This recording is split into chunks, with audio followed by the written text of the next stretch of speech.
This guy is such a genius and powerful mage that half the empire is hunting him down for his knowledge. They send 3 assassin mages to capture him, but when they finally track him down, things don't go according to plan at all. They think they're the hunters and he's the prey, but he completely shocks them with his power. One mage tries to stun him with a spell, but our guy easily deflects it with a mirror spell. Then he casually slams that useless mage into the ground with his magic, saying that bastards like him deserve to be wiped out without a trace. Another mage tries to burn him with a sneak attack from behind. It looks like the hit lands, but our guy's magical barrier is so strong that the flames mean nothing to him. Verdun just calls it pathetic and fires back. His flames are on a whole different level. The fire mage is burned to ashes instantly. Now only 2 opponents remain. One of them uses telekinesis to launch a dozen daggers at Verdun, but this is child's play for him. He easily stops all the daggers mid-air with his own telekinesis. While the attacking mage is still in shock, Verdun sends them all flying back, slicing him into pieces. Now our guy looks around, but the last mage is nowhere to be seen. That coward already ran, trying to save his own life. But he won't get away that easily. Verdun activates mana detection and quickly finds him. The mage is shocked. He already flew across several mountains, yet he's still been tracked. But that's only the beginning. Verdun casts a new spell and summons a meteor so massive it looks like dawn itself. In pure desperation, the mage realizes this is the end.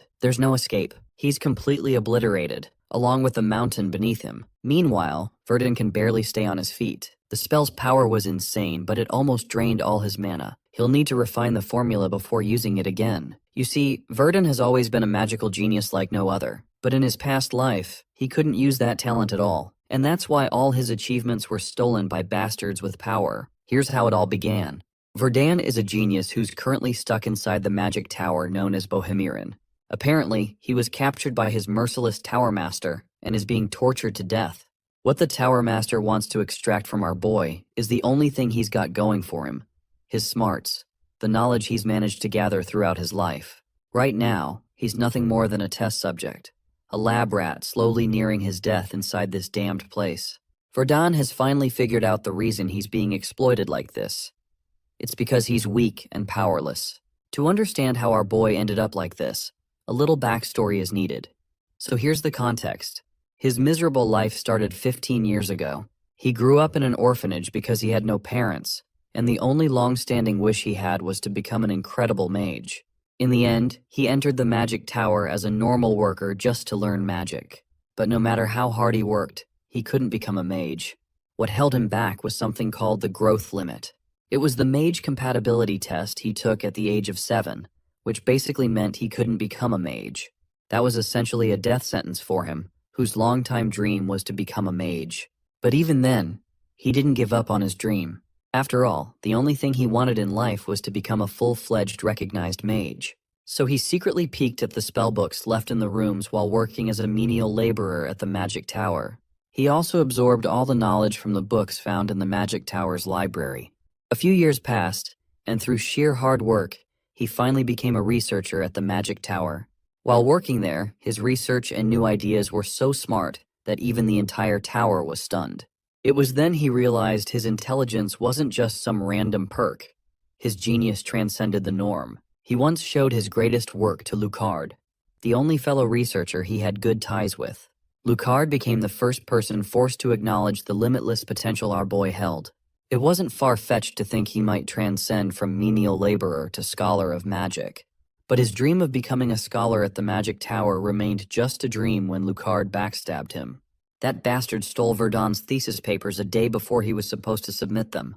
He submitted the stolen thesis under his own name to the tower master, claiming all rights for himself. When Verdun reported the theft to the tower master, the master was stunned to realize someone like Verdun was capable of producing multidimensional continuity theory. This bastard was supposed to be the esteemed Bohemiran magic tower master, known as Balrog Besius. Verdun had faith the master would serve justice. But little did he know, his exceptional work ignited the fire of greed within the tower master, turning him into a cruel oppressor. Now, confined and tortured, Verdun regrets the day he didn't run away and live a normal life. During the day, he's exploited as a laborer. At night, these bastards conduct excruciating tests on him. He was once told to create a magic circle to validate the theory in his thesis. To carry out this experiment, they injected drugs into his veins to observe the reaction in his body. They wanted him to invent a new potion by refining it. All he got in return were threats from the Tower Master to kill the people he cared about. For him, his life is already over as he was powerless against these beasts.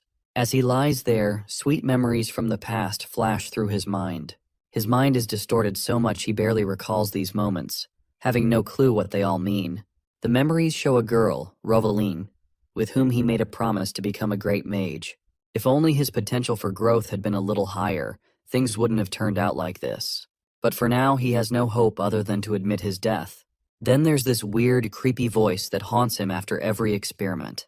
It's a cold voice, like ants talking to him. This voice can tell Verdun hasn't actually lost his will to live, or at least that's what our boy thinks deep down.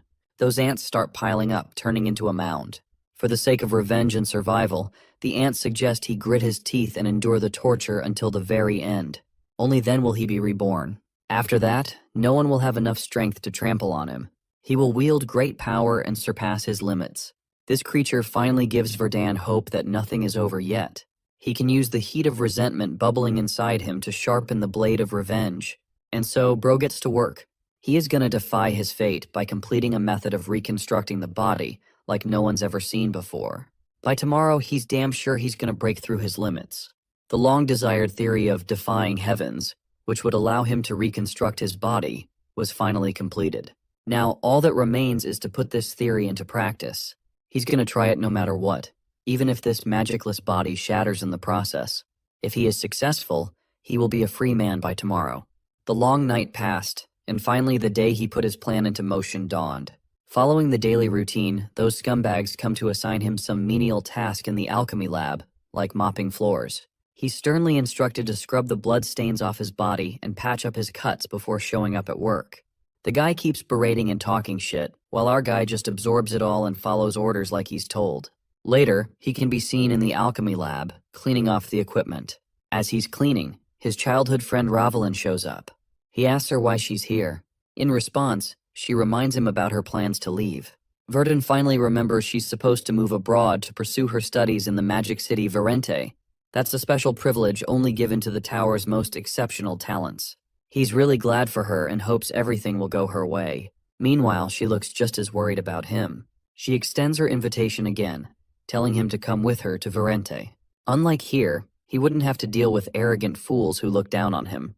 He might find new opportunities to learn in the Magic City. For the side note, he better not get any funny ideas. She's only inviting him for his own good, not because she likes him or anything. After a moment of silence, Bro finally gives his verdict, a verdict that doesn't surprise me. The girl feels sad about his decision. As he watches her leave through the bars of his window, he's glad she doesn't know what he's been through, or what he's been subjected to. Now that she's gone, she won't have to face the collateral damage of the twisted plans he has for this magic tower. Speaking of the tower, the upcoming Magic Festival is the most crucial day for it. It's one of the most globally recognized holidays, meant to commemorate the construction of the first magic tower and celebrate the revival of magic. That's why it's the busiest day of the year for the tower. Once the festival begins, the high-ranking mages all leave for the major cities, leaving only the low-ranking ones behind, giving our boy the perfect opportunity to pull off the twisted, batshit crazy plan he's been cooking up. Right now, he's on his way to serve the guardian of the treasure vault. After serving the bastard tea, he insists on going inside the vault since the Tower Master asked him to clean the treasure vaults. Once that arrogant piece of shit reluctantly gives him permission, Verdun steps inside and shuts the door behind him. He makes sure to activate a soundproofing artifact so no sound escapes. This is where it all changes. Once he descends deeper, he comes across the most precious and heavily sought-after artifact. It's said the Tower Master spent a fortune producing this artificial artifact. It allows a mage to perform triple casting and temporarily awakens the latent talents of whoever wields it. This staff plays a crucial role in his plan.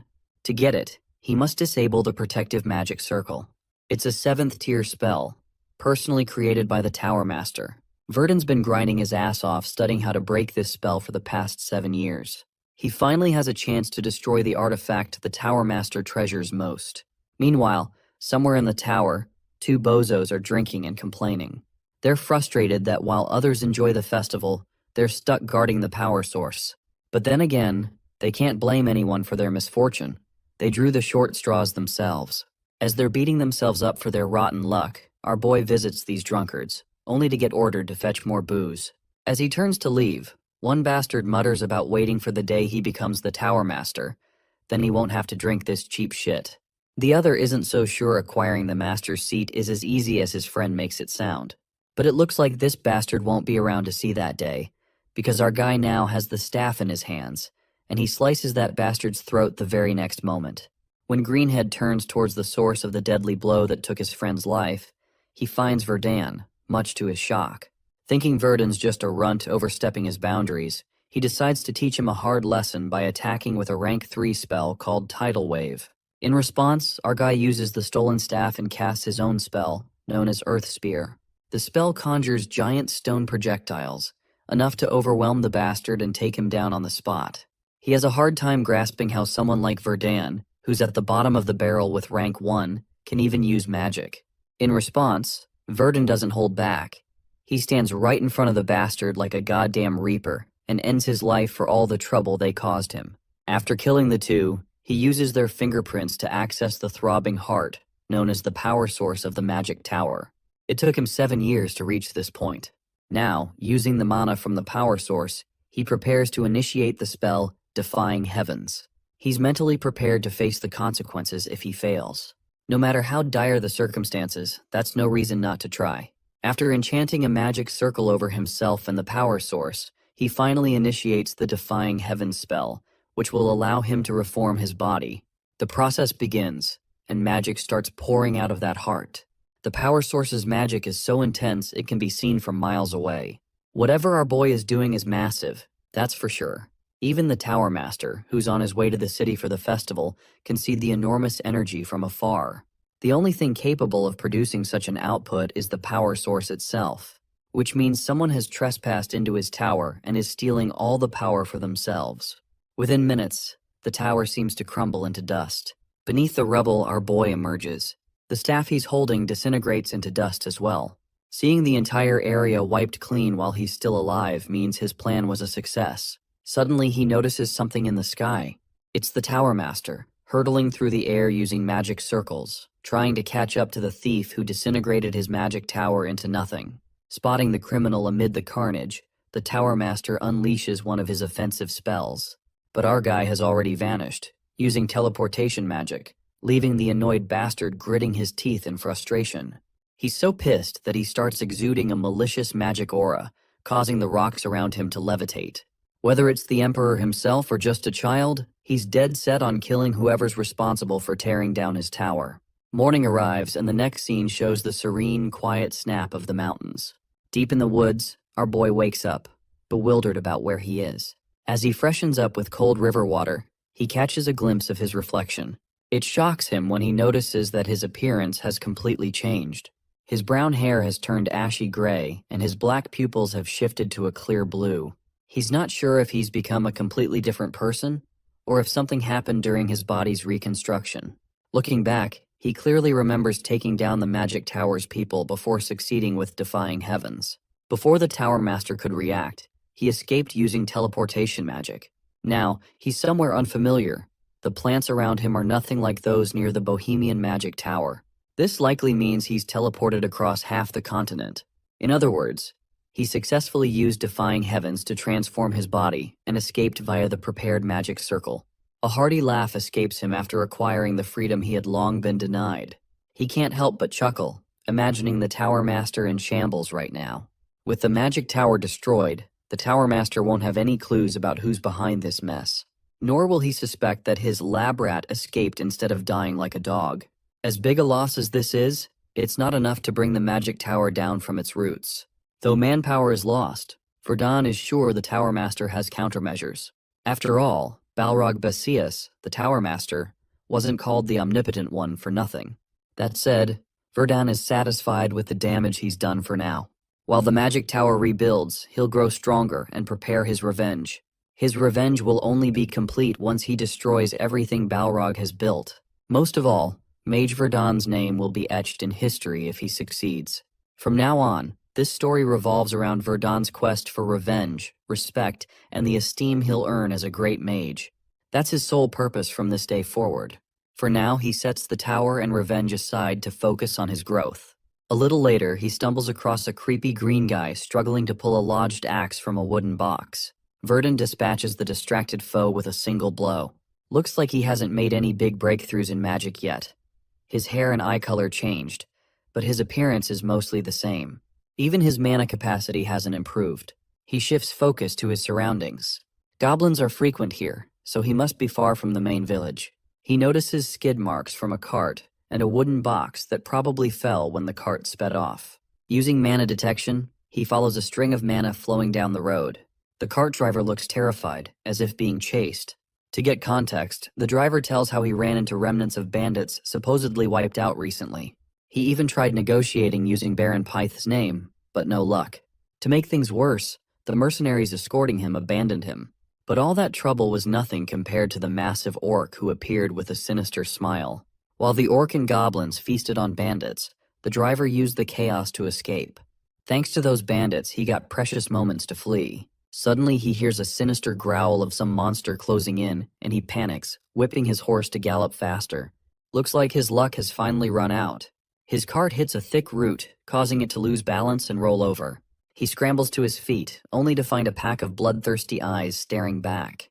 The monsters emerge from the woods, craving human flesh. The poor man trembles, ready to die a pathetic death as their lunch.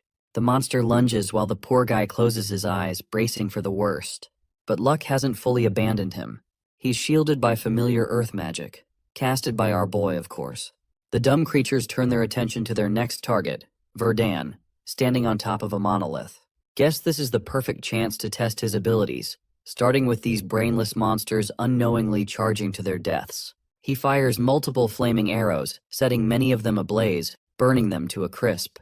The giant orc pack leader growls angrily and orders a second charge. As the next wave rushes forward, Verdun tries double casting for the first time. He combines an electrified arrow spell with his fire spell, a double cast known as Heat Wave Arrow. The relentless barrage ends with a massive blast shaking the entire area, leaving every goblin burned to ash. Verdun is surprised by the result, especially since before the body reconstruction, he wouldn't have killed a single goblin on his own. Now it looks like none of them are left.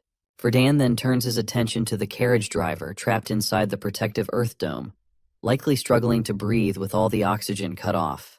But as Verdun is momentarily distracted, that orc bastard still clings to life and tries to sneak up on his prey. Though caught off guard, the orc isn't nearly strong enough to take down our boy. A while later, the carriage is remounted to the horses, and the owner, grinning like a kid in a candy store, showers Verdun with gratitude. Because of Verdun, the guy is still alive, so he offers him a free ride. Still, the driver insists this isn't nearly enough to repay the favor. Verdun just tells him to keep his eyes on the road, or else he might end up flipping the carriage again. But the guy won't stop yapping, asking all sorts of weird questions in his upbeat mood. He talks so much that he unintentionally steps over Verdun's last nerve.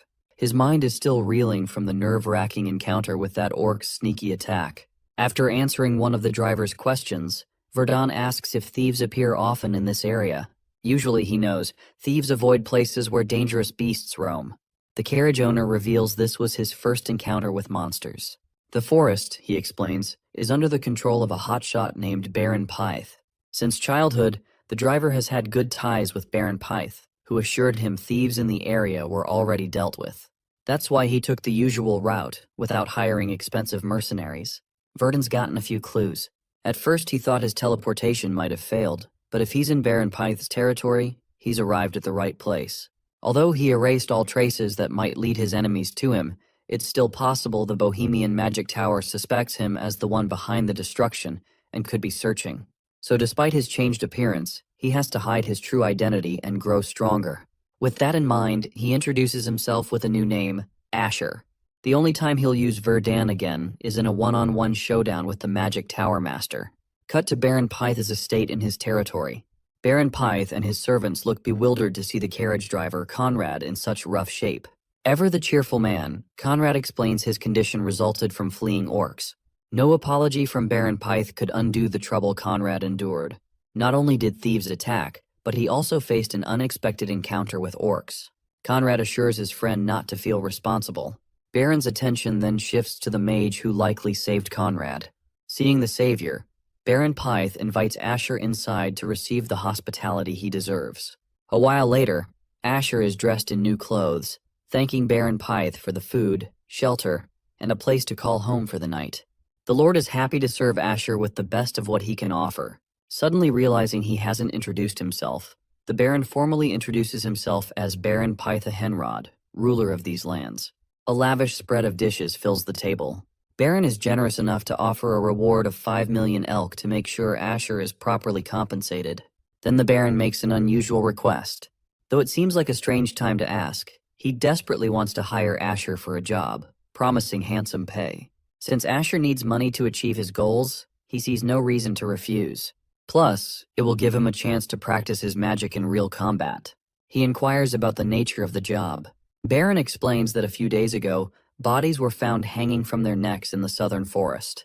A private investigation revealed all the victims were residents of a nearby farm town now in ruins. At first they suspected bandits, but after searching, no trace of bandits was found. It was as if magic had erased all evidence. Hearing this, Asher suspects the bandits may have a mage among them, though it's just speculation. He asks when the hunt will begin. Baron says it will start in 4 days. 4 days pass like a gentle breeze, and a party forms to accompany Asher on the mission. A senior knight introduces himself as Enoch, the commander of the operation. His subordinates include Harris with black hair and the young Perrick. Meanwhile, Asher feels utterly fooled for being roped into this bandit hunt by the cunning Baron. He asks about some men standing in the background, questioning if they're part of the mission. Turns out they're adventurers, drawn by rumors of a strange orc recently spotted. The payment for killing the orc is so high that even gold-rank adventurers have shown up. Apparently, gold-rank adventurers are on par with ordinary knights, skilled veterans trained in channeling energy to strengthen themselves and their weapons. Rumor has it these veterans can cut down entire mountains. Here's the important thing to note. Since these knights and adventurers still need Asher's help, something fishy must be going on. As they trek through thick woods, Enoch insists Asher inform them if he spots a mage among the bandits. Normally, Tier 2 mages match knights in strength, but their long-range spells make it tough to close the gap. The best case will be if there are no mages involved. But Enoch's worst fears come true when they find a magic circle ahead. Asher uses a spell to dispel the camouflage hiding the giant circle beneath. Everyone is astonished. The first spell Asher took down was a simple camouflage, while this massive circle is a warning signal to others. Asher orders everyone to step back and moves forward alone, taking the warning circle down instantly. Enoch is utterly amazed after watching Asher destroy the magic circle like it's nothing. Now it all makes sense why Baron wanted Asher on this mission. Not to mention the knights are utterly helpless against long-range attacks. On that note, let's talk about the concept of explorers or adventurers. They're supposed to be a part of a guild, independently taking commissions across the land. Their job is to explore unknown or dangerous territories, and an important aspect of that job is monster extermination. Pretty simple, right? Of course, these people traverse a dangerous path, always facing life or death situations. But it's because of that risk, they're admired by people all over the world. After all, if an adventurer has skill, naturally they'll become wealthy and famous as a result of their quests. At the same time, there are occasions when adventurers independently have faced so much death and insane life experiences that the end result is for them to end up as crazy people. These corrupted adventurers have lost the ability to control their emotions, and because they're consumed by a desire to take blood, they shift their targets to humans. These people are known as the bandits of this world. Speaking of bandits, 2 of them are out here annoyed that they've cut losses from Baron Pyth's raid party. Not to mention the fact that they're now having to deal with monsters like orcs and goblins. They're also running low on food, making it a troublesome fight for sustenance. The leader roars at his men for sitting around looking pretty and orders them to hunt animals down for food. Let's go back to our group, who are secretly watching the scene of the bandits unfold. The knights are waiting on Commander Enoch's commands, who is the most experienced of the bunch. Enoch prepares his blade, believing that this is the best moment for them to strike, especially when their leader has sent away his men to hunt. However, our boy ushered them to reconsider their goal. While he's only supposed to act as an insurance against the enemy mage, Verdun believes that it would be reckless for them to charge in when they have no idea of what their enemies are like. After all, If the enemy mage does end up possessing a magic circle above Verdun's, their efforts will fail. Though his concerns are understandable, Commander Enoch is worried that the bandits will start mobilizing soon, so they need to act now. To that, Verdun reveals that there may be one solution to their problems. Going back to the bandit leader, he's annoyed that their efforts of exploration just resulted in a waste. Not to mention the fact that he lost one of his newbie recruits. His mage friend thinks that Varya is whining a bit too much, and argues that they should focus on a solution instead. After all, not a single one of them could have predicted that a monstrous orc would pop out of nowhere to kill some of their men. The bandit is astonished by the experience because it's unusual even for an explorer. The only reason he ended up getting caught up in this shady business is because he killed a teammate for the sake of money. Varya recommends his mage friend Vilshan that they should attack another village instead. But clearly he hasn't thought anything through, as the Baron is already pissed for their heinous display of corpses last time. Then there's the fact that they've been covering their tracks thanks to the wonders of concealment magic. But they can't stay stuck in one place forever and need to get the move on to someplace else. The mage recommends a city called the Martes, which isn't that far away from this forest. Just as they're discussing the plans of annihilating the village close to the city, a powerful beam grazes past them and detonates upon coming in contact with the land. The mage was successfully able to cast a barrier, preventing them from taking damage. An explosion out of the blue wasn't out of their bingo cards. Vilshan reveals that they've been discovered and that this is an ambush. Speaking of which, the two knights under Commander Enoch's command have made their move already. Their combined attacks easily overwhelm Vilshan's defensive barrier, knocking them out of it. The enemy mage is hit with a heavy strike, causing his friend Varya to worry for his condition. The good thing about the mana barrier is that as a defensive tactic, it can be cast easily. The bad thing, however, is that it can also be shattered quickly. Right after shattering a barrier, the toll on the caster is huge. The one who's sharing this knowledge is none other than our boy, who stuns them with his presence as a mage. Thanks to Verdun's plan, they now understand that it's going to be easy to dismantle the mage alongside their enemies. Commander Enoch is hoping for their mage to go all out, while Varya is on the back foot, realizing that the Baron is so pissed that he isn't in the mood to spare their lives. The fact that he went on to hire a powerful mage speaks volumes. The stubborn bandit refuses to cave in and surrender defeat, swiftly rushing in for an attack. Commander Enoch's blade clashes against Varya's, who chillingly declares that he'll slaughter them all and return their heads back to the Baron. The Gigachad commander takes it as a cute insult and even encourages his opponent to try his best to achieve such a goal. While they're having their sword battle, Verdun is busy chasing after the enemy mage, who is prioritizing running away. His plans of escaping are foiled because our boy is hot in pursuit. Vilshan finds it convenient that the annoying mage facing him is spamming the ability Earth Wall. Knowing that only third circle mages have the ability to use flight magic, he suspects that Verdun must be nothing more than a second circle mage. This gives the dude enough confidence to hurl a multi-ice arrow spell against his opponent, hoping to take him down in a direct confrontation. The arrows are speedily advancing towards our boy, while Vilshan thinks that killing a dude like him will be a piece of cake. Or so he thought. Because Verdun literally pulls out a direct counter to his spell, the multi-flame arrows spell. The arrows of fire and ice clash against each other, canceling each other out in a massive collision. By the end of the attack, we can see a giant ash crater left scarring the earth. Vilshan is rather impressed that the second circle mage is keeping up with him to this degree. At the same time, he pities Verdun for being unwise about picking his opponents. It would have been a smoother battle for him if he took on Vilshan with one of the knights by his side, but from the looks of things, even whilst injured, Vilshan seems confident in his ability to take down our boy. Verdun, on the other hand, emerges from the smoke, confidently stating that he has no intention of letting him escape to begin with. The enemy mage commends the young man for being capable of using complex attribute magic, believing that Verdun is a gem of talent and an unordinary magician. However, Vilshan isn't in the mood to play games. He thinks that Verdun made a serious mistake and likely didn't anticipate getting destroyed by his opponent. Saying so, the guy unleashes third circle ice magic called the Falling Ice. Basically, imagine a damn glacier falling on top of you, because that's what this spell is about. The dude is confident that our boy won't be able to survive this attack. The oversized ice cube makes contact with Verdun, but for some reason, nothing happens. Vilshan is starstruck, not knowing what the hell happened. From the looks of it, His opponent has successfully stopped his spell. It's thanks to Verdun erecting dozens of earth spears, preventing the spell from making contact with him or the ground.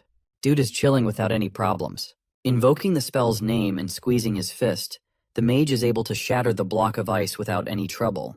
The mere usage of the spell Earth Spear has the blue boy over here shocked.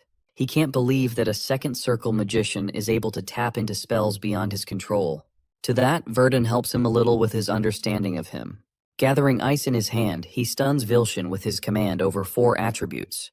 A merciless spike of ice impales Vilshin's body, and in his final realization, he acknowledges that his opponent has been playing him from the start. With the enemy mage killed, Verdun appears unfazed, believing that it's a good thing for him to have participated in this quest. Speaking of fighting, remember the maniacal orc that the bandits were talking about a while ago? Yeah, that villainous bastard is actually munching on humans and wearing the necklace of the explorers, and something tells me he wants more. Let's go back 2 days into the past. Verdun likes to be prepared, and so before leaving for the quest to take down the bandits, he created a medicine thanks to the ingredients he stole from the magic tower. In his own terms, he calls it the magic circuit dilator. When you think about the life he's led as a human test subject for the experiments of the tower, you may be thinking that he doesn't want to be anywhere near that life anymore. However, just for this medicine, he injected it into his body. The result? Pure agony. Verdun was screaming, he was howling, roaring in pain. But it's only thanks to his hasty experimentation that he was able to enter the ranks of the 3rd-tier magic. Back to the present, we have him funnily concluding that Vilshin is dead, as if he didn't just impale the dude with a giant spike. But this is the only way for him to gain accomplishments in the eyes of the explorers, which will help gain the trust of the Baron in the long run. Noticing the magic wand in Vilshin's hand, our boy decides to pick up the shiny object and inspects the item with his appraisal spell. Important information about the wand reveals that it's actually a modified stone wand, which decreases the casting ability and increases efficiency of ice magic. From the buffs mentioned here, Verdun thinks that it'll be useful for him to keep this. Perrick comes rushing to find their new mage, explaining that they were worried about him after taking care of the bandits. Verdun apologizes for taking his time and shares the circumstances of Vilshin's powers, resulting in a lengthy battle. Perrick understands his concern right away, because he can tell from the craters left on the battlefield that it was a tough fight. The surprising part to Verdun is how the knights easily took care and dismantled the bandits in the short time he was beating one mage. Perrick happily expresses that the only problem left is their leader Varya, who Enoch is still busy facing, but he thinks the fight should be finished by the time they get back. While collecting the corpse of the mage, Perrick turns back to answer a curious question from our boy. Verdun is afraid that he might be stealing something from the bandits without permission, but to that, Perrick freely shares that they're allowed to keep anything worth the find. If it's irrelevant to the mission, he can keep anything. This is great news to the magician, who is grateful to Baron Pythe's kindness. Thankfully, he can now use this wand without worrying about getting into trouble. Regrouping with the rest of the team, he is commended by Commander Enoch for his valiant efforts in ensuring the success of the mission. The mage argues that it's actually him who found this as a learning opportunity. As for the captured Varja, Bro's face looks like he's seen a ghost. He can't believe that his friend was killed in battle, especially since he was a competent mage. The detained bandit knows that if the Baron sees them, he's going to order an immediate execution, meaning death is the only outcome left for them. He doesn't want to die in a shitty place and has ambitions to pursue. Varya secretly unties himself and realizes that his only ticket out of here is to escape. Suddenly, Enoch and Verdun hear the screams of their men getting butchered by the enraged bandit. Varya is pissed and has set his eyes on killing the knight, believing that it's the only way for him to safely escape without Vilshin's protection. His plan is to steal the horse and make an immediate escape. And so Varya's blade clashes against Enoch yet again. The psychopathic bandit attempts to drive a blade in his opponent's face, but the experienced commander grabs his hand before using his other arm to grasp Varya's collar. Before the guy is even able to comprehend what's happening, the bandit is slammed into the ground, unable to believe that a knight threw away his weapon just to execute a grapple. With the wind knocked out of him, the bandit can't do anything more than be detained by the guards. He roars at Enoch for having no pride as a knight. In response, the commander laughs, questioning what he really means. After all, pride is something to be enjoyed by the living only. Stating that, He aims his blade right for the bandit's head before driving it in his head. A sharp stab and Varya is dead. His drenched corpse is dragged away to be disposed of, while Enoch apologizes for showing our boy such a gruesome scene. The knight didn't really want to stab him like that, but ultimately felt that he didn't have much choice. Instead of feeling terrified, Verdun simply commends the knight for his ability. But he also doesn't get why the rest of the bandits are only restrained but not killed. The commander shares that it's actually because they recently learned about some of the bandits sharing a connection from a nearby attack. They think that these guys must have been held hostage, which is why they want to bring them back for interrogation to properly decide their fate. With their job finished, the knights direct the guards to return to the castle with the bodies of the bandits. One of the guards is busy dealing with one of them when a second bandit bolts away to save his own life. One of the knights decides to chase after the guy, until he is stopped by Verdun, who suspects that something about the situation just doesn't seem right to him. Right as the bandit disappeared into the forest, they heard his cries, pleading and begging for help. The situation is even more complicated when a foul stench of blood coats their surroundings. Clearly there is yet another enemy they haven't dealt with.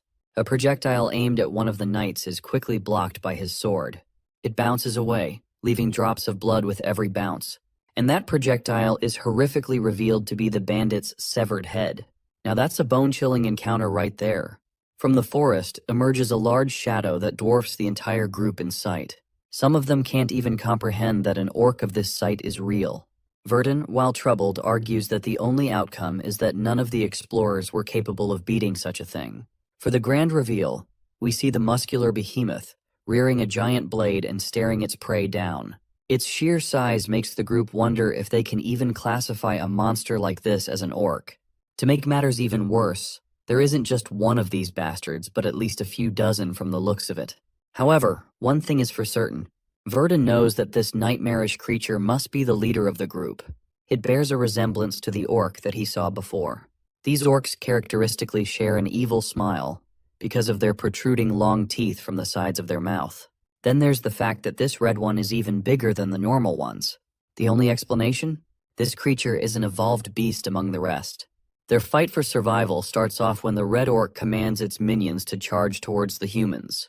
As a countermeasure, the leader of the knights quickly prepares his group for a defensive position.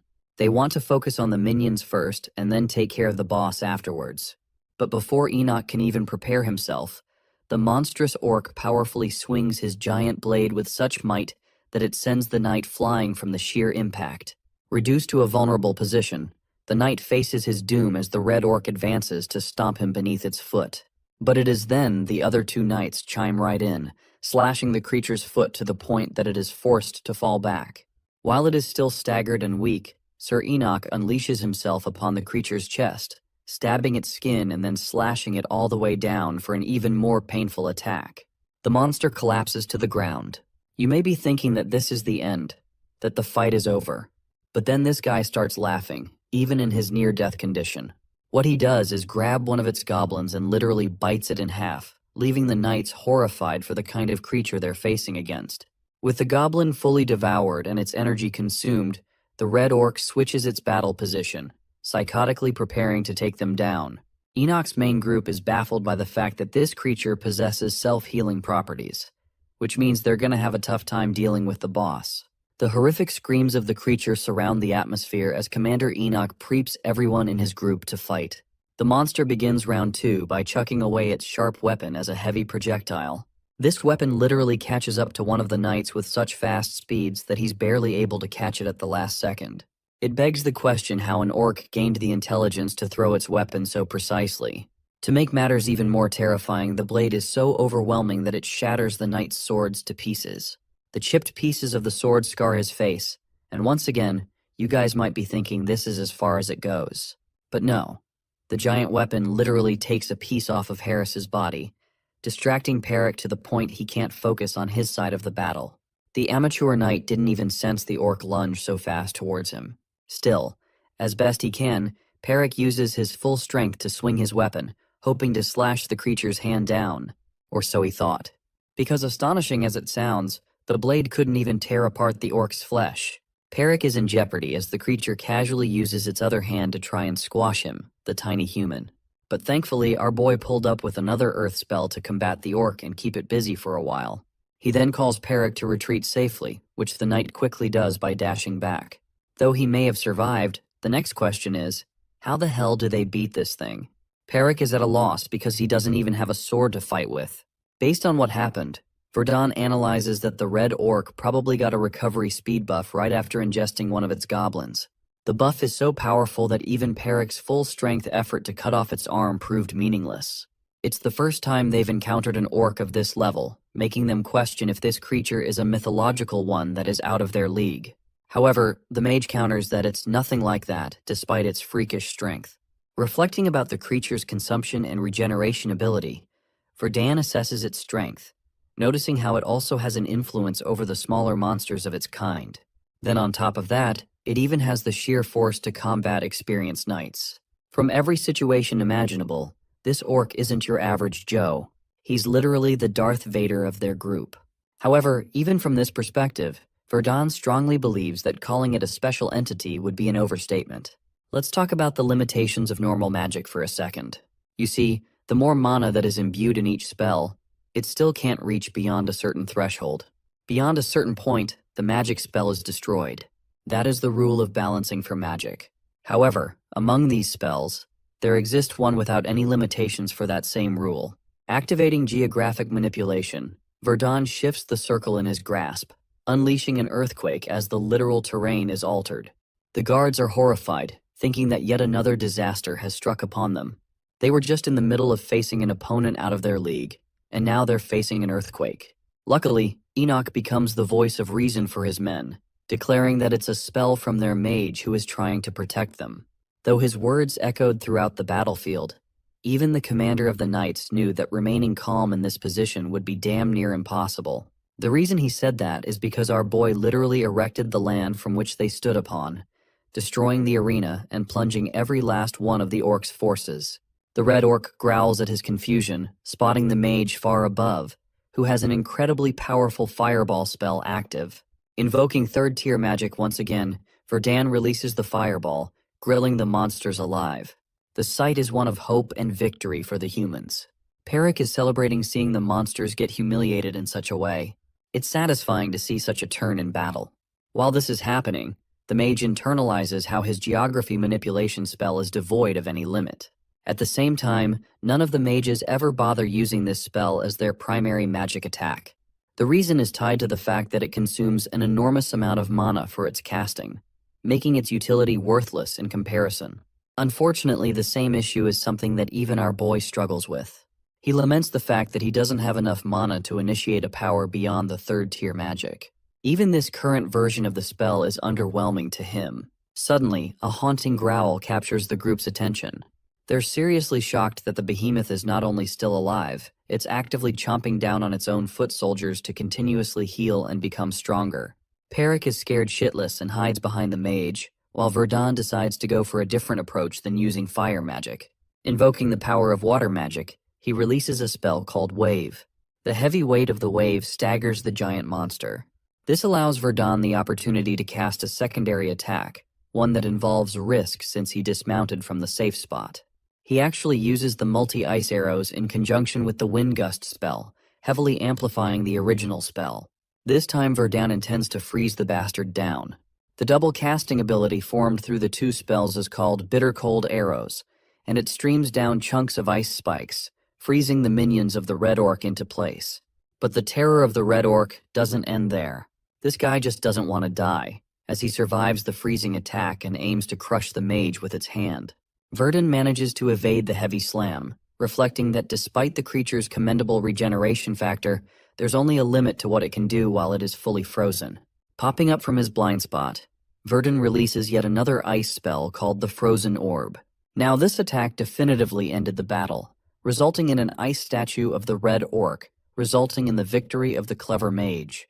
I just find it impressive that they weren't able to kill the guy. This monster is genuinely a freak of nature and one of my favorites in recent stories. Anyway, back to the magic city of Verente. We come to find that the people are discussing shocking news of the magic tower being temporarily closed. There are rumors that the tower's main energy source exploded, but not everyone believes that. The interesting thing is how many of its mages vanished, and the tower stopped functioning in its entirety. Then there's the fact that the explosion and the damages caused were so massive that it's hard to believe that the energy source is the only thing that played the part. Some of the public believes that perhaps it was a punishment from the heavens, or maybe something planned by a traitor from the inside. When the old man throws out a suspicion that maybe the Bohemian magic tower was bugged or sealed, his words catch a certain mage's attention nearby. The old dude is still going on about how it would be impossible for the magic tower to just seal itself. He shares his wild theory about the secret experiments being conducted inside the tower and that it was annihilated because of the fact. Mustache Guy ends up getting his coffee spilled with the way the mage grabs him, ordering him to repeat what he just said. He's out here looking confused, until the familiar mage unveils her cloak, revealing herself to be Rovalyn, who is furious upon hearing what happened to the magic tower. In the next scene, celebrations are underway for the successful subjugation of the bandits. The victors and the heroes have returned to the Pyth territory. Baron Pyth was so impressed by the news that he threw a banquet in celebration. The best part? There wasn't a single major casualty from the squad's side. At first, our boy is nowhere to be found, but then he pops up with all his drip points maxed out. He may be late, but remember folks, good things take their time. Verdun's late arrival doesn't matter because the drunk Baron is so happy that he doesn't care. Our boy is thankful for the pleasantries and shares that he wasn't expecting even the lowest-ranking soldiers to be invited to the banquet. To that, the Baron insists that status doesn't matter when a man defends his territory. I have to say that it's one of the most refreshing things I've heard in a story. The Baron curiously asks about the situation of the bandits. Although they were tasked on a subjugation mission, even Baron Pyth understands that Verdun and his group faced tremendously powerful enemies on that mission. The mage confirms this fact, agreeing that they're not your typical bandits. With the kind of skill these guys had, Verdun strongly believes that they could have easily lived a comfortable life, if only they had chosen a different path. And although he doesn't mention it here, it makes sense, considering that these bandits were fighting for the good at some point. Back to the story. The Baron expresses that he actually ordered an investigation on the criminals. According to that report, these bandits were wanted criminals. Previously, they boasted a life of gold-rank adventurers, explaining just how powerful they are. But unfortunately, a couple of years ago, one of them decided to kill a teammate on a mission, and in order to escape the consequences of his actions, he fled the place. Shortly afterwards, it became impossible to follow them and track them down. But now it's clear that they formed a bandit group together and ended up in Baron Pyth's territory, until eventually they were taken care of. Verdun reflects the importance of a gold rank adventurer. You see, the gold rank is actually the fourth highest rank among the adventurers, obtainable only after completing an absurd number of missions. With that information in mind, it doesn't appear unrealistic why these guys had an enormous bounty of 10 million elk on their heads. Apart from that, our boy now understands why the Baron looks so satisfied. It's actually because of Verdun's intervention in the mission that they were able to clear the subjugation, get rid of all the bandits, without any serious casualties.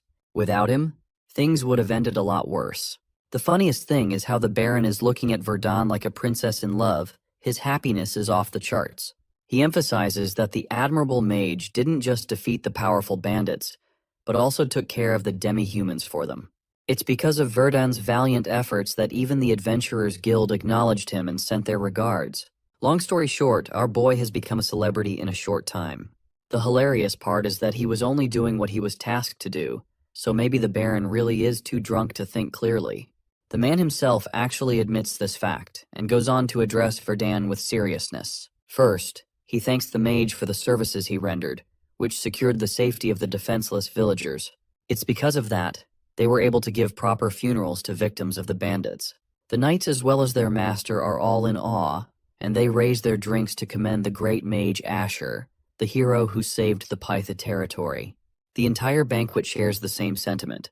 Recalling the end of the banquet, Verdun remembers that it ended quite differently from the way he was treated back in the Magic Tower. This banquet didn't care for one's status. Instead, it allowed for a space where everyone could celebrate equally. Sometimes in life, it's not always about us. It's also about the people around us who contribute to our happiness. Verdun shares this feeling, being treated differently from the distant and harsh atmosphere of the Magic Tower. Instead, this place was warm, something that welcomed him and showed him his place. Ever since he escaped that nightmarish tower, it was the first time ever that the mage was able to laugh with all his heart. What a warm moment. But of course, it's not a happy ending yet. Because while this was happening, no one could have ever predicted the incoming collapse of the Bohemian Magic Tower. Let's go to that side of the story for a minute. Ravelin has returned to the Magic Tower, astonished to find that it's still in one piece. And yes, I know you guys missed it, the One Piece is real. Anyway, she's beaming with happiness because the tower being intact disproves all the rumors flying around. A man asks her about her sudden return from Varente. She shares her concerns after receiving the news of the tower's destruction and how the disruption devastated the landscape. But apparently nothing like that is the case, now that she's confirmed it with her own eyes. All this excitement makes her want to meet Verdun, the one person she cares about in this tower. But hearing his name, the man points her to a direction where the crowd is. In front is a missing persons list, and on that list, Verdun's name is included. Ravelin's world shatters upon the realization when she sees all these people missing, most importantly Verdun, someone who was working on duty until he was exposed to magical energy. Many presume him to be dead. It's kind of like a situation where a nuclear bomb goes off. His body is listed as unrecoverable. Anyway, Ravelin's body is shuddering in turmoil and a list of questions. In a quick flash, she remembers her past conversations with him, muddied in the background because of his decision to stay in the tower.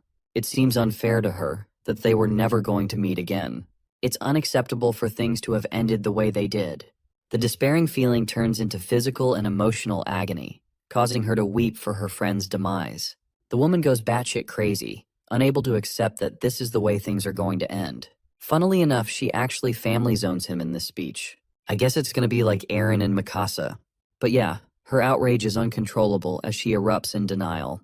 Before she unleashes any destruction, Sir Valdek comes to console her, advising the young woman that there's no point in getting angry at others. He finds her in a miserable state, as Ravelin is shrinking in defeat, questioning what the hell happened at the tower. First, he comforts her, then he explains the situation, talking about how the power source went berserk, conveniently at the time where the high-ranking mages were away to attend the magic festival.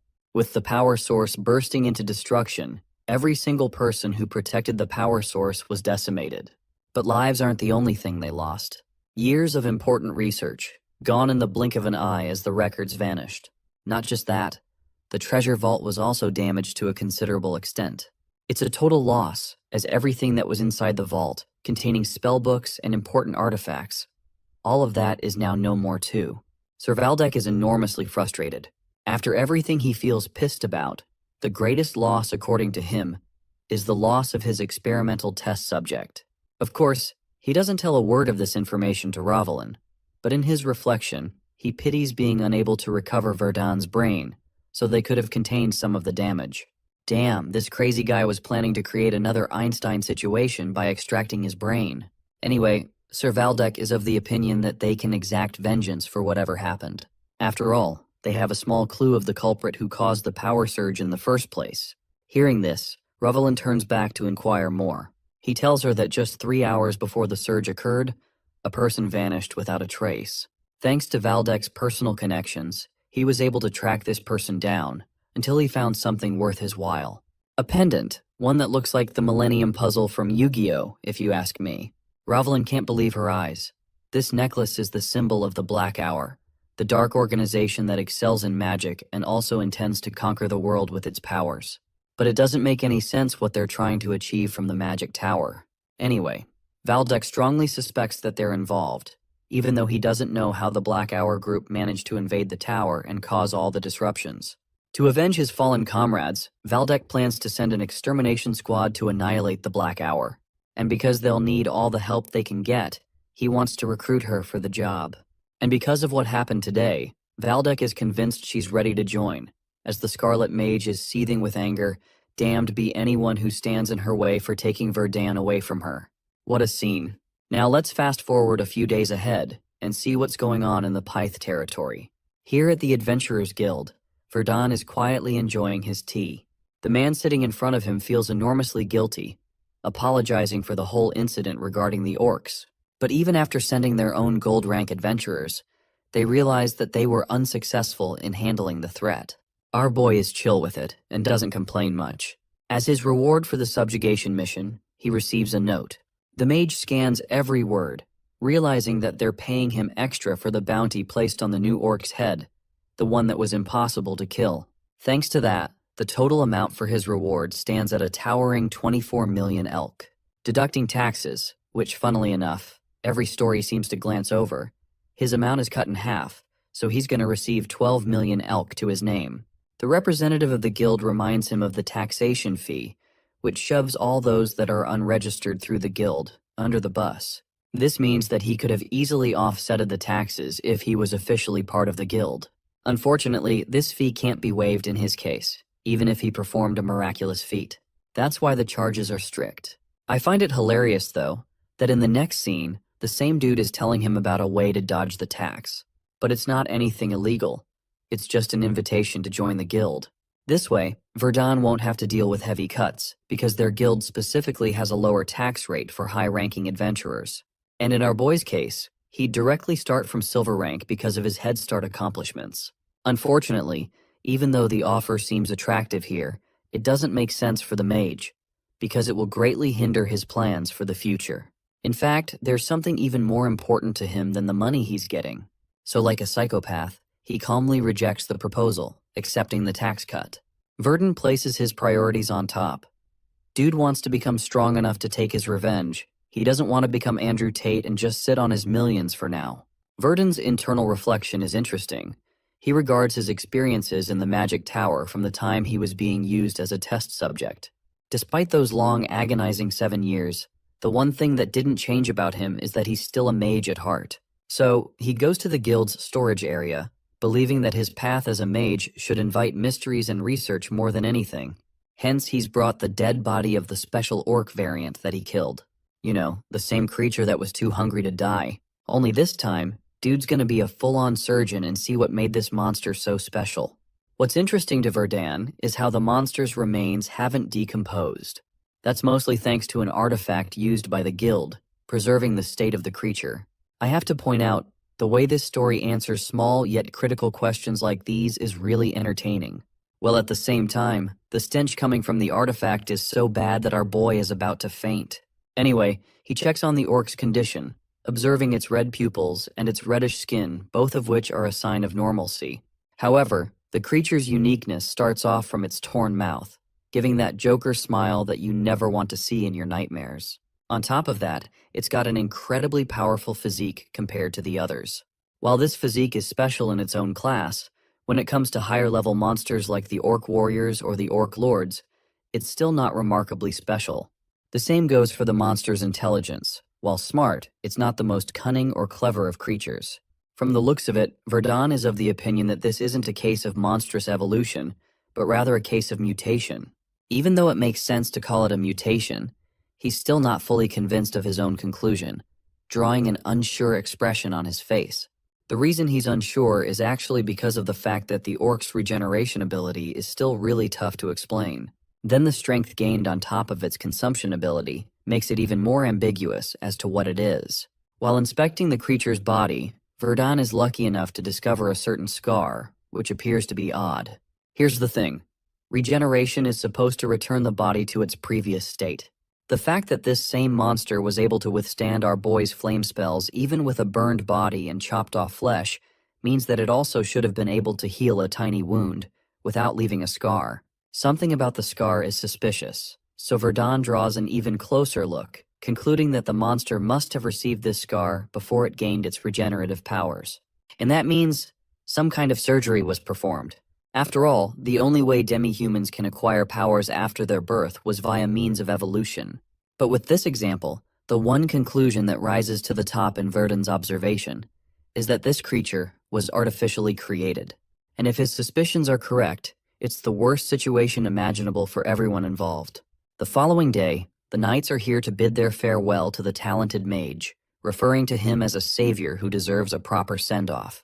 Our boy counters, believing that he's already received far too much support from them. Also, he's acquired the beast hide robe and the ring of circulation as his new artifacts. This helps him with a slight boost in mana capacity and recovery speed. The knight commander assures him that he's deserving of all the support, and hearing that, Verdun thanks his friends and bids them farewell, hoping to meet again someday. As he's leaving, they do him a final favor by telling him to visit any brand of the Conrad Merchant Guild, as they'll become a great support to him after learning about his relationship with the knights. Verdun heads off, shortly after he arrives into the village that borders both the Pyth and Martes territories. Using flight dispel, he dismounts and makes his way into the village. It's the only place that's going to become a safe haven for him to rest and recover for the journey ahead. So he buys an apple and moves on with his way. As he's walking, he hears one of the people venting out their frustration and defeat. Realizing that it's a golden opportunity to collect information, our boy decides to eavesdrop using his Whisper of the Wind spell.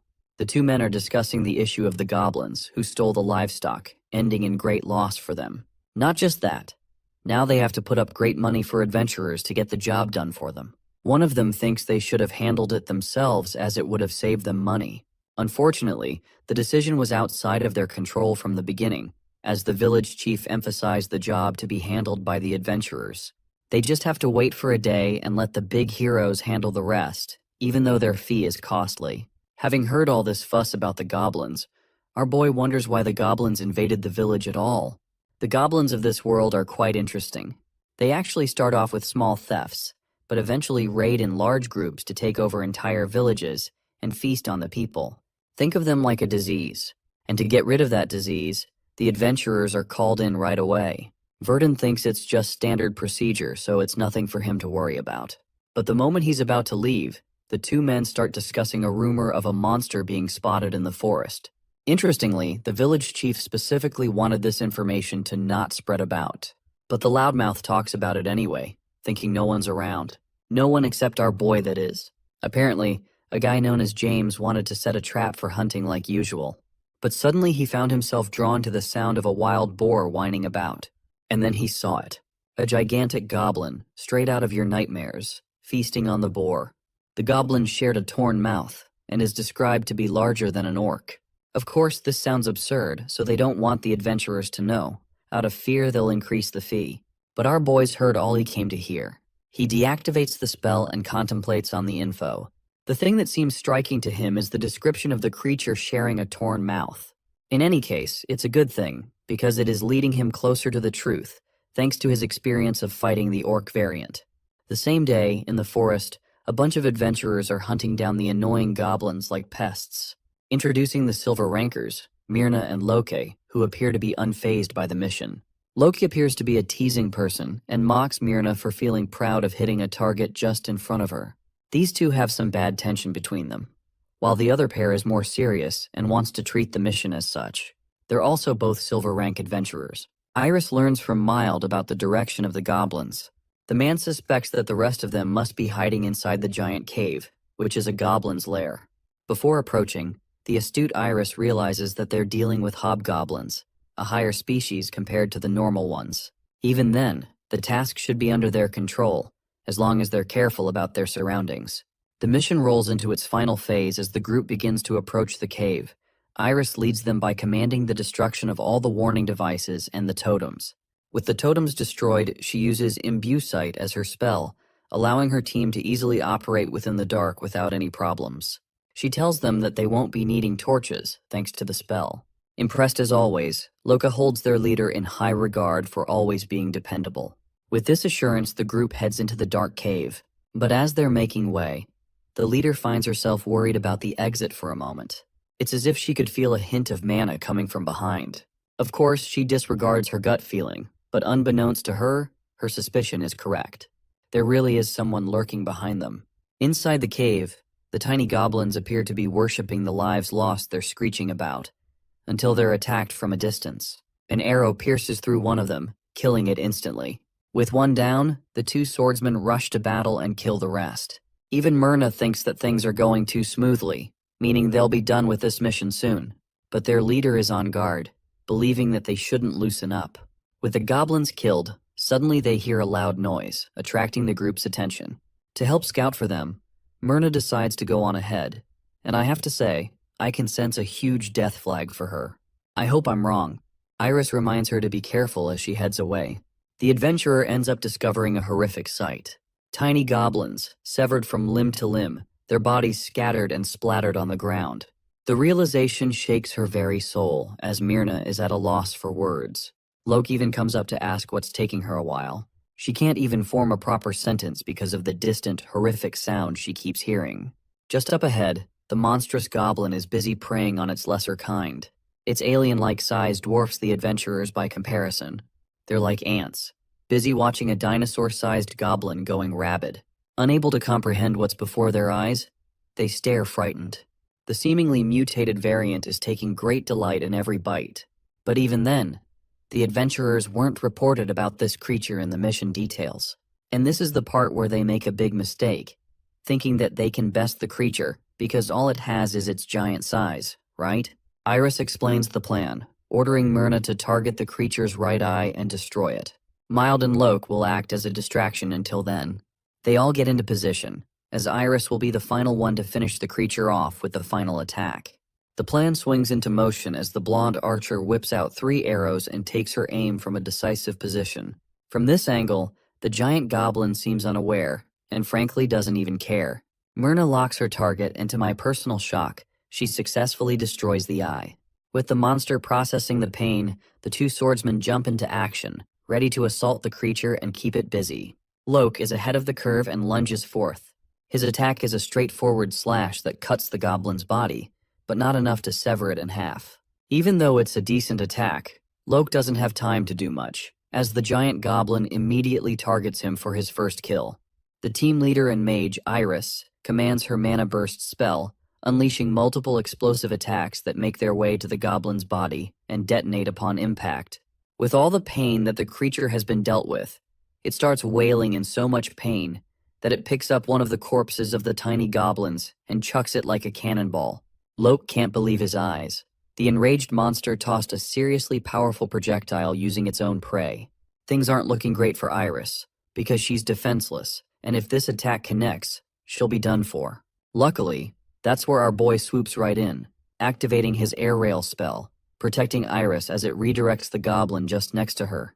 The creature's body is reduced to a blood splat upon impact, leaving nothing of its flesh behind.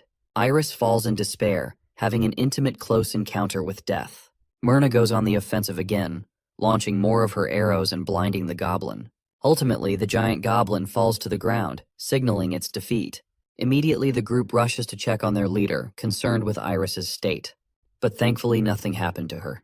If the goblin did hit her, that would have been a different story, and Iris understands that.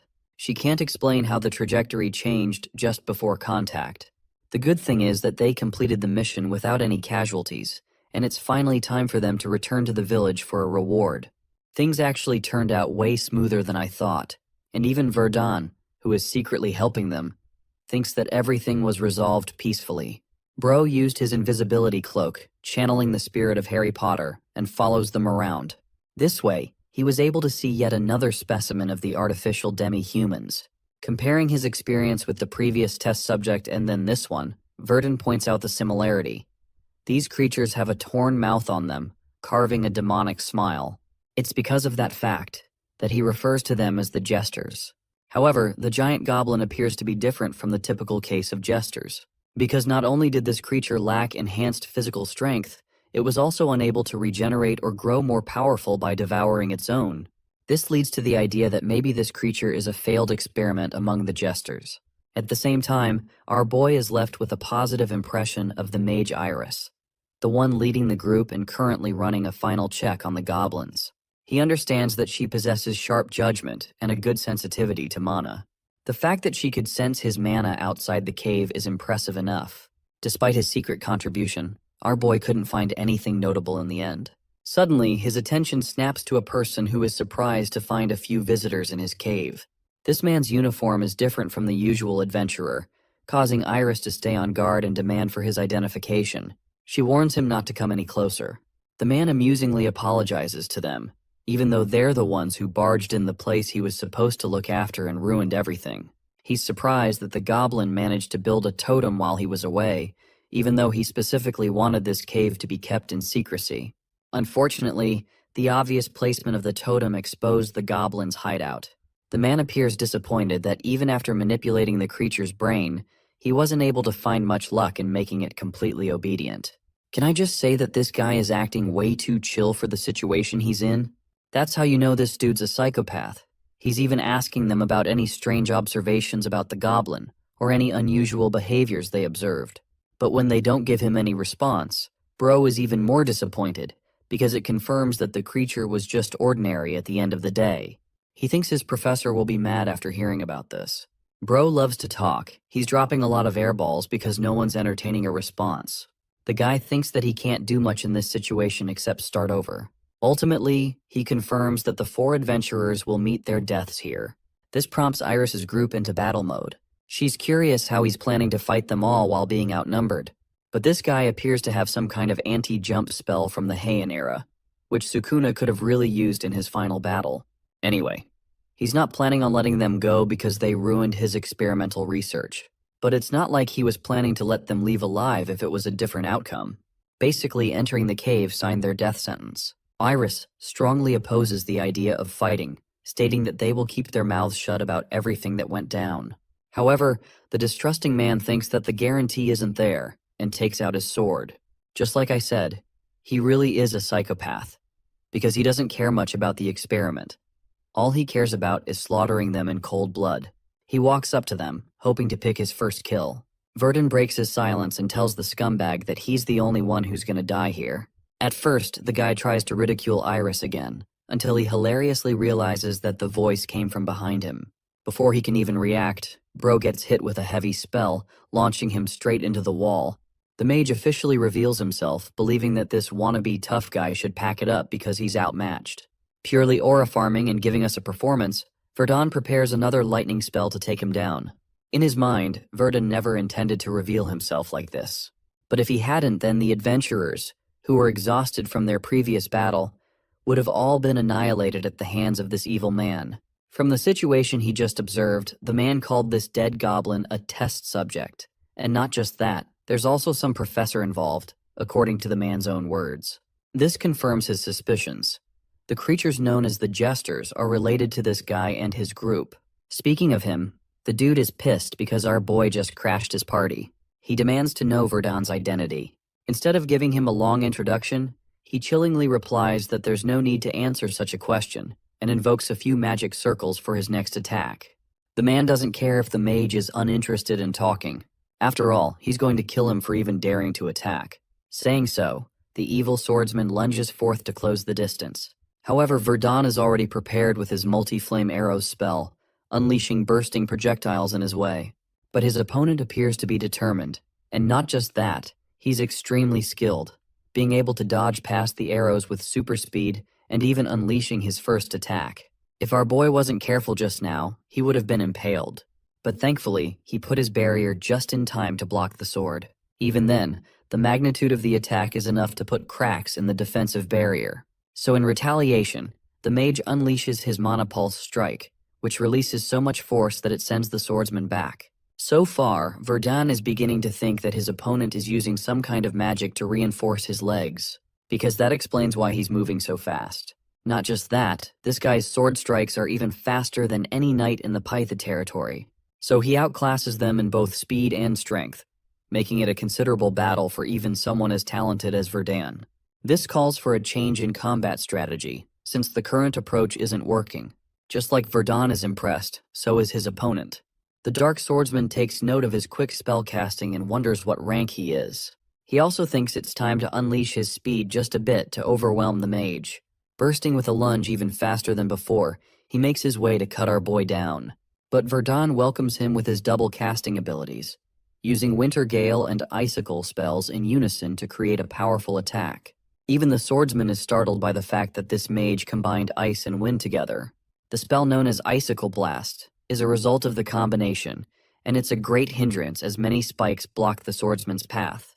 Even still, he navigates through them without much trouble. Though he's impressed, I have to say the dude is a force of nature. He doesn't want to stop, and he's even ready to deal the final blow, thinking that Verdun's talent is useless if he can't hit something with it. But little does he know, he fell right into our boy's trap, because right as he's cutting the mage down, our boy dodges it with a JoJo-ass pose, looking majestic as hell. The entire room is shocked. A mage was able to dodge the attack of a speed-blitzing swordsman. And now for the beautiful ender. Verdun channels Gojo Satoru's aura, and just like Gojo says purple, this man says ignition, unleashing a destructive spell that blows up the space.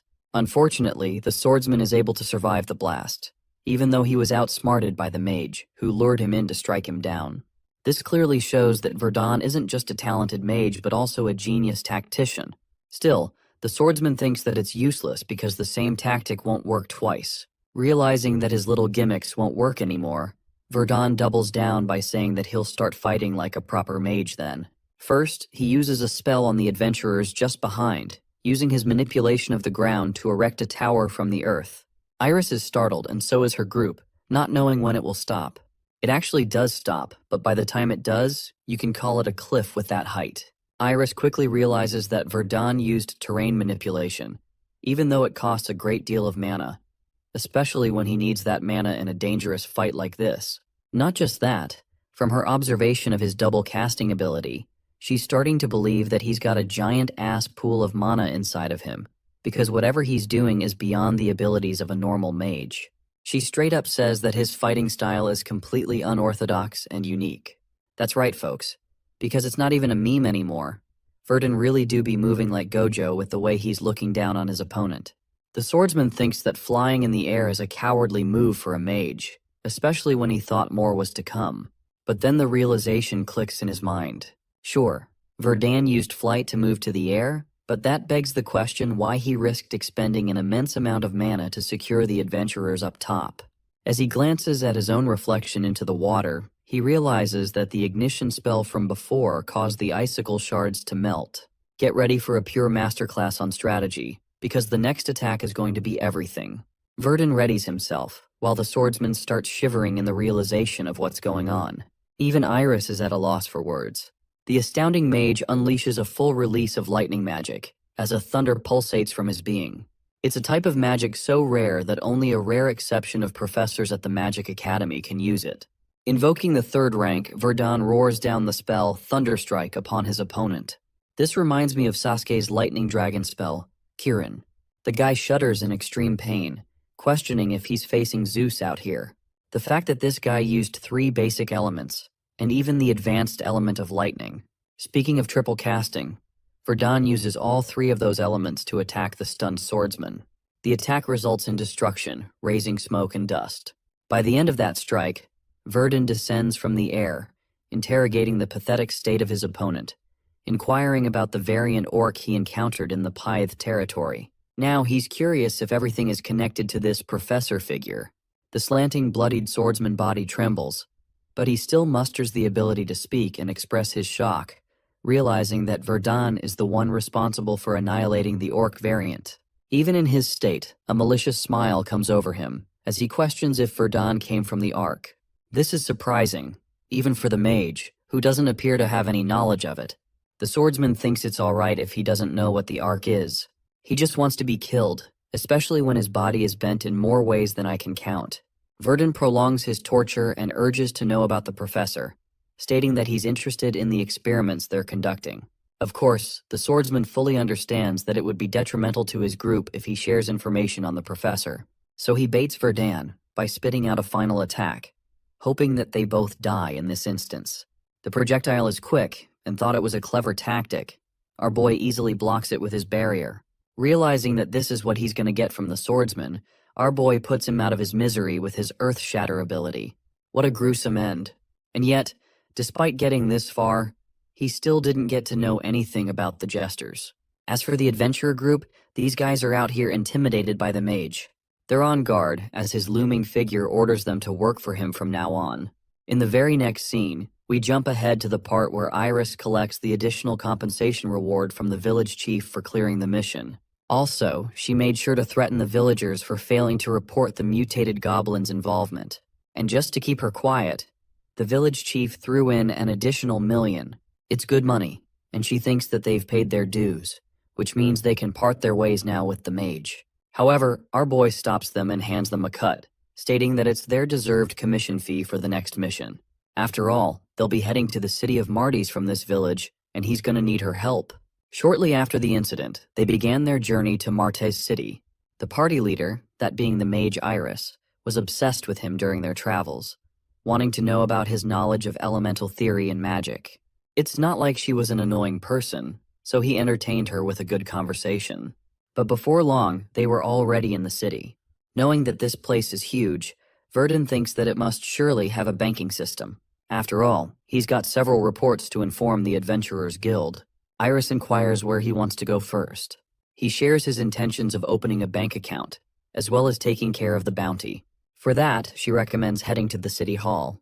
Iris guides him right away, because she knows this place from top to bottom.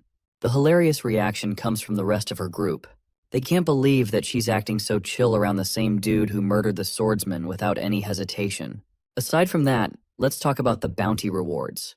They're all handled via the Marte City Hall. Unfortunately, Verdun was about to get in trouble for not having an ID on him, because he's yet to create one after he switched bodies.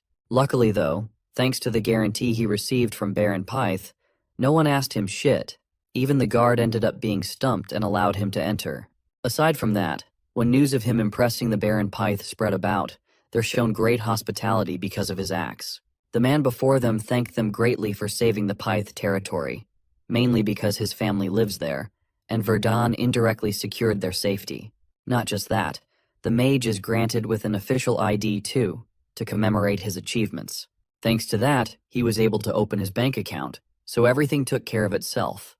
Of course, he's got a second account in Virente already, but the moment he places any transactions from it, the Tower Master will hunt for him and connect the dots. Our boy can't risk being careless for now. Up next, he goes up to a blacksmith, requesting his wand to be converted into a staff. Of course, it's going to take some time and materials to craft into perfection, so a time of 3 days is requested. In the meantime, the blacksmith hands him an amazing-looking staff with a purple jewel on it. Iris wonders if he takes a liking to them over wands. The thing is, because he was treated like dirt in the magic tower, they forced him to use brooms to sweep. That's how he got into the habit of using a staff.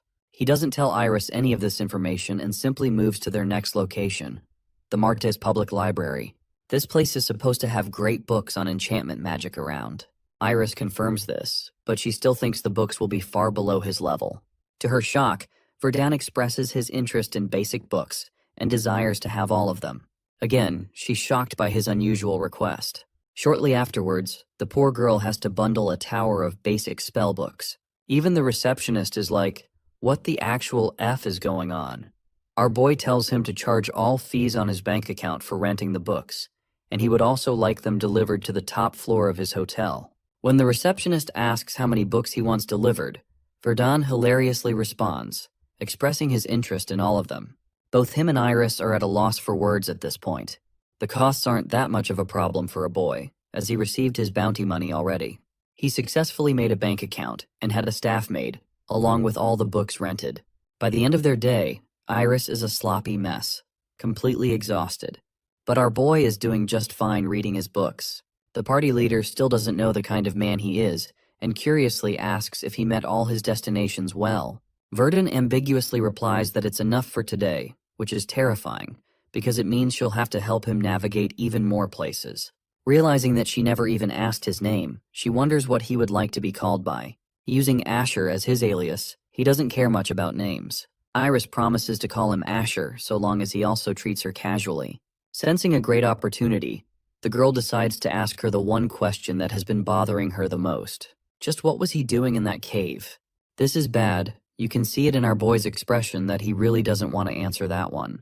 He can't make the excuse of saving them by sheer coincidence, so he decides to go with a general excuse. Verdun drops his formal tone and reveals that he was hunting his target. Realizing that it's actually the swordsman that he's talking about, she quickly reflects on their conversation regarding the professor. It makes her wonder if his role is like a secret investigator who is hunting down a corrupt organization. Unfortunately, our boy admits that he didn't get much information from the hunt, but he's glad for her help for the day. She helps him out by escorting him back to his hotel. The night comes by and she bids him farewell. Iris lets out a sigh of relief. She's finally done helping him around. Exhausted, she takes some rest on a bench, realizing that she's dealing with one strange man. But the fact that he can possess multiple elemental attributes all at once and at the same time carry an absurd amount of mana makes him special in her eyes. Aside from that, even for his age, he's got an insanely good grasp on the fundamental theory of magic, even better than some of her professors. Complimenting our boy ends up in her drooling over his looks. I mean, he is textbook Gojo with slightly longer hair. Then again, she finds it hilarious that he's completely dry and unentertaining in his conversations.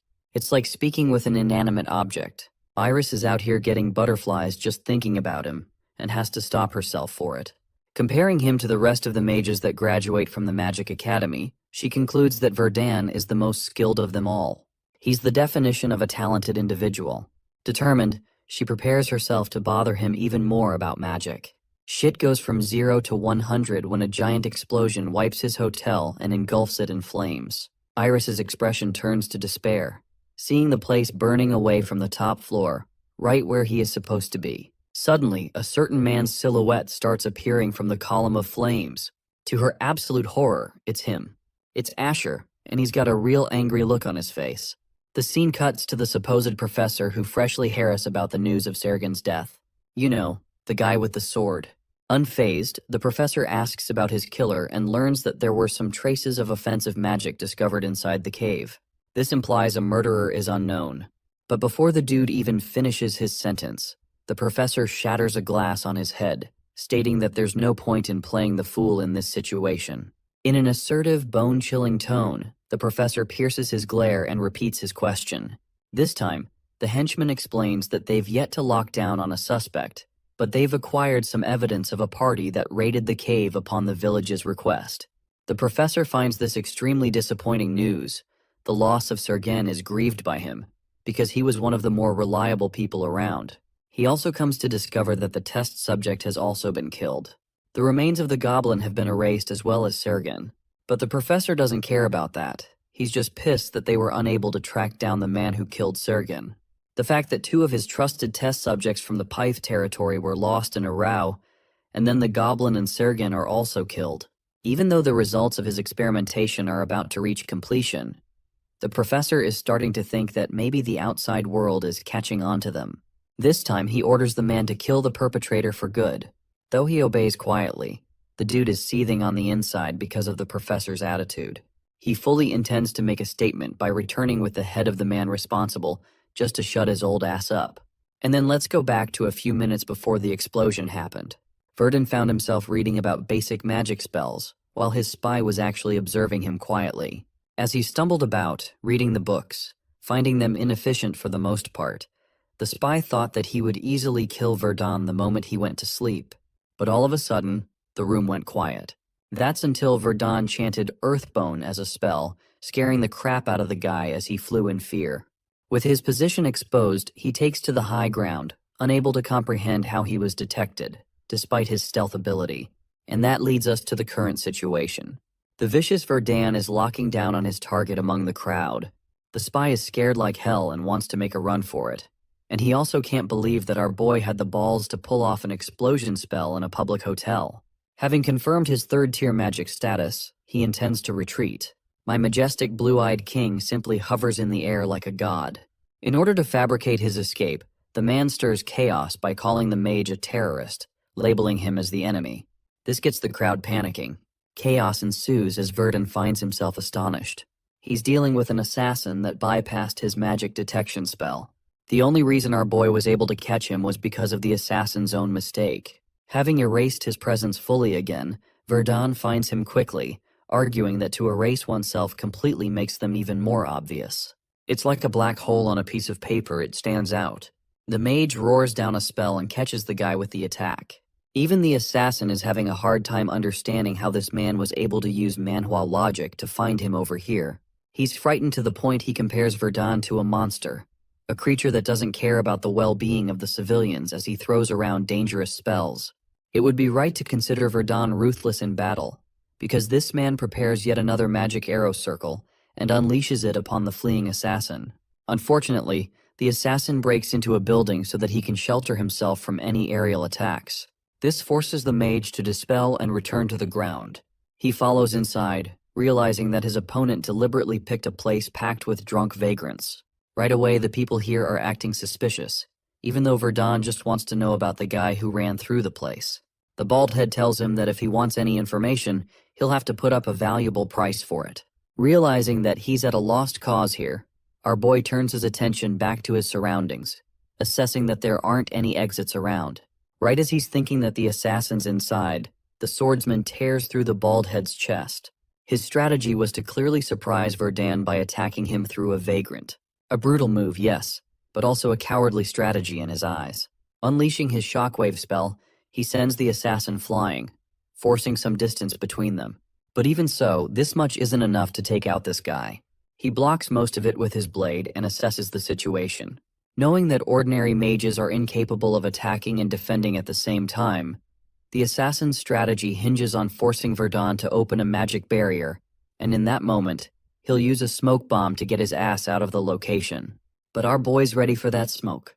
The assassin openly lunges to strike him down, hoping for the exact moment that his opponent will cast open a defensive barrier. To his utter shock, the response from the mage is not defense, but rather an offensive spell. He uses Earthbone in place of a barrier, completely putting the assassin off guard. With a lump of mana concentrated on the edge of his staff, the overwhelming mage powers up his crystal, making the assassin realize that he's dealing with a mage that doesn't even lose in close quarters combat.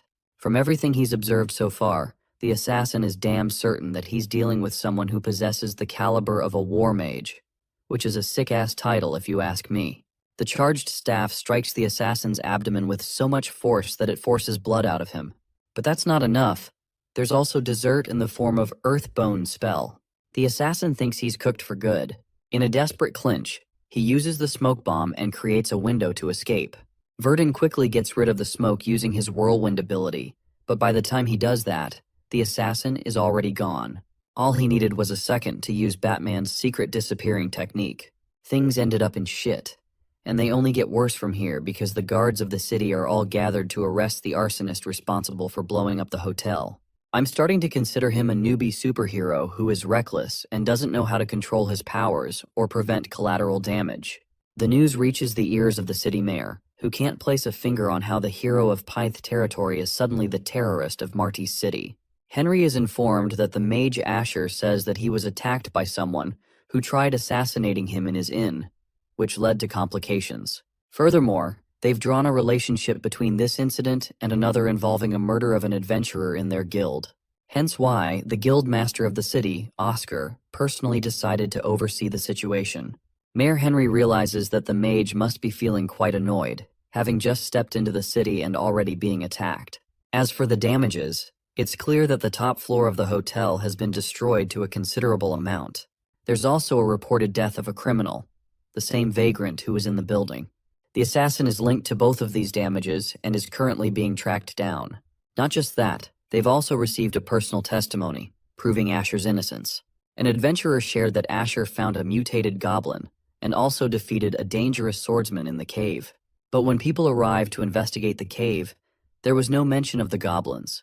Not even any corpses were left behind. It was empty.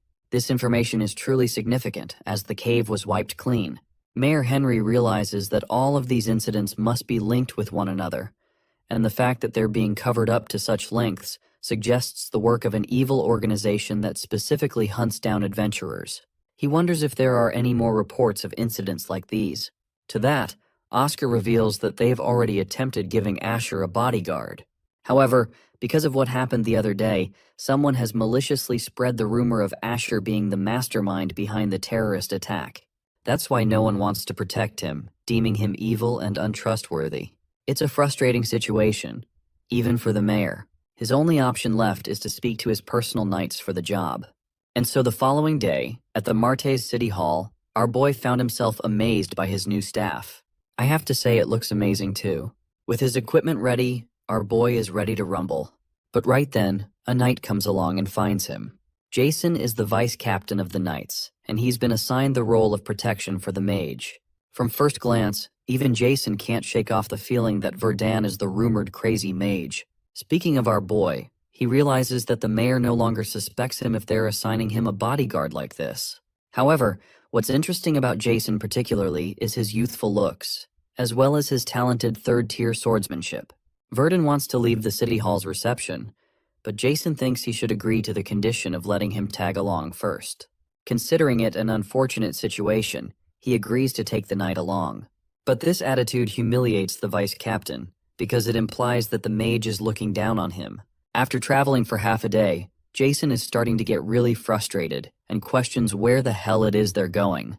Funnily enough, our boy reminds him that he can go wherever he likes. His bodyguard must follow him after all. But the young vice captain finds it annoying that they've walked for hours without any objective. Luckily for him, they've finally arrived. The place which they journeyed for many hours is here, and it appears like a shabby old building with nothing special about it. The vice captain can't believe they wasted all that time just to stand in front of it. Right as he's inquiring about their objective, Verdun literally blows the building up. This man doesn't not give a flying fudge. Imagine there were people inside. Michael Bay should consider hiring him. The vice captain shudders in shock, having witnessed the mage annihilate a building with magic without any thought. The mage expresses that he came here to find someone, specifically the scumbag assassin who tried to murder him the other day. Jason asks to confirm the assassin's location, only for our boy to confirm that he's somewhere around here. From their fight the other night, the intelligent mage briefly touched his body and left a spell on him. It's a unique spell that he learned recently, allowing him to create mana links and flows throughout locations. It's called Trace, formerly considered as tracking magic. The fact that his spell is still up and running means that the assassin has no idea it is placed on him. That's a good thing for the mage, though, because with this, they managed to uncover a secret underground passage. Furthermore, the mana flow of his spell tells him that the assassin went down there. Based on the scale, Verdun figures that the underground passage must lead to somewhere outside of the city. He also learns that none of the knights or the people of Marte City appear to be aware of this secret tunnel, even though they've been trained to memorize all secret locations. And yet, this place wasn't considered one of them. Pieces start to fall inside his head, as Jason connects the dots of the purpose of the tunnel, and realizes that the city is at risk of an enormous security breach that can happen at any time. Immediately, he whips out his blade, urging that they seal the passageway at once. But the mage isn't quite finished yet. Although sealing the tunnel is important, what's even more important is following the assassin that escaped. Well, Jason argues that they should call for backup in a situation like this, but Verdun thinks that if they wait too long, the assassin will escape. They have to make haste in the present, and saying so, he descends into the tunnel, leaving the knight at a loss for words. He thinks Verdun is acting far too chill towards the vice captain of the city. Yet again, it seems like the mage is underestimating Jason's abilities. Pissed off, he too jumps inside the tunnel, believing that all mages have the same annoying attitude on them. Speaking of which, remember the assassin that escaped? He's currently pacing around slowly with Vegeta's broken arm pose. The guy's mauling over the fact that he wasted a shit ton of time loafing around. Right after he escaped from the battle, it took him some time to recover and heal his wounds. He also made sure to cover his own tracks, so no traces were left behind. That's why he stayed here for long, but with the way he's handling this situation, he's certain that his terrifying boss will kill him. He's so frightened by that thought that he considers running away to someplace safe. But how will that make a difference? Because an organization like the Fangs of Gluttony will claw him down anyway. The best he can do is hope for the professor to take mercy on him. A while later, the assassin shows up before the professor, who doesn't seem to be in a pleasant mood. The news of the Marte City incident blew all over the place, to the point even he knew about it. The professor's crashing out, pointing out the sheer stupidity of his servant, who made such a spectacular performance that the entire city is now made alert. Hilariously, he thinks that this guy is the shittiest assassin because he couldn't even do his job right by keeping it low. In order to hear his side fully, he demands for a full explanation on what happened. The guy starts off, discussing how he went to Martes City and checked with the Department of Transit to uncover Verdun's location. Though he set up an ambush attempt, his clever opponent located him and used a destructive spell that brought the situation into the face of the city. He did his best hiding among the crowd, but the persistent mage stubbornly chased after him. A smoke bomb saved his life and caused a retreat. Hearing this, the professor is not pleased at all. He also thinks that Verdun would have chased after the assassin, if not for the fact that the knights of the city confronted him at an unfortunate timing, stopping his hunt. But even then, the professor is not having it. He thinks that there's a deeper goal associated with the mage that stopped his hunt. The realization finally overcomes him. There was an intentional reason why he let the assassin run away like that. Immediately, he tells the idiot assassin to take off his armor and burn it to the ground. The assassin doesn't even know what's up and follows the order, burning the armor at once. The burned armor reveals traces of mana, calling back the assassin's critical mistake. When he was struck by the staff, Verdun casted an additional spell on him. The professor goes ballistic, realizing that their location has been uncovered. They have to leave right away, securing the specimen and destroying everything else. But unfortunately for them, our boy makes his explosive entrance right away, realizing why his trace spell stopped working. He's glad that his enemies managed to uncover his secret plan. But it won't matter anymore. After all, they've been found, and there's no way for them to escape. The cat and mouse chase is done. Assessing the threat level of the situation, Verdun immediately notes that the guy in front of him is the assassin that attacked him, and the old man standing behind him, based on the clues that he received along the way, certainly has to be the professor linked to all the experiments. Finding himself in a pinch, the professor finally stands off against the crazy mage. He can't believe that the Ark would send in such an insane person from their side. Annoyingly enough, Verdun can't fathom why the Ark is constantly brought up whenever he confronts these people. It's like the situation from the cave. He wants to extract all the information he can get, but his immediate job is to knock the both of them down first. So he uses Earth Spear to catch them off guard. Well, the assassin steps in front to block the spell. The professor is still mad that his idiot subordinate messed up things all the way to the point their enemies are at the door. With a situation like this, the professor tells him to stall for time, while he can move his plan forward. Verdun doesn't want his ass to be running away, so he casts more magic arrows to quickly catch him. Unfortunately, they're all blocked by the assassin, who proves to be a diversion for his master to run off. He can't risk failing more than he has already. Even though he blocked a weakened version of his attack, Verdun thinks that if he goes too far, he might end up killing the guy, and he doesn't want to lose his chance of obtaining information. Right now he's in a pinch. He has to capture without killing. The assassin goes on to unleash his sword against the vice captain, who defends himself capably. Jason instructs Verdun that he'll handle things here, allowing the mage to push past and chase the professor. Without wasting a breath, this man literally flies ahead looking like a Dragon Ball Z character over here, making Jason regret helping him because bro didn't even say thank you and just left. Despite bursting with incredible speed, Verdun just can't find the professor. Only little time has passed, so it doesn't make sense for him to have escaped too far. Suddenly he is startled by a disgustingly strong stench. It's the stench of rotting corpses. The mage confronts the professor at last, who appears more confident and sinister than ever before. He knew his subordinate would fail to stop the crazy mage, but he's glad that Verdun came anyway, because he's been dying to show the world his creation. In the giant cage behind him rests an army of torn-mouth creatures, the Jesters.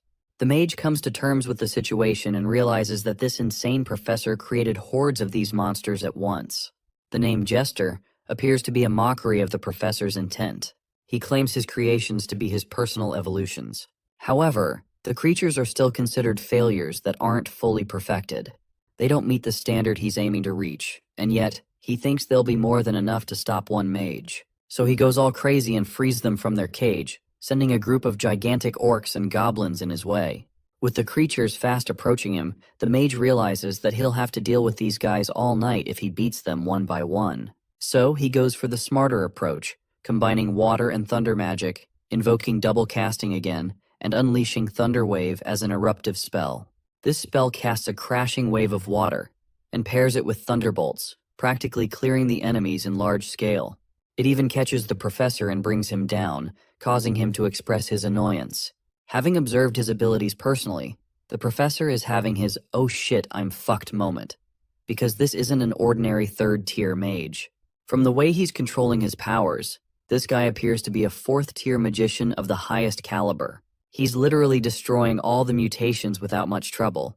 Having spent decades researching and crafting these monstrous psychopaths, it's absurd that everything is about to end in the span of a few minutes.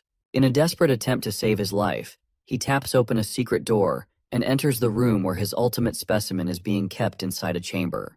This creature is the professor's finest creation, a masterpiece that terrifies me the more I look at it. Bro's got an hourglass body that girls would die for. I wonder what his workout routine is. Verdun quickly catches up to the cowardly professor, who can't believe that the mage annihilated all of his test subjects so fast. Our boy casually admits that he burned them all, so there's no way to run now. The professor finds the whole situation ridiculous. Even though he deemed them his failed test subjects, they were still powerful in numbers. One mage shouldn't be enough to kill them all, not so quickly. With this accomplishment alone, he's dead certain that Verdun is in the 4th tier caliber for a mage. Speaking of our boy, he's intrigued by the sight of the creature being preserved in the chamber. The professor's nervousness is replaced by his pride. He's never been more proud of a creation before. This creature is dubbed gluttony, the very symbol of their group and their ideology. It's the ultimate life form that devours everything in sight to become more powerful.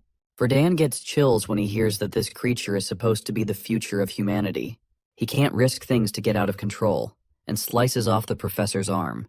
Finally, a protagonist who tries to eliminate a threat before it awakens. Even then, it's unfortunate for him, because despite his wailing screams, the professor had already pressed the button before his arm was cut. Lo and behold, the abomination known as gluttony. Man, if this creature is supposed to represent humanity's future, sign me the heck out. Verdun finally realizes the professor's plan, who is laughing victoriously, pointing that the mage's immense mana reserves will be the end of him. Because gluttony? He's staring at a 5-star meal full of mana over here. The creature uniquely displays a capacity to speak, sharing its hunger. Verdun is caught off guard, as gluttony spasms out of control with chaotic energy. The salivating monster has already locked its target down, aspiring to eat the delicious meal. Chat, is this monster Riz? I know I said Verdun's like Gojo, but damn, even the monsters out here want his staff. In all seriousness, when gluttony unleashed a wave of energy, it enhanced its body immensely. In the span of a few seconds, this creature is already channeling abilities that surpass years of a human's training. The fact that an artificial being can use such powers is beyond him.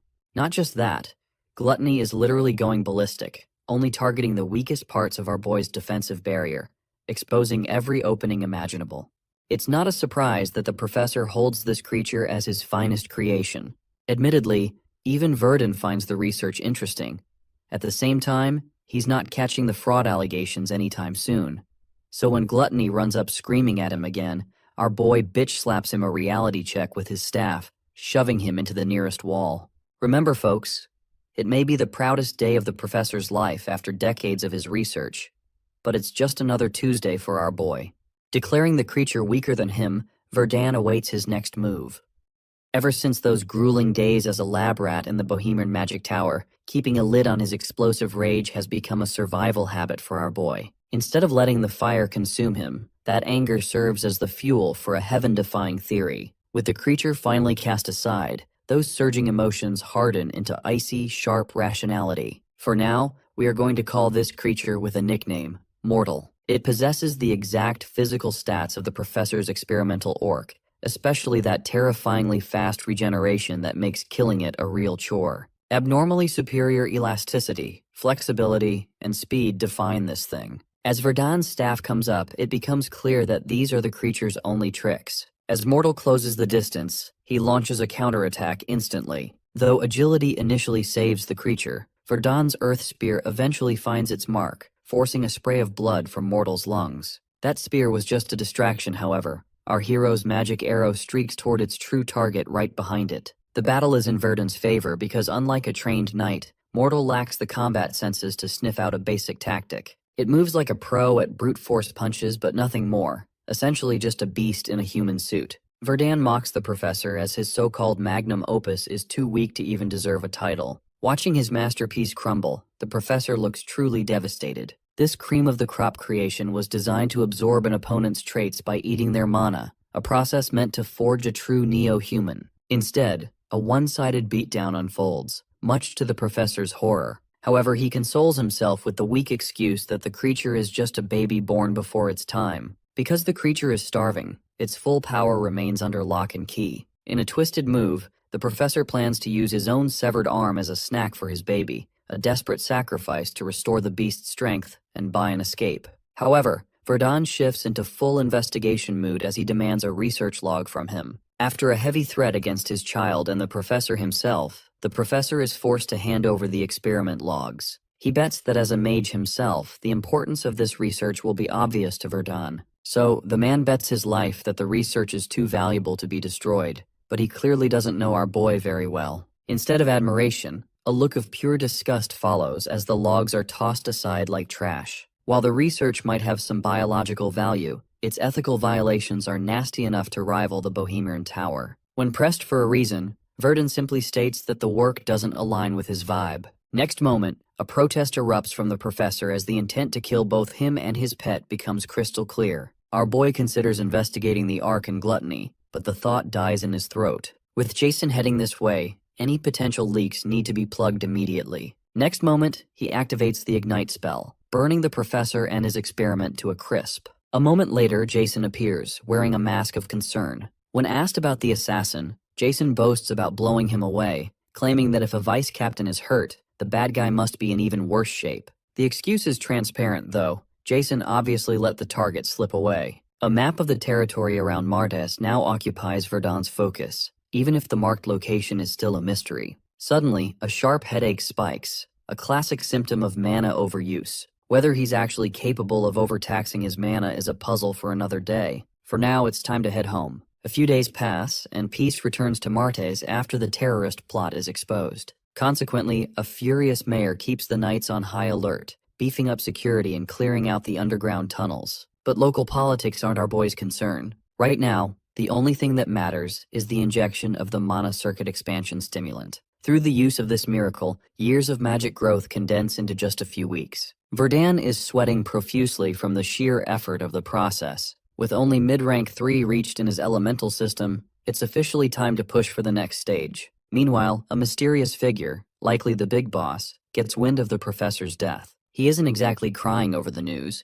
In fact, he was planning to eliminate the professor anyway. Instead, our boy's handling of the cleanup sparks a genuine intrigue within him. It won't be long before our hero is graced by his presence. The next morning finds Verdun at the Martes Knights training grounds, focusing on his magic drills. Previous legwork on that mysterious map had already pointed toward a defunct research facility hidden deep within the forest at the border. Apparently, the secret to high-level villainy involves hiding a front door under a massive tree and locking it with a complex mechanical device. Despite a thorough search, the facility turned up no signs of life other than the usual forest insects. Aside from a fang-shaped emblem mentioned in the professor's journal and a Mahbat hide, the gold standard for physical resistance, the trail for the Ark or gluttony remains a total ghost town. No clues, no leads, nothing. Meanwhile, the local knights are having a field day whispering about his training habits. After all, a respectable mage practicing with a pole technique is bound to draw some stares. Between the acquisition of the rare Mahbat skin and stopping a literal terrorist plot, he gets a good deal. Next moment, a summon from the mayor cuts the session short. A little later,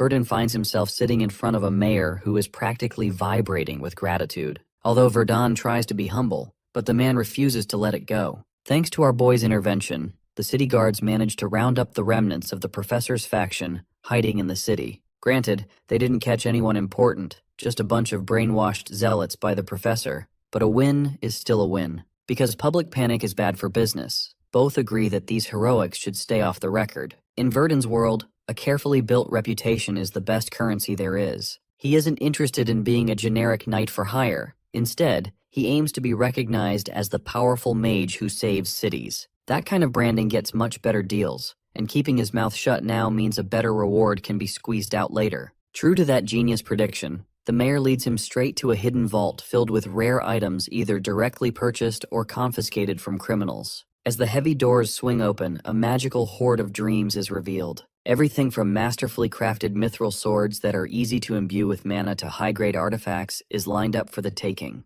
Given plenty of time to shop, Verdun knows he made the right call. While opportunities for fame will come again, this kind of rare compensation is the real prize. Basically, mithril is a top-tier ingredient, but Verdun is currently staring at a sword that is basically a glorified butter knife for someone of his caliber. Since he's picky about his gear, he asks for permission to appraise the hoard. The mayor's growing respect for our boy is obvious. It's not every day a non-professional possesses the eye to appraise, but Verdun clearly does. During inspection, a few items draw his attention, but nothing here touches his current loadout. He's halfway considering grabbing a sword just to flip it for profit later, but then, a mysterious ring stops him in his tracks. His appraisal skill hits a brick wall. No reaction. In the RPG world, that usually means it's junk or something that doesn't register as magical. The mayor tells Verdun to take his time. Poor man didn't realize Verdun takes that literally. By sunset, the mayor's patience is paper thin. Our guy's meticulous nature is far beyond expectations. Finally, showing some mercy,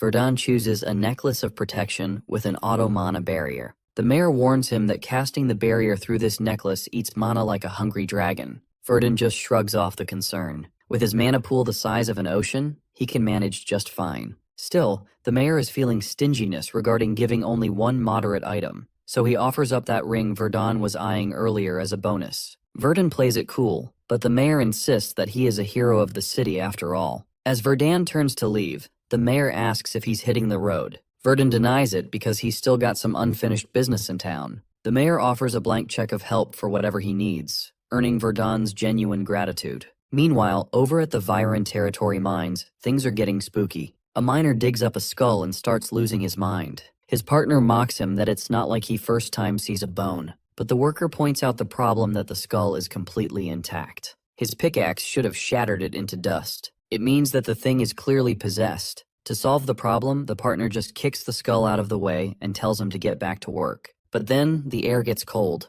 Everyone's face turns a shade of ghost white as they look behind the miner. The poor guy is oblivious until his buddy points a trembling finger. He turns around just as the skull pulls itself together into a full-on undead. His scream for everyone to evacuate is cut short by a bloodbath. The undead start their hunt. Now rumors are flying faster than arrows. There are things in the Viren mines that just won't stay dead, and the city is officially slapping on a state of emergency. The surviving miners warn about the news as the entire territory begins to spiral into a panic. A messenger from Viron reaches Martez shortly after with the update. Meanwhile, Iris's party is wondering when their companion is finally going to get cozy with our guy. Our dude is practicing magic enchantment under Iris's watchful eye. She's currently coaching him through the next stage of a spell, encouraging him to mix his mana into the brew. Though it took our boy a full month to learn the mana enchantment and his secret technique, he consumed his time by learning enchantment magic from Iris. Right now, Verdun is out in the forest putting his enchantment lessons to work, stacking enchantments on himself as including strength enchantment, reaction speed enchantment, sensory enchantment, and barrier enchantment. With all those buffs shrieking around him, he lunges at an orc, finishing it off with a mana-focused strike that slices the monster clean. After a solid month of practice, his training is finally successfully applied in actual combat. The sight of a mage taking out an orc barehanded in only 13 seconds floors Iris. She thinks for a moment, whether there is anything our boy can't do. He thanks Iris for the magic lessons, but she's already so in awe of his talent that she tries to give him all the credit. To her, he's so amazing he practically taught himself. Verdun, however, brushes off the praise with a reality check. A self-taught path is impossible when all the textbooks are burned. Since she was the one who helped him whenever he got stuck, the credit for the teaching belongs to her. That statement completely saves her pride. His down-to-earth act is truly enchanting. He's so perfect it's actually suspicious. Naturally, his romantic interests become a point of curiosity, because apparently our boy has everything a girl could fall for. Then, her thoughts take a wild turn whether Verdun have some kind of hidden problem. Verdun's calm reply that he doesn't have any kind of problem is baffling. That's when the realization hits. She was wondering out loud. He dryly reminds her to keep her wild thoughts to herself. Totally embarrassed, she tries to clear the air and fails,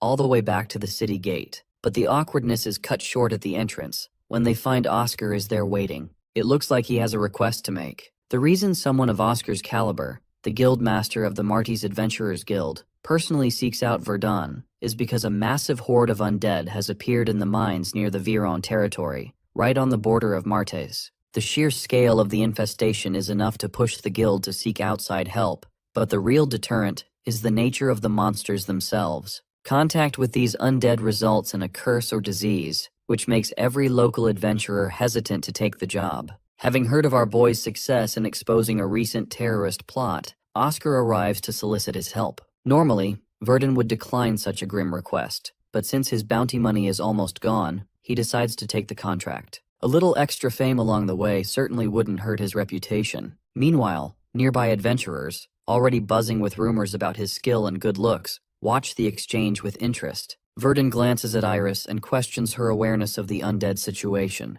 She claims to have only just heard the news, though the lie is a bit thin. When he reminds her that her party is tagging along and might be terrified of the monsters, she admits to some nerves but dismisses the local rumors about curses as baseless superstition, citing her background as an academy graduate. From her perspective, the mission is a guaranteed win. Since her team won't be in active combat, she proudly declares that Verdun will handle the front line while she and her party remain in the rear for support. It is a moment of immense, albeit misplaced, pride. Her party members are visibly embarrassed to hear their leaders so boldly announce their plan to avoid the actual fighting. To anyone listening, the party is perfectly happy to let someone else do the heavy lifting. Despite the awkward dynamic, Verdun remains hopeful that the opportunity will ultimately turn into something productive. A day has passed since the expedition departed to subjugate the undead. While the rest of the team remains cramped inside the carriage, our boy is traveling via flight magic. His choice to stay airborne leaves the group wondering if he is intentionally keeping his distance,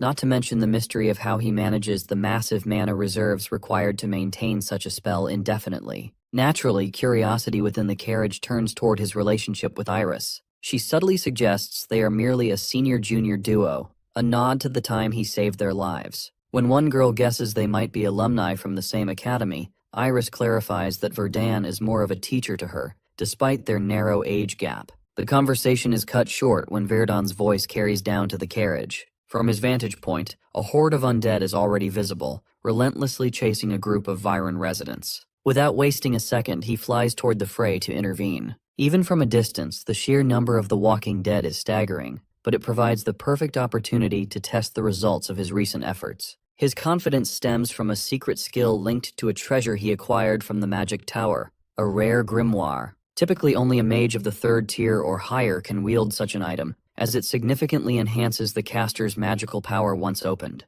It is a masterpiece of magical engineering, designed to amplify all forms of sorcery. Now, combined with his month of enchantment practice, the stage is set for a demonstration of destruction. Only the artisan Magic Tower can craft an artifact of this caliber, given the grueling requirements and the obscenely rare materials involved. Because these items are so powerful, they are usually strictly registered and tracked. Naturally, our boy is sporting an unregistered grimoire of elemental magic. He has even gone the extra mile by engraving a complex, constantly active connection magic circle into it, turning high-level theory into a very dangerous reality. The moment he decides to test it, the world reacts. He drops a geography manipulation spell on the target area, and the ground shatters. To the horror and awe of everyone watching, the earth itself surges upward, forming a massive terrestrial hand that scoops up the undead skeletons like toys. Without missing a beat, he follows up with a double cast of flame and blast, incinerating the trapped bones until nothing remains but drifting ash. His companions are beyond stunned.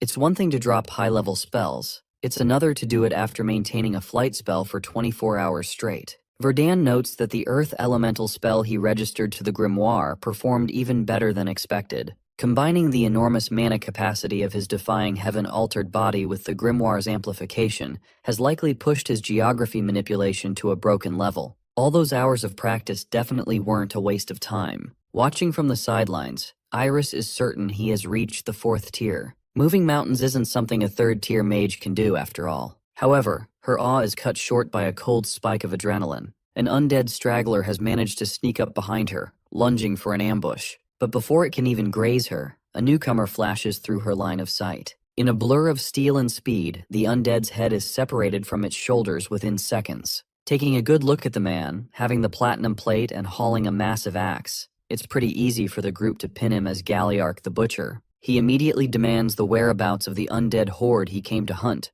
only for Iris to break the news that they've already been wiped out. Galliarch isn't buying it. He has the reports that a horde that size doesn't just vanish into thin air. His gaze shifts toward our boy, searching for the one responsible for the cleanup crew. When he bluntly asks if Verdun did the deed, our guy doesn't exactly go for the humble approach as he arrogantly fires back, asking what if it was his work. That definitely doesn't sit well with the Butcher. Galliarch didn't trek all the way out here just to stare at a pile of ash. Since Verdun effectively snatched the job and the glory right out from under him, Galliarch decides there's only one logical response. It's time to take a revenge. The air between the two men thickens with the obvious mood for revenge. To pick the perfect spot for the brawl, Verdun puts some distance between them, prepping for the upcoming showdown, a move that doesn't escape his opponent. The prospect of Verdun actually stepping up brings a hyped grin to Galliark's face. One of the adventurers warns our boy that he shouldn't fight the butcher. The potential danger of the man brings a look of concern to Iris,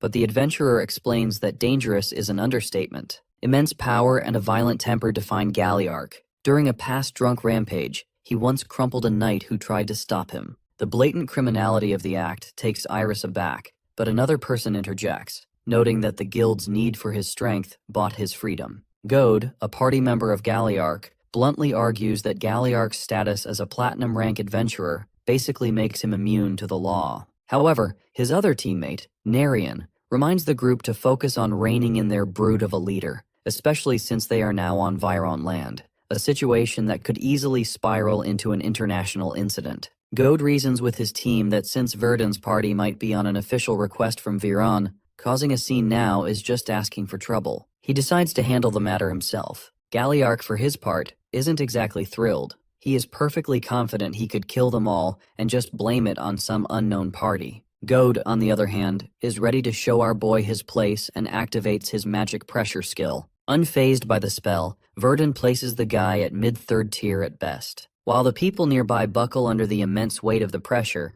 our dude remains unimpressed. Despite the big name, the skill is just a messy release of raw mana, and Gode's clumsy technique is obvious to Verdun. In the next moment, Verdun releases his own magic. The surge doesn't just cancel out Gode's pressure, it completely knocks him down. The display of superior strength immediately captures Galliark's interest. When Verdun offers up his fabricated name, Galliark just grins, clearly excited at the prospect of meeting someone like him. After the conflict ends, the group is tasked with both guarding the king's survival and delivering aid, which delays their arrival at the Viron territory. Not to mention, Verdun's companions are less than happy with him for clashing with someone like Galliark. By the next day, they are standing before the Lord of Viron, Farnad van Viron. He is ready with his Viron knight troops and a religious order that includes clerics. They are all heading to the mines to eliminate the undead infestation. Before dispatching the troops, the Lord expresses his hope that there will be no casualty. Both Galliark's party and our boy's team are part of the mission.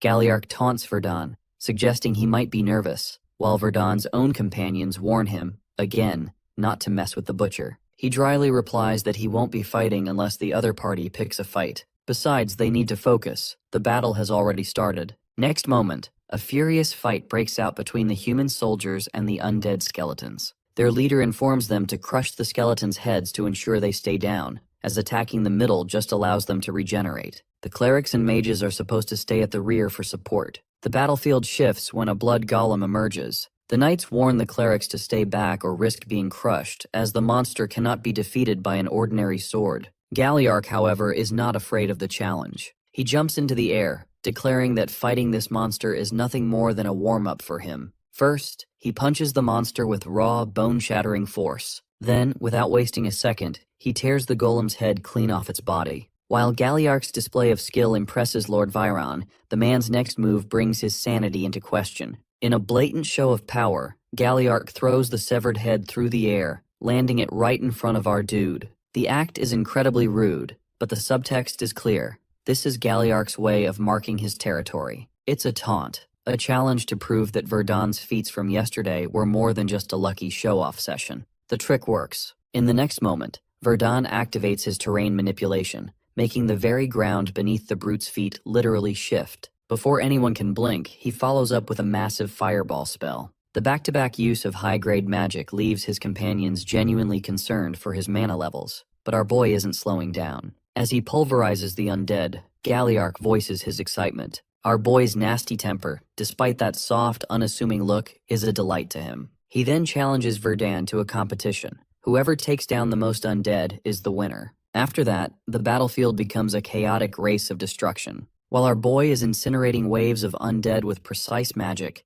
Galliark is ripping through them with nothing but brute force. The constant provocation from Galliark really hits home for our boy, who spends the trek picking off undead here and there. This impromptu challenge actually works in everyone's favor. By the time the group reaches the mines, casualties remain remarkably low. Because space inside the cave is limited, only a select few gain access, including Verdun, Iris, and Galliark's team. Galliark's rare praise for Verdun's skills meets with total indifference from our guy. One person definitely not enjoying the vibes is Gode, the mage on Galliark's team. Jealousy eats at him after Verdun countered his mana pressure so easily. While our boy appears to be a third tier like himself, his true depth remains a suspicious mystery. While the selected party enters the mines, the main garrison waits at the entrance. Nerian, a gold rank ranger from Galliarch's party, takes the vanguard position. She is undeniably good at her job, detecting threats and eliminating undead with surgical surprise attacks. Every member of the party proves efficient, operating like a well-oiled machine,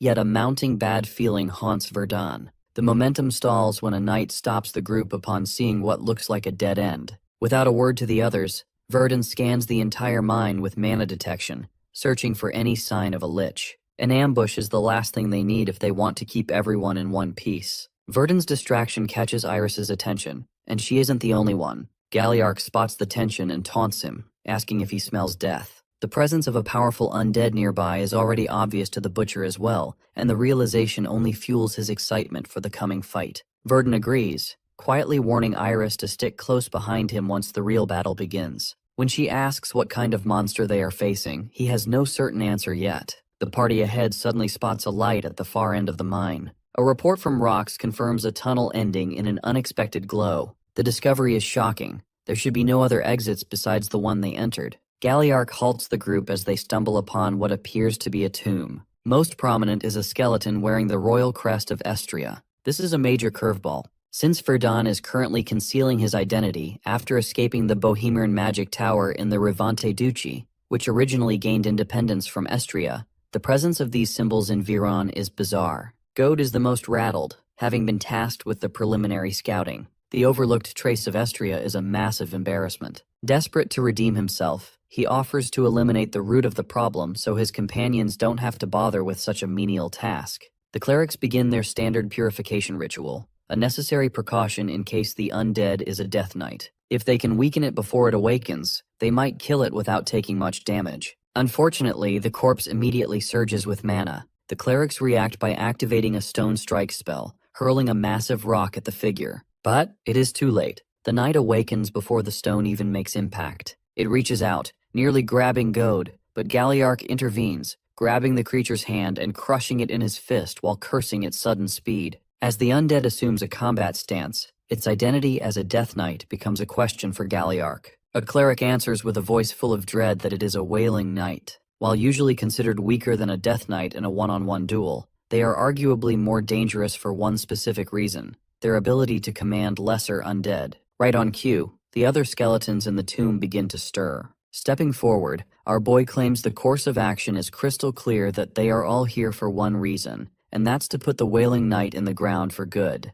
To make that happen, he starts using his magic to reconstruct the entire terrain, aiming to neutralize the enemy's massive advantage in numbers. In the next moment, the ground beneath their feet shakes with such violence that his companions start questioning his motives. Galliarch's worry that Verdun is trying to claim boss monster for himself is clear. Verdun reassures him that there will be plenty of enemies to go around down there. As if on cue, a small army of undead awakens. Skeletal dark mages hover in the air while soldiers swarm the ground, ready to tear the party apart. Meanwhile, our boy is only interested in one thing: taking down the wailing knight personally. Without wasting another moment, Verdun hurls a volley of flame arrows at the wailing knight. Basically, fire and holy elements are the natural bane of the undead, so he strengthens the assault by double casting with Heatwave Arrow, triggering a massive explosion on impact. Spotting a brief opening through the smoke, he pierces the knight's chest with a fire spear, but the undead boss remains unfazed. Aside from a fresh hole in its armor, the monster stands tall. The knight's immediate shift into a counterattack is obvious. An efficient block is the only way forward. A direct hit threatens to shatter Verdun's mana shield, and the resulting recoil would leave him wide open. This time he pivots to ice magic, releasing a freezing wave of winter gust. He follows up with a double cast of Breath of Glacier, successfully entombed the wailing knight in a cage of ice. The plan is simple: crush the frozen enemy with pure mass. Gathering his focus, he prepares a triple earth spear throw, manifesting a massive spike of solid rock aimed right at the knight's heart. Shockingly, the wailing knight detects the incoming danger and shatters the ice cage with brute strength. Its appearance shifts instantly, dark mana coalescing into a suit of obsidian-like armor around its body. Next moment, Verdun feels his head hurt, a clear warning of his mana reserves hitting rock bottom. At this rate, Total depletion and defeat are only moments away. Before the situation can spiral, Galliark crashes onto the scene and punches the knight with a bone-rattling thud. It seems the butcher finally reached his limit on letting our boy have the main course all to himself. Meanwhile, the other adventurers finish off the 3 liches without a single casualty. When Rox gives the credit to Narian, Gode's irritation is obvious. She wasn't the only one taking down high-tier undead. To keep the peace, Rox flatters him, praising his contributions to the fight. Iris, however, remains focused on the bigger picture. Her teammates point out the elephant in the room that there is no clear exit. A large hole in the roof sits far out of reach, and their collective firepower isn't enough to blast through the thick walls. If the ceiling collapses, everyone goes down with it, buried alive. Right on cue, the walls begin to tremble. The tremors are the direct result of Galliark's clash with the transformed Wailing Knight. Even his bone-shattering punches fail to leave a scratch on the monster's new armor. Instead, a heavy blow from the knight sends Galliark reeling back. The monster immediately follows up with a sword strike, forcing Galliark to duck just in time. The knight leaps back to reset as Galliark readies his axe. Sensing our boy behind him, Galliark's surprise is evident. He didn't expect Verdun to still be on his feet. He suggests taking a rest, but Verdun is more interested in an after-action report on the boss undead. Galliark reports back that the thing is tough, but fighting it is pure entertainment. Galliark surges forward again. He leaps into the air, his axe held high for a next blow. Activating his destruction skill, he slams down with full force, crumbling the floor beneath the knight's feet before kicking the monster away. With more undead swarming from behind, Verdun immediately triggers a mana explosion, vaporizing the small fries before they can interfere. Galliark grabs the Wailing Knight with his bare hands and slams it into the wall with bone-crushing force. Without a word of warning, Verdun tells him to step aside as he unleashes a concentrated fire spell, drawing a guttural curse from the butcher as the heat flares. The knight, however, refuses to stay down. Its sword lances out, aiming to impale Galliark, but he catches the blade between his elbow and knee, stopping the steel inches from his chest. In the next moment, the Wailing Knight shifts its focus entirely to Verdun. It lunges forward, passing through the lingering flames as if they are nothing more than a light mist. The sight of the fire having zero effect on the monster brings a visible tension to our boy's face. He is protected from the knight's direct impact only by the necklace of protection. The mayor's earlier warning about the jewelry's massive mana consumption, once brushed off as a minor concern, now rings true as the primary cause of his depleted reserves. Aside from the magical drain, a sharp, nauseating pain from a dislocated shoulder makes every movement a struggle. The biggest problem remains the enemy, whose strength has spiked exponentially since manifesting the black armor. Seizing a moment of transition, the clerics join the fray alongside the 2 fighters, their holy chains lashing out to bind the knight from 3 sides. When questioned about the obsidian plating, the clerics can offer no answers. The church archives contain no record of a Wailing Knight possessing such a form. Galliark rushes the bound enemy, shouting for the clerics to hold the chains tight. The Wailing Knight reacts with terrifying physical power, yanking the chains and nearly dragging the holy casters into a collision. Galliark intercepts them just in time, saving the clerics from a bone-crushing impact and commanding them to regroup for another attempt. Watching from a distance, Gode's confidence returns. The knight's hyper-focus on Galliark looks like the perfect opening to prove his worth. He readies an earth spear, aiming for a killing blow, but the monster brushes the projectile aside like an annoying mosquito, reflecting it straight back at him. The sight of his injured teammate sends Galliark into a desperate rage. He shoves the monster aside and barks orders at the clerics to heal the fallen mage. The Wailing Knight rushes him again, but Galliark catches it with his bare hands, slamming the creature into the dirt. He glances back at Verdun, demanding to know how much time is needed for a mana recovery. Our boy replies that a few seconds are enough for him to pull himself together. With a signal to get ready, Galliark pins the enemy down, exposing the specific spot he had weakened earlier. An elbow to the guts draws a loud curse from the butcher, but he holds firm, smashing the knight into the ground once more until a visible crack finally spiders across the black armor. Both Galliark and Verdun remain on high alert, their eyes locked on the fractured plating.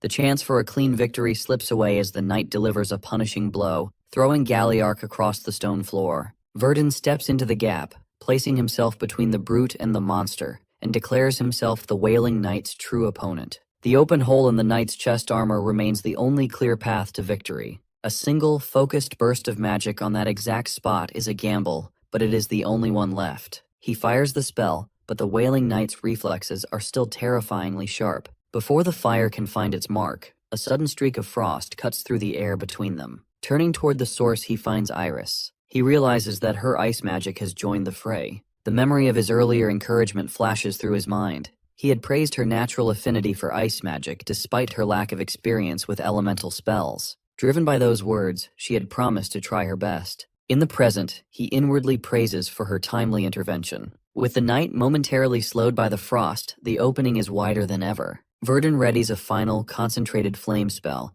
as he prepares to claim a hard-fought victory. While lying unconscious, our dude clings to the clear memories of Wailing Night. He is thinking that no matter how many battles stand in his way, he will go back to his homeland. He repeats this promise in his fading thoughts because it keeps him moving forward. He truly believes it, yet fate does not fully rest in his hands. Then he learns something he is never meant to know, and that knowledge ruins every plan he builds. As a result, his son saw his father buried alive in front of him. Even so, the desire to return to his home never leaves him. When he opens his eyes on the ground, confusion hits first. Iris and the priest feel relieved because his silence finally breaks. He pushes himself up and focuses on the battle, wanting to know if the subjugation succeeds. The priest explains that victory comes through our guy's effort. Iris adds that they defeat the knight, but he suddenly collapses afterward. The priest connects his collapse to the necklace in his hand. He senses a will inside it, similar to the Wailing Knight's presence. Verdun grips it so tightly that no one can remove it.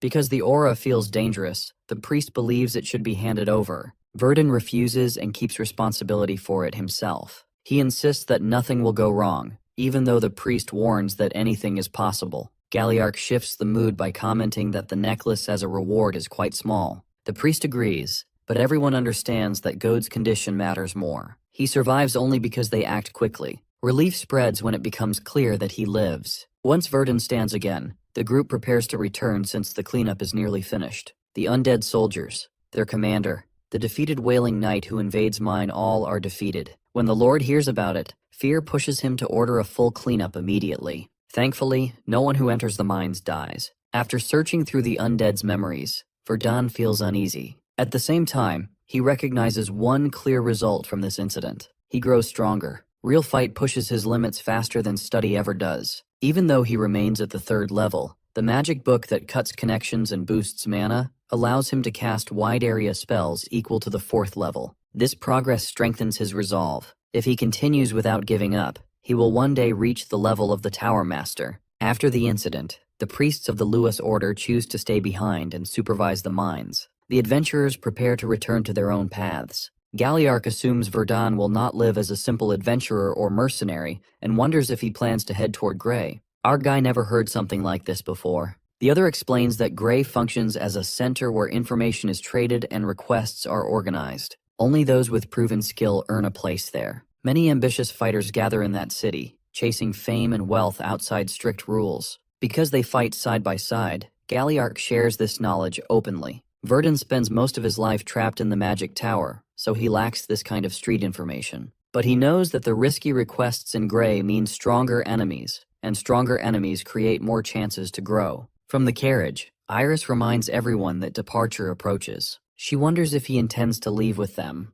Besides, she plans to study elemental magic further once she returns. She notices he stands apart and realizes he does not plan to follow. His wounds are still fresh, yet his decision feels firm. He thanks her for the enhancement magic she taught him and assures her that with steady training, she will master elemental control. Even so, he confirms that he must leave. The farewell comes faster than expected. Iris reflects on everything that happens. She survives the battle and gains knowledge she fails to learn at the academy. Their meeting begins suddenly and now ends the same way. She accepts that holding him back serves no purpose. They shake hands and part with the intention of meeting again. She quietly decides that when that day comes, she will stand proudly as someone he can acknowledge. At the same time, Rovaline confronts the captured man. She demands him to answer that why the Black Hour targets the Magic Tower of Bohemern. Basically, the Black Hour is a group of mages who turn their backs on traditional magic to walk a twisted path. For Rovaline, the truth behind the attack on the Magic Tower of Bohemern stays hidden in the shadows.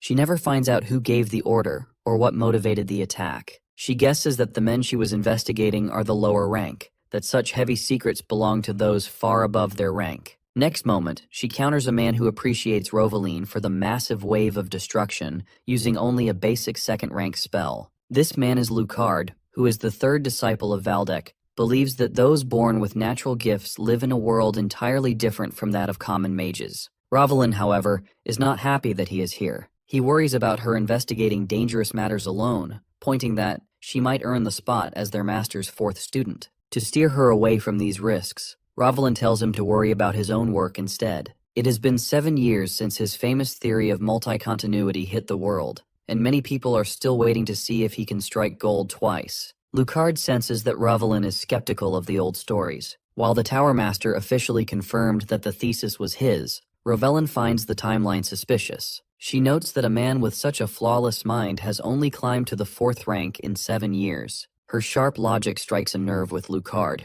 who feels she is disrespecting a man he holds in high regard. He views her as a constant thorn in his side, especially now that she is poking around in the past. Since he assumes that Verdun is dead, Lucard believes the truth about the stolen research is buried forever. This silence keeps certain powerful people safe, yet Rovaline continues to grow bolder by the day. Lucard knows that losing his temper would look bad in front of the Tower Master, so he keeps his emotions in check. He focuses on protecting his reputation while quietly aiming for the 5th rank. He believes that once he reaches that peak, he will finally have the power to stop dealing with Rovaline's interference. Meanwhile, before leaving Viron, Verdun stops in the village of Grey because Galliarch suggested it. Eventually, he makes his way to Cohen, the industrial center of Pale's lands. The city is a place of massive factories and rigid discipline. People move here searching for stability, but the harsh environment creates a massive gap between the wealthy and the poor. The slums of Cohen are famous for their misery, but Verdun knows that the best answers are often found where society refuses to look. He walks straight into the heart of the district. The contrast between the rich areas and the slums is staggering. Even the roughest parts of Martes seem bright compared to this. At the very least, he finds the stench here manageable. He finds a quiet building that serves as a front for information. The shop is empty except for a man behind the counter who tells him they are closed. Verdun simply mentions that the butcher sent him. The owner asks for his name, and he introduces himself as Asher. After the man confirms that he matches the description he was given, he skips the formalities. He points him toward a hidden door but gives him a stern warning. Do not cause trouble, or everyone involved will suffer for it. Verdun descends the stairs into a warehouse that leads to an underground tavern. A man wrapped in bandages leads him inside. Verdun scans the room immediately, spotting 2 mages, an archer, and 2 swordsmen. Everyone in the room is there for high-stakes work or secrets. Then he is led to another room. A man approaches him and introduces himself as Pale, a well-known information broker in the south. Pale admits he is impressed by how quickly our boy has made a name for himself since arriving in Pythe. Pale gets right to the point, offering both employment and intelligence. Verdun expresses interest in both. Pale explains the rules. Everything is tiered. The more valuable the secret, the higher the risk and the responsibility. Trading in sensitive information can cost lives, so trust and reputation are the only currencies that matter. There are no shortcuts in this system. Verdun understands the situation. Information regarding the Magic Tower's treasures is still out of his reach. However, he is short on funds. He realizes that by completing jobs and building his reputation, he will eventually gain the access he needs. He asks for the freedom to pick his own missions. Pale agrees but insists that he fill out a questionnaire first. As they talk, Pale notes that our boy looks more like an adventurer than a common mercenary. Pale then offers a job that seems to fit his history, a hunt for a dangerous creature. Verdun looks over the contract. He asks if the mission involves hunting a demi-human, but Pale informs him that the target is a roarwolf. Monster hunting typically begins when a government or a local lord sends a formal request to the guild. This setup highlights the strong connection between the ruling power and the guild, allowing a country to handle threats without throwing away its own soldiers recklessly. Sometimes a lord chooses to use his own troops to fight monsters directly. When this happens, every trophy and material gathered from the field belongs to that lord. Even so, the guild usually steps in to manage how those monster parts are distributed. However, when a territory relies solely on its military, the balance often shifts. Without consistent professional control, monster populations explode. If the soldiers cannot keep up, the land slowly transforms into a dangerous nest of beasts. Because of this danger, the guild maintains the right to step in first unless there is an emergency. Even then, clients always scramble to grab the most valuable parts for themselves. The vocal cords of a low-level wolf are a perfect example. Lords crave these materials, and merchants from Gray make a living by meeting that demand. Verdun takes on missions through these information brokers and finishes them with efficiency. At this moment, he is wrapping up one such contract. Next morning in this forest, the massive corpse of a wolf lies soaked in blood. Pale and Meyer look over the area, noting that the work is perfect. It isn't just one wolf that has fallen. The entire pack has been wiped out. The level of destruction makes it clear that this was no ordinary hunt. The smaller wolves were caught in wide-range attacks, leaving them decimated. The primary target, the roar wolf, was handled with more precision. It was killed carefully to make sure its vocal cords stayed intact. The hunt ended 2 days ahead of schedule, and the materials are in flawless condition. He confirms that everything is exactly as requested and marks the job as done. Pale also finds a sharp arrowhead left behind at the scene. Later, Verdun pays a visit to a workshop master. The craftsman asks if he is happy with the custom staff. Verdun looks over the gear and agrees that it meets his standards, feeling satisfied with his choice of workshop. When he first reached Cohen, he ordered a full set of armor made from Mahbat's skin, covering both his upper and lower body. At the same time, he asked the smith to fix a ring he found in Martes. The craftsman examines the ring and explains that it is a complex magical artifact. Fixing it won't be easy. As Verdun holds it, while using appraisal on it, he can tell that the damage is deep. While he can't tell what its original power was, he is certain that it is indeed a magical item. So he agrees to pay for it as the magic artifact restoration. After that, he stayed in Cohen for a while, working regularly for Pale. The jobs come in a steady stream. He finishes every task and collects his pay, doing everything from hunting down criminals and bandits to breaking up illegal slave rings. A month passes in a blur of activity. Eventually, the ring is restored, but its true ability stays locked away. Verdun realizes the workshop doesn't have the expertise to solve the mystery, so he decides to try repairing the magic himself. One day, while walking through the city streets, a little girl rushes past him with an ice cream cone. She trips and nearly falls, but he catches her just in time. Her grandmother rushes over, worried the child caused a scene. Verdun assures the woman that everything is fine and the girl is safe. The elderly woman is grateful for his quick reflexes and insists on giving him something in return. She explains that while she doesn't have much, she might be able to help him. The little girl proudly adds that her grandmother is famous for her fortune-telling.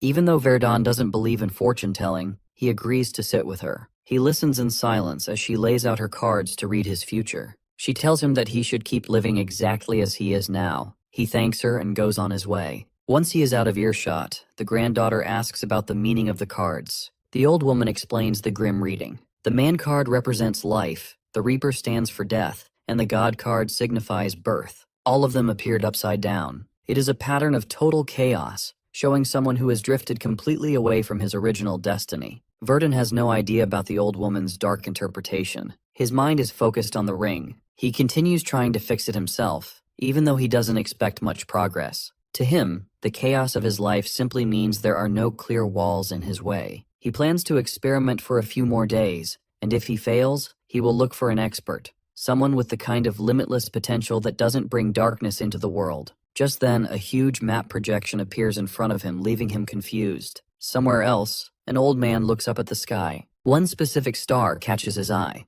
Despite years of studying astrology, he has never seen this star before. He can't figure out what it means. It seems to push against the stars around it, refusing to fade away. It is a star that should have burned out long ago, yet it remains bright. He feels as though a fate that was supposed to vanish is still lingering in the world. He starts coughing blood. With the ring on his finger, he looks at the sky and silently hopes that this star-defying heaven won't pull his own life. The man has the same ring our boy has now. Studying the map hidden inside the ring, Verdun leaves Cohen and heads toward the Bard Mountains. He does not inform Pale about this journey because even he does not understand where the ring is leading him. Since the destination is unclear, he avoids attention. To prevent anyone from tracking him, he travels quietly, sometimes by carriage and mostly on foot, without using magic. After 3 weeks, he steps out of a forest and notices a small village in the mountain. His real target lies in the nearby woods, so he decides that hiring a local hunter as a guide would increase his chances of success. On the way, he passes some hooded figures. Among them is a girl who watches him and expresses that he fits her choice and seeks permission from Cardin, the man beside her, to step away briefly. Her partner reacts with irritation because she repeats this behavior often. Cardin also told Ferris to remain silent. Until their mission ends, no personal movement is allowed. Ferris insists once more, but but Cardin makes it clear that she can do whatever she wants only after the mission is finished. Their priority is to locate the traitor and eliminate him quickly. A passerby overhears their discussion about destruction and confronts them angrily. Because he hears too much, Cardin decides that he must be removed as well. 4 days later, deep in the forest near the Barred Mountains, Verdun sits by a fire. Frustration builds as he realizes he has wandered for days without results. The hunter guiding him is already exhausted. Despite scanning the area repeatedly with his magical senses, he detects nothing unusual. This failure forces him to reconsider his approach. He begins observing small details instead of relying only on detection magic. After a certain distance, he notices trees with different bark colors. Previously, he often flew above this forest and never paid attention to such differences. Now he studies everything carefully. That shift in perspective reveals the truth. The entire forest functions as a massive magical concealment circle. Someone has constructed a barrier of extremely high level. The tree at the center likely serves as its core. Verdun decides to break it within 1 hour. In reality, it takes him 4 hours to completely dismantle the magic circle. Inside, Harkin regains consciousness. He realizes he has fainted again and drinks a red potion, though its effect grows weaker. Even so, he endures. His mind drifts to an approaching incident that will reshape the world. Harkin suddenly senses something and reacts with fear and wonders whether the visitor comes from the Black Hour. Verdun steps forward and explains that his assumption is incorrect. He explains that the ring guided him here. The moment Harkin sees the ring, he identifies it as Crescent and begins coughing blood violently. After recovering slightly, he demands to know how Verdun obtained it. Verdun now understands that this man is no ordinary hermit. Only someone powerful could create such an enormous concealment barrier. The ring and this old man are clearly connected. Because of that, he remains cautious. He questions why Harkin hides here. The man appreciates his careful nature and agrees to explain. Before that, he expresses surprise that Verdun managed to bypass the barrier. Most of the dozens of entrances are deadly traps. Verdun reveals that he dismantled the entire circle in 4 hours. Harkin is genuinely shocked. Someone so young should not possess that level of knowledge and skill. When pressed about the ring, Harkin answers that it represents fate. Though they have never met, fate has reunited them. He admits that he lost the ring 15 years ago. He introduces himself as Harkin Dezest, a 5th-level mage recognized as a sage in alchemy, magic circles, and astrology. Harkin once had a close friend who reached the 6th level. Together, they founded a society dedicated to studying magic. That society later became known as the Black Hour. It began with 8 members and grew to over 100 within a few years. The world both admired and feared them, because they possessed enough power to destroy a small nation in full war. Despite that strength, Harkin insists they did not seek domination. Even with growing skilled responsibilities, they remained scholars at heart. That stability ends when his friend is killed by a student they had raised together. The student's name was Dahit Westall. Blinded by the child's extraordinary talent and potential to reach the 7th level, they fail to see his true nature. Dahit announces that the Black Hour now belongs to him. By the time the founders grow old, he has already reached the 6th level. Under his control, most members are killed or gravely injured. Harkin manages to escape, but his mana channels are severed, leaving him crippled. 15 years pass in isolation. Now, unexpectedly, our dude, guided by the lost ring, stands before him. Verdun questions Harkin directly about the crimes of the current Black Hour, demanding to know if those actions tie back to him. Harkin, an astrologer accustomed to glimpsing fragments of the future, admits that this particular corruption never appeared in his visions. That failure leaves him with only one option. He waits. Crescent, the ring in Verdun's possession, is the second of a pair lost long ago, forged to guide the one destined to stand against a great evil. In Harkin's eyes, the ring has now fulfilled that purpose. Practicality guides Verdun. A task of such scale requires equal compensation. He demands to know what Harkin can possibly offer. Harkin responds without hesitation. In exchange for carrying out his will, he will pass on a lifetime of achievement, knowledge, and mastery. The offer is a heavy one to take at face value. Harkin speaks of surrendering decades of wisdom. Simultaneously, personal anger toward Balrog Bessus of the Magic Tower of Bohemirn still burns in Verdun's heart. Revenge lingers, yet the matter at hand carries more weight than private grudges. Peace outweighs vengeance. A strange noise echoes outside. An intrusion registers in Verdun's mind immediately. The group of 3 from earlier bursts into the room, announcing their success in locating Harkin.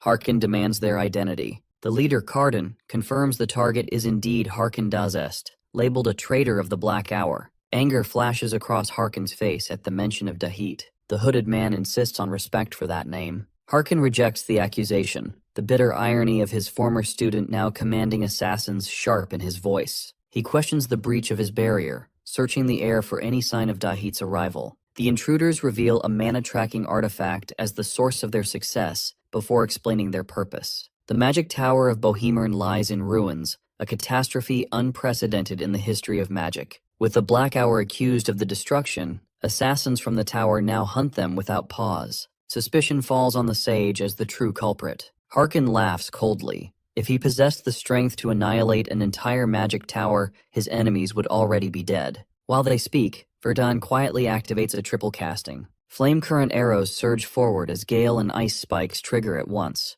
The political conflict is secondary to one clear fact. The magic tower and the Black Hour are at war. If the tower hunts the Black Hour, the situation serves his interests. The attackers recoil. A young mage capable of chaining high-level elemental spells is a calculation they hadn't made. Carden questions if Harkin has taken a student, a possibility his companion dismisses. Regardless, the order is to eliminate everyone present. Ferris examines Verdun with unsettling interest, claiming him for herself. At that moment, a wall of fire erupts in front of her. The fourth-level magic marks him as a lethal threat. Verdun tracks their movements, noting their use of wind and telekinesis. The leader's aura suggests the third circle, yet his spell execution carries far more weight. Ferris attempts suppression, but it fails completely. Verdun's counter-magic forces her into a desperate dodge. In a sudden movement, he lunges forward and seizes her by the throat, using her as a shield. Carden reels. Third-level magic should not break through fourth-level defense so cleanly.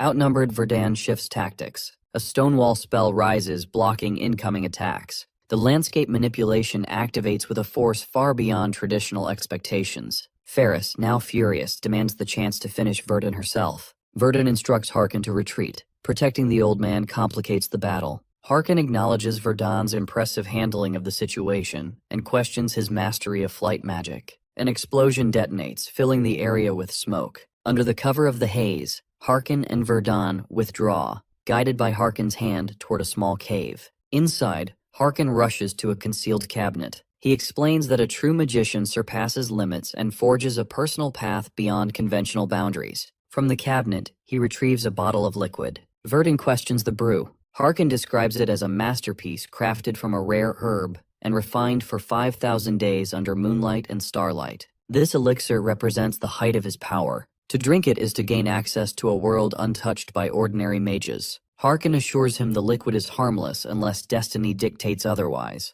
With time running short, he refuses to beg. He only wishes to witness the path fate intends for the boy. Unfamiliar mana pulses from the bottle. Verdun evaluates the situation. Harkin has no motive for harm. Trust becomes a calculated choice. He drinks. As the liquid spreads, strange energy awakens within his core. Harkin looks upward, murmuring of starlight. In that moment, the fixed nature of fate dissolves. The boy before him is not merely guided by the stars, he is the star of the defying heavens. After the transformation, the old man notes that our boy has visited him in the form of a reaper, someone who rejects the very concept of destiny. That meeting changed everything. Having promised his legacy to the boy, Harkin holds nothing back. He places a firm hand on Verdun's shoulder, initiating the memory transfer. In that heartbeat, Verdun's mind becomes a vessel. Knowledge flows into him like data onto a drive. When he opens his eyes, the sensation is that of a 1-second blackout, but the man who wakes is fundamentally different. A powerful, strange current of mana rushes through his veins. His entire consciousness has been rebooted. The new power inside him is undeniable. Harkin, now completely exhausted, confirms his work is done. Only then does he realize the young mage's name was never spoken. He tries the name Asher before Verdun corrects him. Harkin makes a final request, the cremation of his body. Then he collapses. Decades of research and wisdom now live on inside Verdun. With his remaining breath, Harkin charges him with stopping the Black Hour to preserve peace. Verdun slides Harkin's ring onto his finger, accepting the burden. With the integrated knowledge, the command of 4th-level elemental magic, Earthquake, is now within his grasp. Meanwhile, the three partners continue their hunt, but the old man has vanished. Even their tracking compass has gone dead. Carden insists on finding a body, despite suspicions of a trap. Ferris suggests falling debris as the cause of death, but Carden remains skeptical. A man of Harkin's caliber does not die so easily. Uncertainty grows until a massive surge of magical energy erupts from deep underground. At first, the sensation mimics an earthquake. Carden orders a retreat.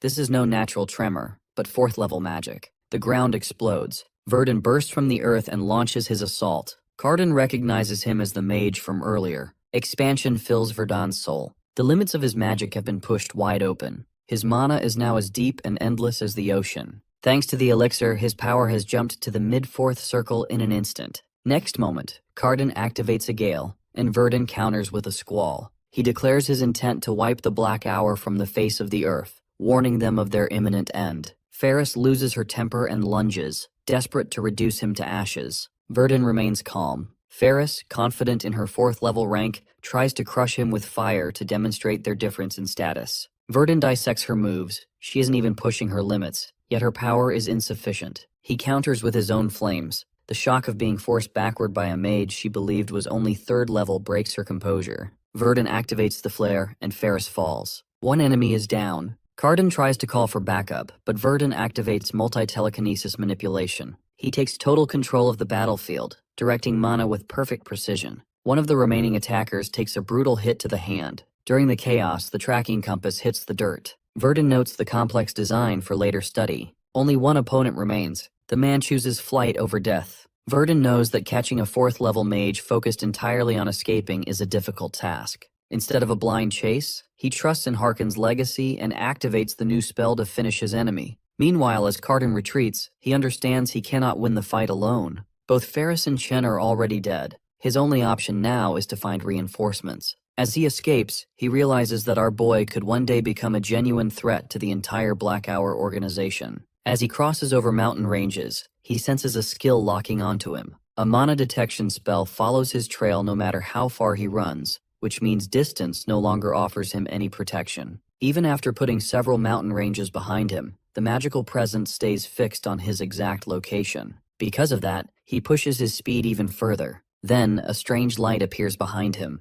It is not yet dawn, but something bright is shining in the dark sky. When he glances back, it looks like a star, but the problem is that the star is moving. It grows closer to him with every passing second. The danger becomes obvious. The phenomenon feels completely unnatural. His priority shifts to escaping this unknown force so he can report the truth about the young mage to headquarters. However, his body begins to slow down. It feels as if an invisible pressure is dragging him back. He has never encountered magic like this before. He tries to convince himself it must be an illusion, believing a fourth-level mage should not possess that kind of power. Meanwhile, Verdun stops after casting the spell. He lands and steadies himself because the cost of the magic is overwhelming. The moment he activates it, half of his mana vanishes instantly. This is no ordinary magic. It is one of the 5 stars created by Harkon, the flowing star known as Meteor. The explosion in the distance confirms it has hit its mark. The force is massive, and the mana consumption is extreme. Verdun understands that he still needs more training to control such power properly. Elsewhere, Dahit Westroll grows restless.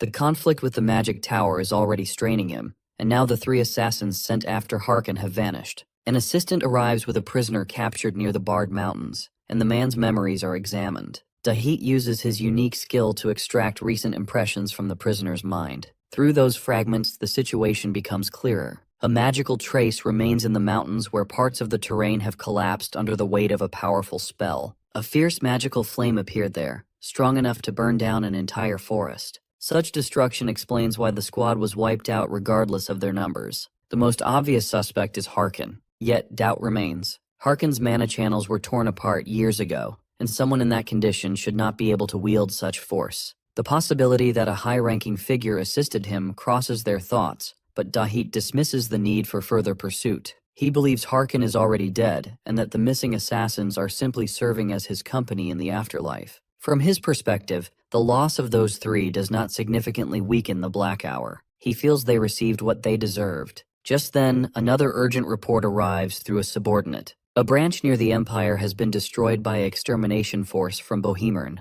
The front line of the conflict has shifted. Dahit absorbs the humiliation of being blamed for events he did not directly cause. Additionally, the operative previously sent toward the Magic Tower has disappeared, causing the tower's leader to react with rage. He is now determined to kill everyone. While elsewhere, Verdun sits calmly and drinks tea and notes its pleasant aroma. For now, he believes he has successfully dodged his opponents. Briente becomes Verdun's next stop because trouble follows him after the clash with the Black Hour at Harkin's hideout. To avoid being hunted down again, he leaves that place and settles in this resort town. By now, he reaches the fourth circle of magic. The first two circles build the base, the third focuses on simple spells, and the fourth unlocks wide and destructive magic. He climbs this far faster than expected because of potions and Harkin's guidance. Even with all his study at the magic tower, he still feels stunned by Harkin's power. Harkin creates magic without any attribute, something that should not exist for a mage who follows strict rules. This kind of result only comes from breaking limits,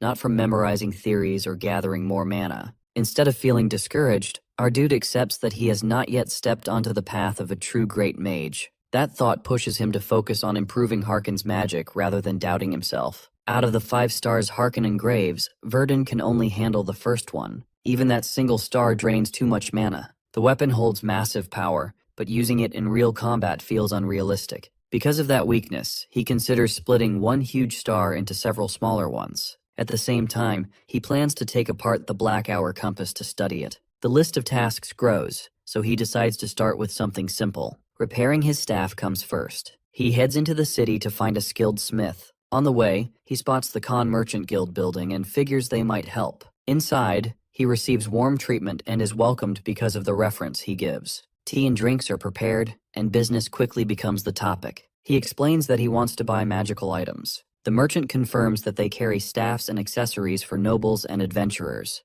Deep down, the merchant assumes Verdun studies at an academy because of his wording, yet his age does not match that idea. Verdun clarifies that he needs a custom-made item. The merchant admits they have a craftsman capable of that level of work, but the man is a drunk and a gambler. His debts pile up and lenders chase him. Meanwhile, the said craftsman is finally caught by the lenders. He explains that he cannot repay 8 million elk, and the lender pressures him to work since money will not fall from the sky. The situation grows tense because the creditor travels far just to collect what is owed. That is when money suddenly drops to the floor. Verdun steps in and covers the 8 million. The lender reacts with anger and treats him like a child interfering in adult matters. He orders his men to grab the cash and discipline the boy. Then everything changes as they are stopped by their boss. The lender freezes after realizing who stands before him. The boss explains that years ago, in a crime-filled Briente, a weak-looking magician appears and wipes out anyone who crosses him. That memory now connects with our boy in front of him.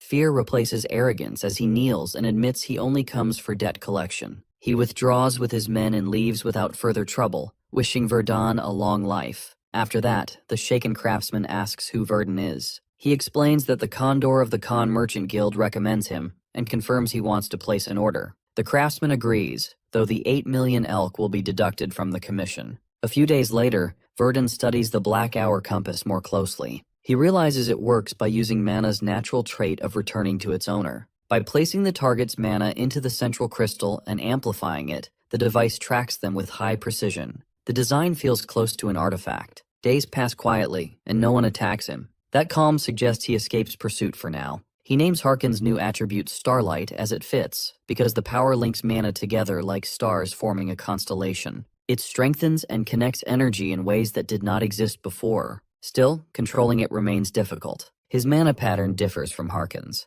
Even small variations cause the spell to react unpredictably. Because of that, he chooses patience. The artifact nears completion, and leaving Briente soon becomes possible. While he sits outside, a man approaches and explains that he has been searching everywhere for him. Verdun fails to sense his arrival, which surprises him. The stranger calmly apologizes for the late introduction. He reveals his name is Riznor and he comes from the Ark. When the man introduces himself as Riznor from the Ark, everything inside Verdun turns upside down. Because the Ark stands as the complete opposite of gluttony, he cannot understand why someone like that comes looking for him. Riznor eases the tension by making it clear that he has no intention of harming him. Verdun assumes there must be another reason. Riznor explains that gluttony's loss benefits the Ark. Because Verdun eliminates the professor, the Ark gains from it as well. For that reason, they quietly erase his traces while keeping track of his movements, so gluttony cannot uncover anything useful. He even frames it as gratitude, though he admits they sometimes lose track of Verdun due to his unpredictable actions. Hearing that he has been followed without knowing it pushes Verdun over the edge. That's why his mana spreads across the area,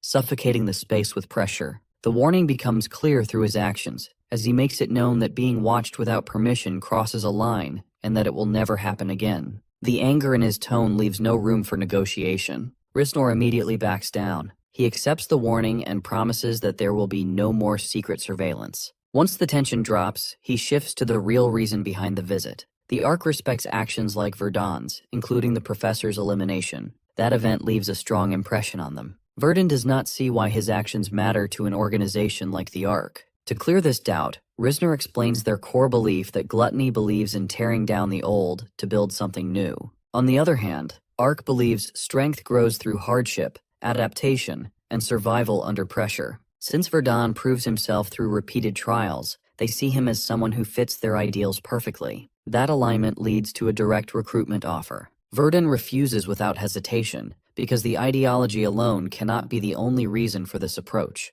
Risnor agrees and reveals a second motive. He presents a small box as a token of appreciation for the professor's incident. Inside rests a high-grade recovery bracelet. The item improves mana regeneration, stamina recovery, and even pulls minor wounds shut faster. The value easily reaches tens of millions of elk. Such generosity makes one thing clear, that the Ark wants more than simple thanks. They want a stable and friendly connection. When asked about the hostility between the Ark and gluttony, Risnor explains that their beliefs clash at the root. One side rejects the past to replace it. The other seeks to nurture those who can guide humanity forward through struggle. That difference keeps them in constant conflict. Now, with his purpose fulfilled, Risnor prepares to leave. Before departing, he gives a final direction that if Verdon ever changes his mind, he can head to Lorien in the northwestern region, the city near the Forest of Demons. Basically, runes operate differently from modern magic. These ancient engraved symbols create effects based on their arrangement. The technique surpasses modern science, yet one problem stops real progress.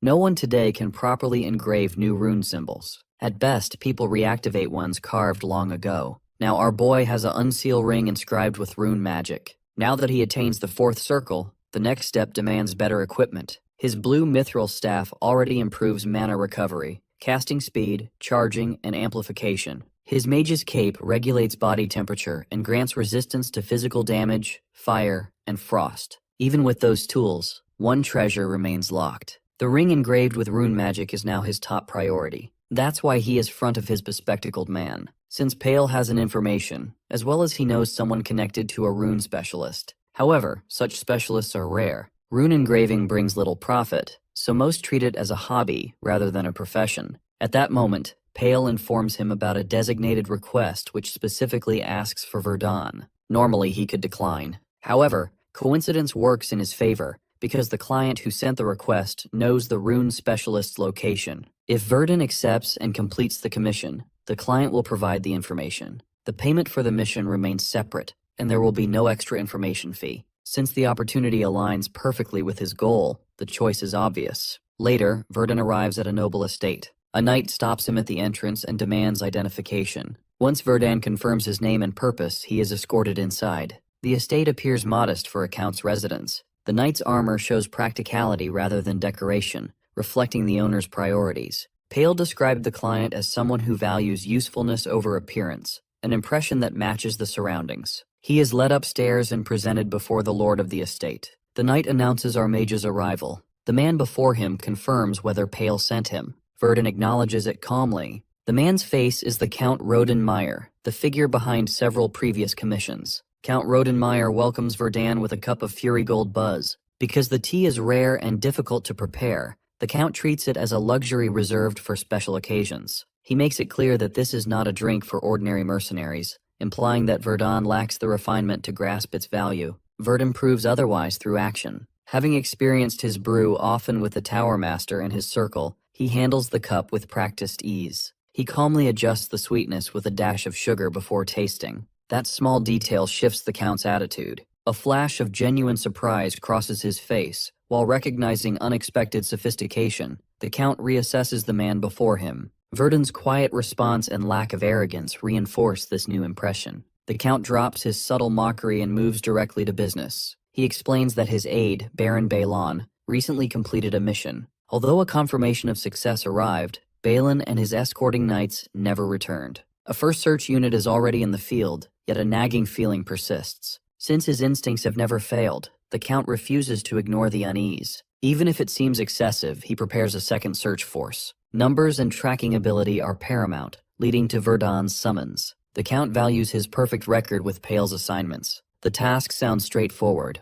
Monodirection alone should make locating the missing group simple. The Count assigns him to the second search unit under Knight Captain Balkan, with departure scheduled for that very night. When given the chance to speak, Verdun requests permission to operate independently if necessary. The Count allows it under one condition. Results determine payment. In other words, returning empty-handed means receiving nothing. Verdun accepts. Before leaving, he brings up his true interest, the rune specialist. The Count reveals the specialist is already present. Standing nearby is Ronander, once a rune researcher in his younger days. With introductions complete, the Count excuses himself. Ronander offers a detailed explanation of rune theory, but Verdun stops him by presenting the ring. At the sight of it, Ronander's composure breaks. Our boy offers a good amount to activate it, but the man explains that reactivating the rune itself poses no difficulty. So, no additional materials or payment are required. He recognizes the Ring of Runes, an artifact known as Exceed. The ring enhances all 5 senses at once, and remains permanently active once triggered. Because the effects overlap continuously, the burden becomes extreme. For the highly sensitive, even a third circle mage like our guy could collapse into cycles of agony and sensory overload. In severe cases, the strain could cost a hand. However, Verdun chooses a different path. Instead of wearing it, he demands the rune be engraved directly into his mana circuit. This proposal shocks Ronander. The risk goes far beyond losing a limb. It could destroy his entire mana circuit. Verdun's unwavering gaze makes his decision clear. Ronander's hands tremble as he accepts the task. Fear mixes with excitement. The thought of engraving a rune into a living body tempts him despite the danger. He agrees, issuing one final warning. Verdun puts on the ring and lets mana surge. He reveals his advancement to the 4th circle, providing the strength necessary to withstand the process. The moment activation begins, his senses explode outward. Every sound, movement, and fluctuation in mana floods his awareness. The overload pushes him to the edge of madness, yet he holds steady. As the chaos stabilizes, control returns. The overwhelming input becomes a sharp, manageable tool. That same day, the second search unit departs. At the edge of a village, a knight points out the first search unit's abandoned horses. Since the animals were never retrieved, the first team clearly never made it back this far. At that moment, an old villager warns them against the forest. Having lived there for years, he speaks of unprecedented unrest. Animals and demi-humans flee in fear. The forest feels as though it consumes life. Captain Balkan does not hesitate. He orders the advance, bringing Verdun toward the missing unit's last known location. Some knights quietly question Verdun's condition. He seems distracted and worn. Captain Balkan dismisses the concern, relying on Verdun for tracking support. Deeper inside the forest, they discover the Viscount's carriage. It lies split clean in half, yet no clear cause for the destruction is visible. The unnatural damage unsettles the group. Balkan turns to Verdun that it is turn to work. One knight voices doubt again, noting Verdun's lack of focus. At that moment, the final traces of sensory instability settle into balance. Verdun's expanded perception flows under his total control. He activates mana direction. His mana spreads outward far beyond normal range, blanketing the entire area. One knight worries about exhaustion, but Verdun suddenly locks onto a target. Without hesitation, he points the way and moves. The moment Verdun points out the direction, everyone sprints after him. He moves at the front with sharp precision, and Captain Balkan quickly notices the gap in skill. Even compared to the mages within the Knight Order, Verdun's reflexes and casting speed stand on another level. His pace alone proves that he is no ordinary support mage. Clark tries to confirm whether the Viscount has been located, but Verdun clarifies that the target is not the Viscount. Instead, he senses a powerful and unfamiliar life force ahead. Because the forest already feels wrong, the conclusion forms naturally in his mind. Whatever destroys the carriage likely waits further inside. Without hesitation, Captain Balkan rushes forward and cuts down a massive tree, actually a trent blocking their path. Something about it feels unnatural, because trents normally inhabit dark and damp regions, not this area. Captain Balkan reasons that it may have drifted from somewhere nearby. When Verdun presses for clarification, Balkan explains the existence of a forbidden place within the dukedom, the Forest of the Demons. By decree of both the guild and the dukedom, no one enters it. Sunlight barely touches its ground even at midday, and trents thrive there. Verdun immediately recalls Risnor's earlier mention of heading northwest toward Lorien within a month. The pieces connect. That forest must be the same one. At that moment, Clark refuses to believe that Trents alone defeat the Viscount's advance squad. Something more must be hiding here. Verdun suddenly senses movement and raises his weapon toward the trees, commanding the hidden presence to reveal itself. A man steps out. The knights recognize him at once as Brennan, one of the missing. Relief almost appears, but it vanishes just as quickly. His body looks wrong. His posture lacks awareness. Our boy immediately recognizes him as an undead. Before anyone fully reacts, Brennan's body twists and transforms. He charges like a zombie. Captain Balkan meets him head-on and knocks him back. But Brennan still has a pulse. It means that he is not fully dead. The possibility of possession or some dark spell crosses Balkan's mind. He pins Brennan down and orders restraints. Next moment, shout erupt from behind. The group is surrounded by humans and monsters alike, close in from every direction. Captain Balkan realizes the grim truth that these figures are in the same state as Brennan. He immediately orders a retreat, because the priority shifts to securing an escape path. Clark releases his aura to break through. Balkan lifts Brennan onto his shoulder and begins pulling back with the unit. An undead warrior throws a numbers of arrows toward Captain Balkan's back. Balkan blocks just in time. Ahead, a small cabin appears through the trees. He redirects everyone there. However, a troll crashes into their path, scattering knights with brute force. The situation collapses quickly as they even prepare for some losses. Before the troll can strike again, a magic attack slices through it cleanly. The sudden spell stuns everyone. At the same time, the undead warrior attempts another strike from behind, but the attack fails. Verdun steps forward, revealing himself as the caster and orders them to move while he covers for them. Next moment, he notices a disposable artifact onto the ground. It activates a barrier infused with concealment and protection spells. However, such a barrier will not last long against this many enemies. So, Verdun does not stop there as he extends his hand and begins altering the magic circle itself. Under normal conditions, modifying an active spell and expanding its formula at the same time would be impossible. But with his heightened sensory state, every flow of mana becomes visible and controllable. He strengthens the formula and fills its structural gaps as naturally as breathing. The knight watches in disbelief, while R manipulates and reinforces a pre-constructed magic circle in real time. Combined with the enormous mana detection range they witnessed earlier and the power behind his spells, one conclusion becomes unavoidable. Clark realizes that he far surpasses the third circle. When Verdun announces that the barrier is complete, the tension shifts.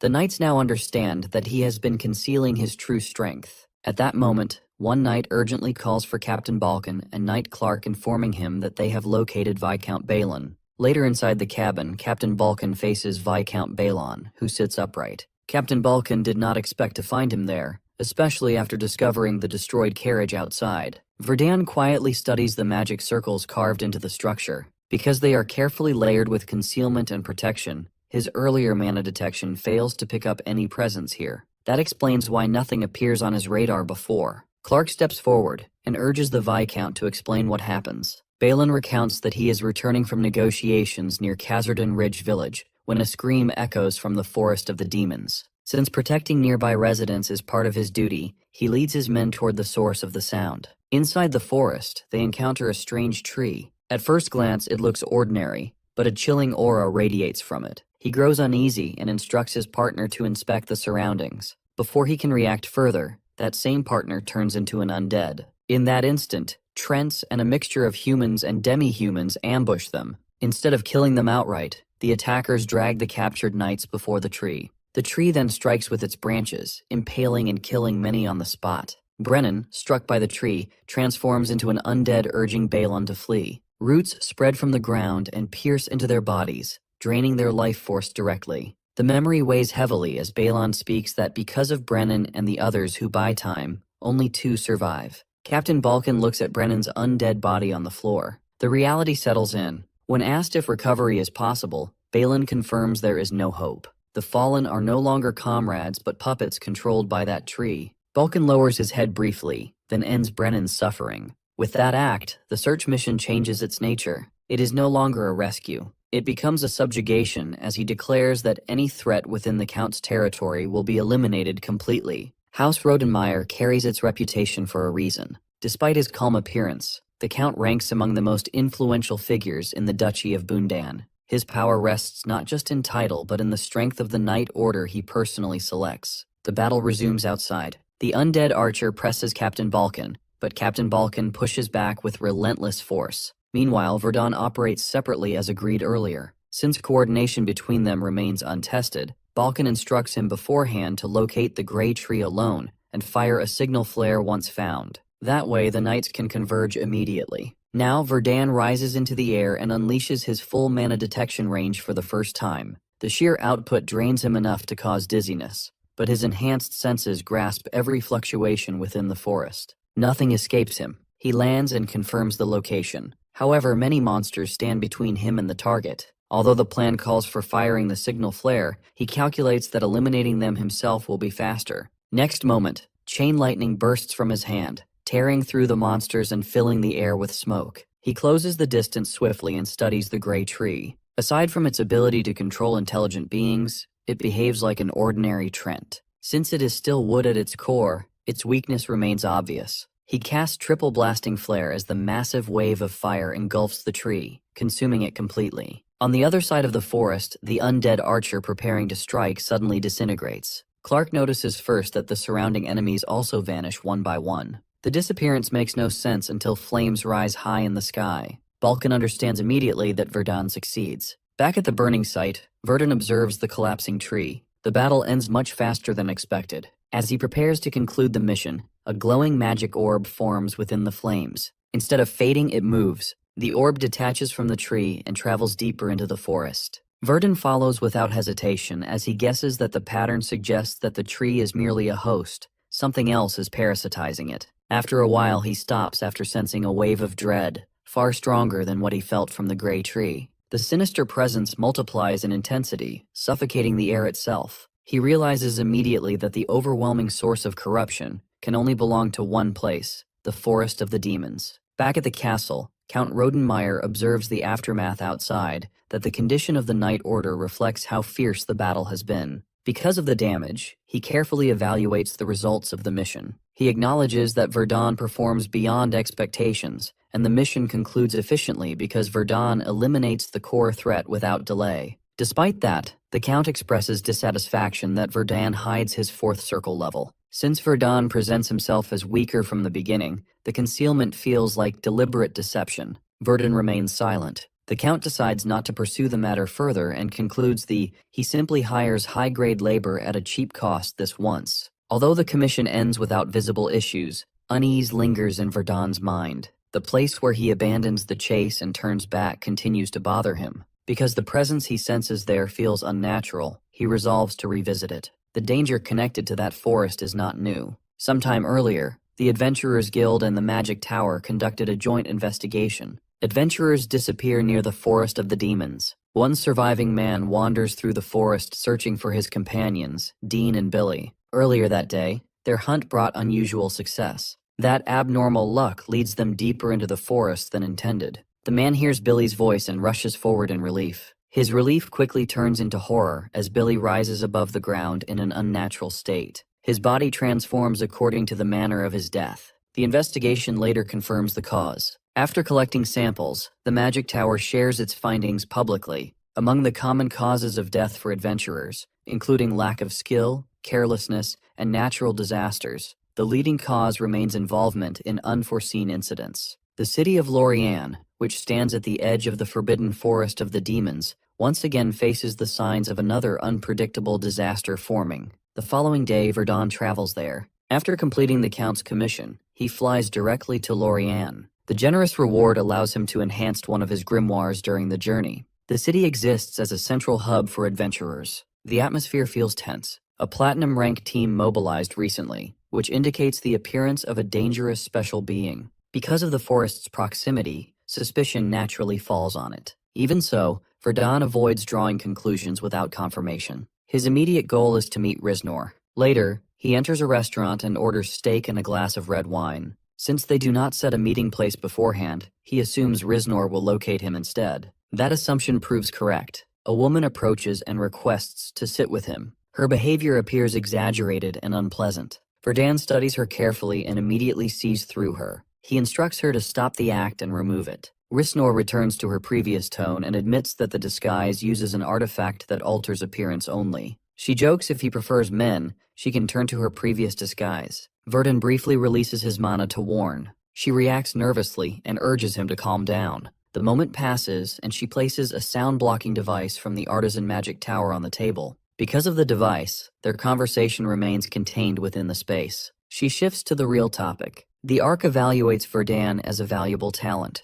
She senses his curiosity and urges him to ask whatever he wants to know. Verdun acknowledges that the ominous feeling he experiences in the Forest of the Demons does not resemble simple anxiety. His intuition indicates the presence of something significant within the forest. Risnor's reaction suggests that his instinct is correct. Before revealing more, she explains the Ark's ideology that humans grow stronger through trials. Small trials influence individuals, and larger trials affect entire cities, nations, or even the world. Those who overcome such trials gain recognition and eventually stand in positions capable of leading humanity forward. From that explanation, Verdun concludes that whatever exists in the forest qualifies as one of those trials. She confirms it while adding that failure in such a case does not result in minor consequences. It could lead to destruction on a vast scale. Risnor further clarifies that the Ark does not exist to protect every individual. Instead, the organization identifies suitable candidates and guides them toward trials. It analyzes hidden dangers across the continent and directs candidates to confront them.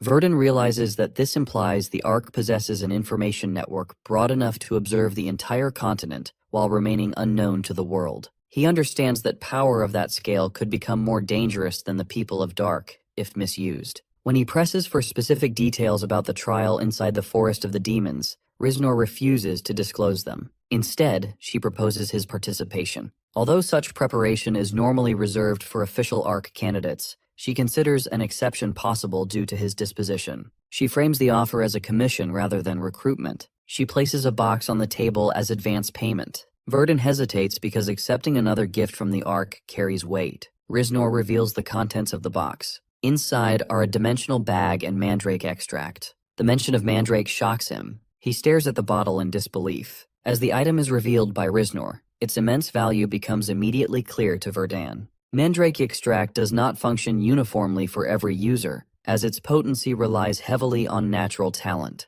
Because efficiency drops sharply with repeated consumption, the first dose remains the most critical for expanding mana circuits without pain, strain, or side effects. This rarity makes the extract a fundamental component in high-grade elixirs like the Magic Core. While staring at the small bottle, Verdun questions its sudden presence. For any mage pursuing growth, such a substance is beyond precious. Because mandrakes are almost impossible to obtain, with only 14 appearing naturally each year, the supply is strictly controlled. Artificial cultivation fails to yield results, leaving 10 magic towers to monopolize the majority, while the rest vanish into the hands of powerful figures. Never before has the physical object actually sat within his sight. Due to the sheer rarity of the extract, the Ark's offer feels excessive. Building credit is the primary purpose, according to Risnor's explanation. Although the Ark seeks to foster goodwill, she senses how our boy keeps his guard up. Since trust does not come easily, the side lacking it must be the first to move. Removing her disguise,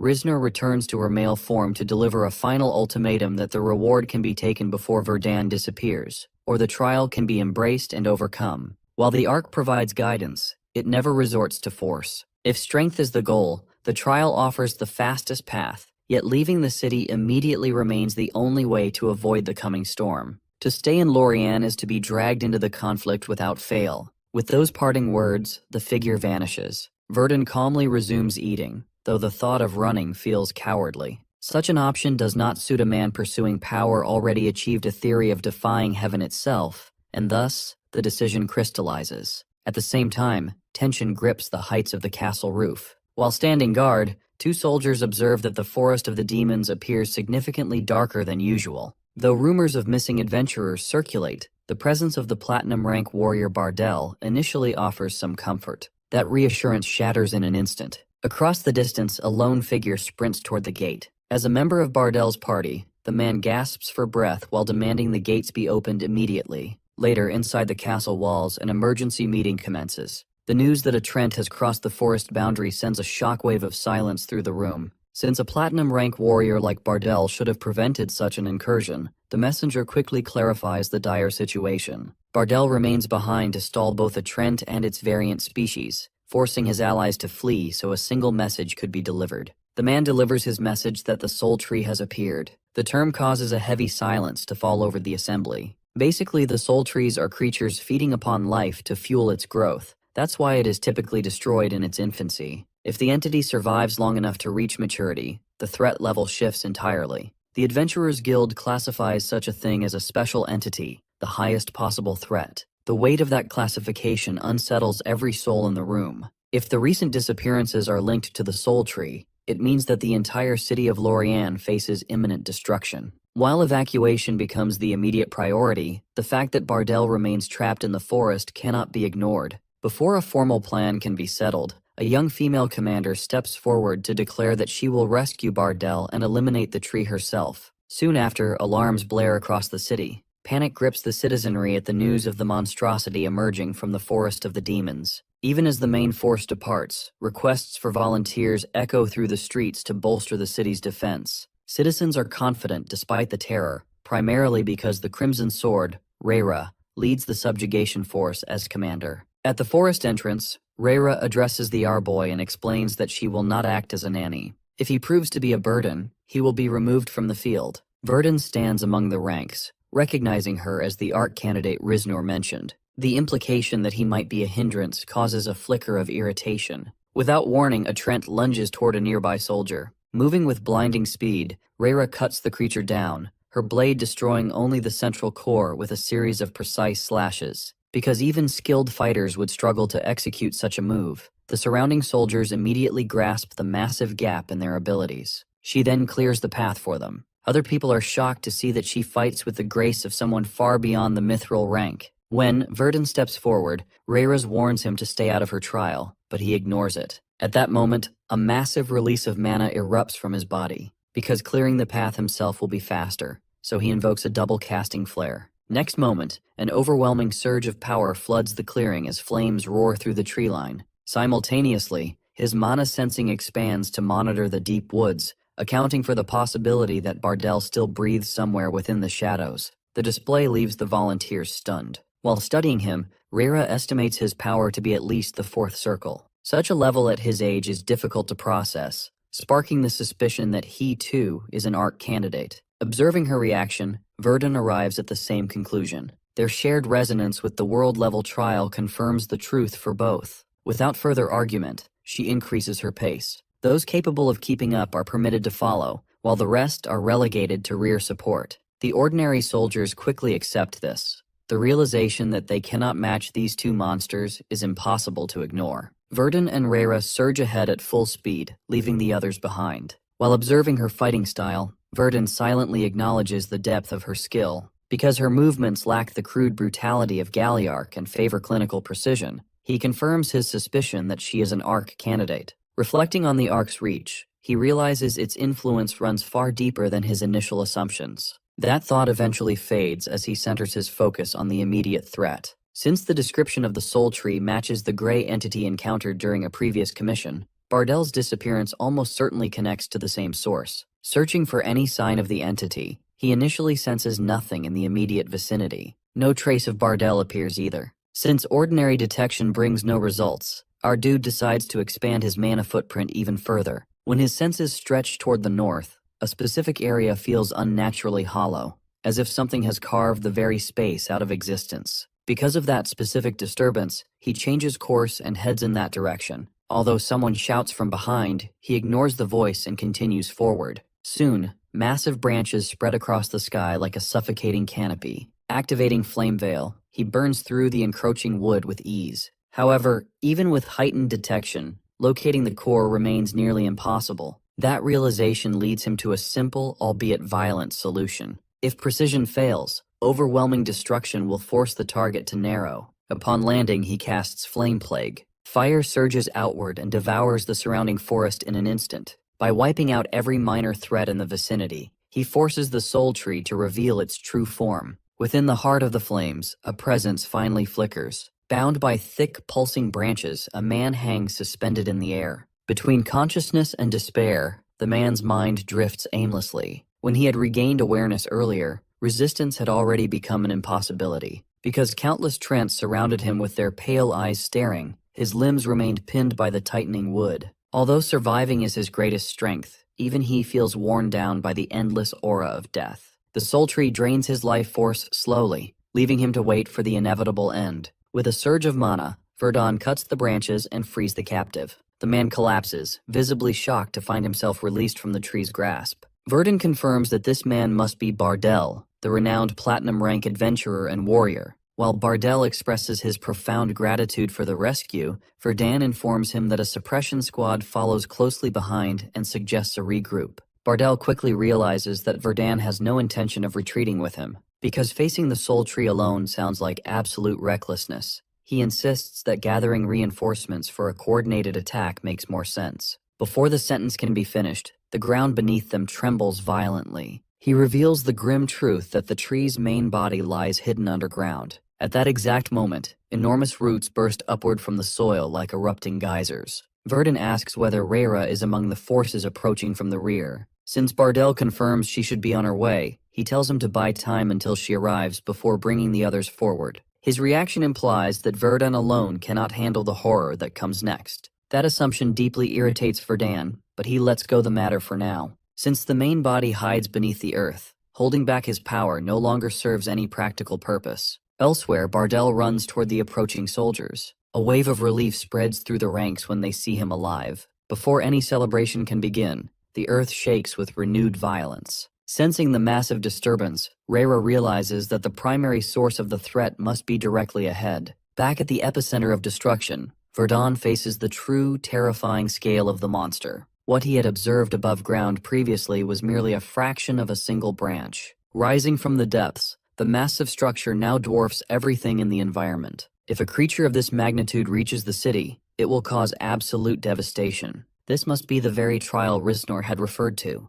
Launching another flare, he ignites the exposed branches. Even so, attacking the surface alone will not end the life of such a beast. Since the core remains buried underground, ordinary earthquakes will not be enough to dislodge it. However, having upgraded his spellbook and reached the 4th circle after his previous commission, he is now capable of a greater feat. Raising his weapon, he activates terrain manipulation. At the same time, pushing forward, Rhaera declares that handling the boss monster is her job alone. Directly in front of them, an enormous mass of trees and roots erupts fully into view, blotting out the horizon. The knights freeze in place when the full, staggering dimensions of the soul tree finally come into view. Because none of them had imagined a living thing could grow this enormous, a heavy shroud of despair spreads instantly. Thick branches weave across the sky like a canopy of bone, and the bodies of fallen men hang from them like lifeless ornaments. Observing the sheer scale of the entity, no one understands how they are supposed to subjugate such a cosmic horror. Suddenly, the tree releases a deafening roar. Because the sound pierces through the air so violently, everyone present screams and desperately clamps their hands over their ears.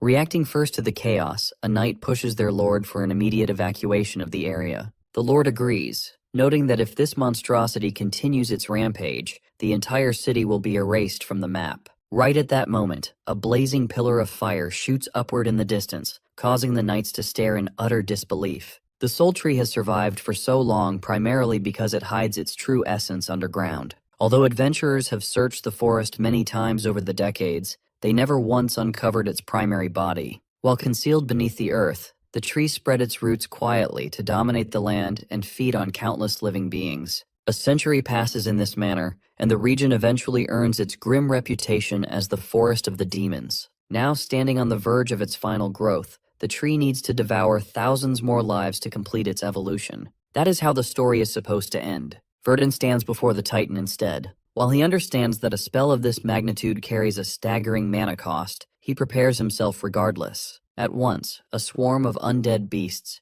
including dragons and eagles, dives toward him from the canopy. From behind the tree line, undead humans release volleys of arrows. Suppressing the noise of the battlefield, Verdun unleashes a flamestorm, sending a wave of fire sweeping through the attacking swarm. The soul tree does not even flinch at the heat. That lack of reaction forces Verdun to reconsider his strategy. Because the roots forming the true body must carry an extreme resistance to fire, his current approach is insufficient. Before he can adjust, a voice begins to echo inside his mind. It urges him to run away and mocks his desperate desire to prove his worth. It reminds him that his current power was stolen by killing another mage, and tempts him with the easy idea of abandoning the struggle to live comfortably. He exhales slowly, identifying the attack as a mental intrusion. Compared to the suffering he endured at the Magic Tower, this particular hallucination feels just a fragment. Steadying his resolve, he casts Colossal Earth Strike. The ground ruptures with a violent crack, causing massive roots to split and explode upward into the light. At that exact moment,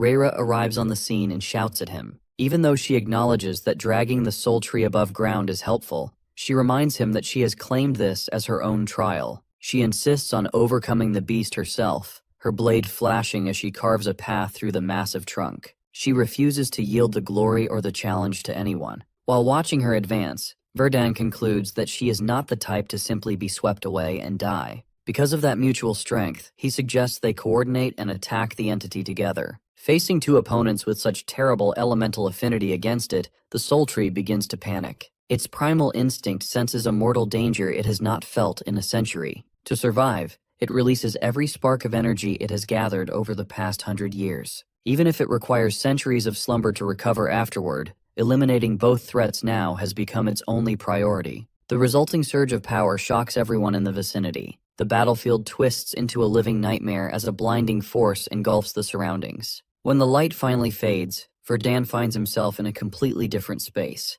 He tries to process what has just happened to his reality. Only moments ago, he was standing in the mid of the forest, yet now a familiar figure appears before him. The Magic Tower Master, Balrog Besius, looks down at him with an expression of cold amusement. He comments that even a first circle mage who breaks his natural limits still amounts to nothing impressive in the grand scheme of power. Rage rises hot inside Verdun. He tries to stand and fight, but his legs give way and he collapses. Even after everything he has endured to get here, he still fails to reach the level of that man. He has survived countless ordeals, yet he remains unable to leave even a single scratch on the Magic Tower Master. Balrog raises his hand and begins to gather a terrifying amount of mana. He mocks our boy for the futility of surpassing his limits. Verdun forces himself to think with cold logic. This scene does not feel real in its consistency. Balrog mocks him again, interpreting his silence as the onset of total despair. Instead of accepting the defeat, Verdun reaches out,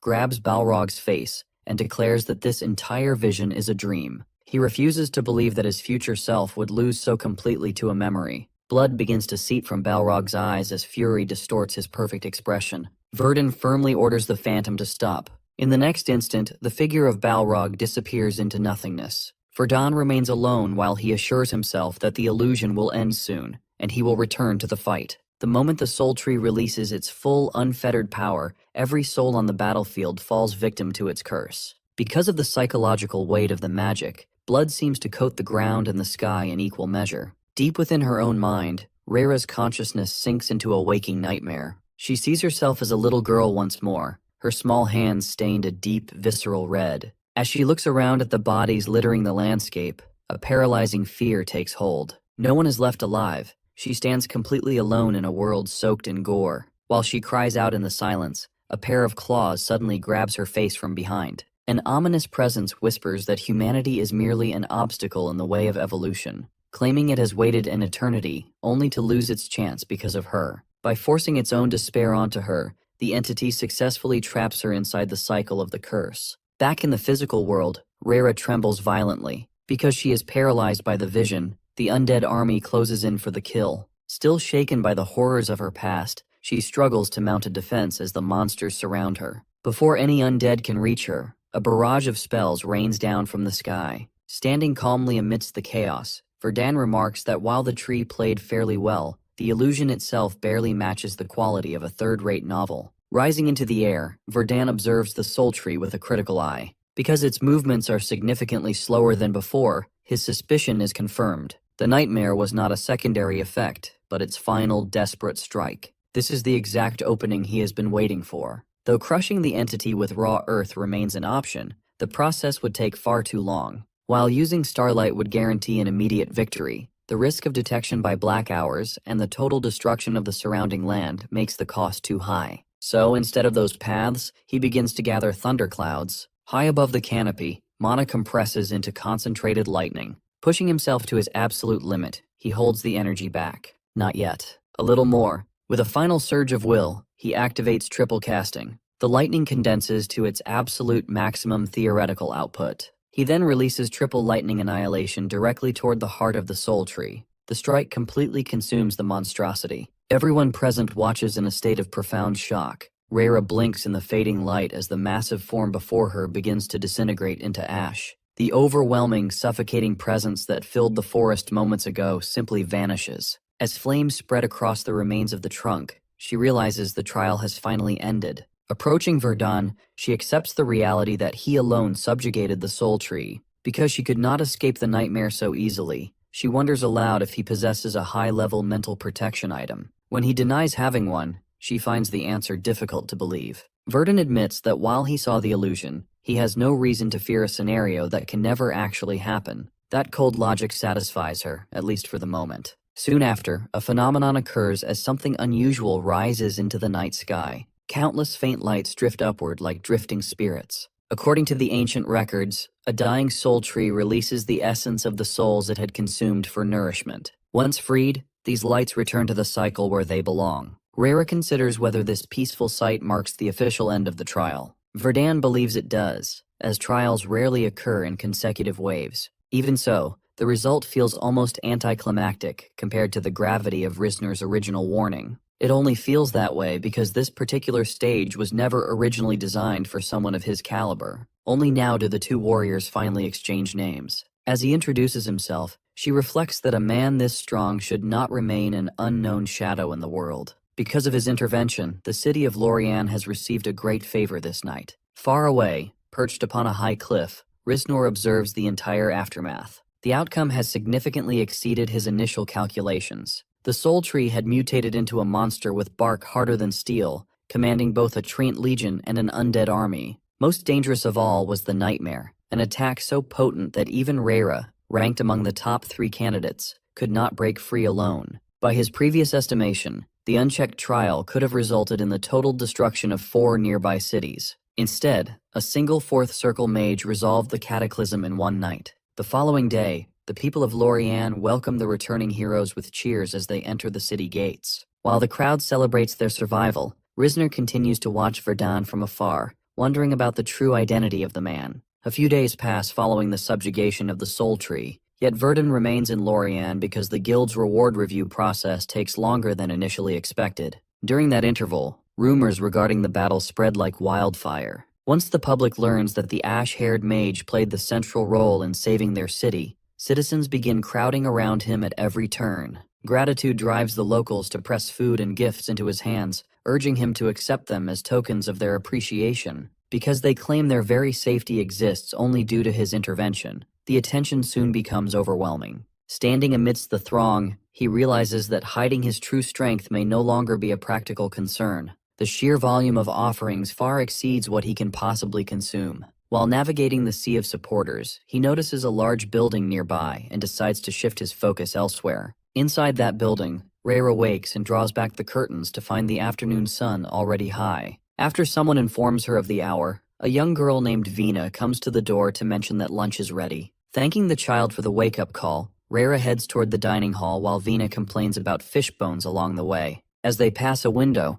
Verdun appears outside, claiming he has come to deliver ingredients to the orphanage. Their glances lock and Reira recognizes the mage immediately. Later, while they sit together to share a meal, Reira offers to repay him for the supplies. He explains that the donation was intentional, prompting her to keep her veil in place while joking that beauty often carries its own discomfort. She quickly admits she is only teasing. The conversation eventually shifts toward the arc. She confirms that facing the soul tree was indeed his first trial. While a first trial is normally manageable, his involved a catastrophic entity, which forces her to reflect on his capabilities. Between his vast mana pool, rapid spellcasting, and a mental resilience that even the nightmare could not crack, he possesses a level of ability that is difficult to believe for someone of his age. Curiosity leads her to ask why he joined the Ark. Because he finds the organization useful, he explains his pragmatism. Reira relates to this, admitting she did not join for ideology but for a specific goal, removing the curse hidden behind her veil. The mention of a curse immediately draws Verdun's analytical attention.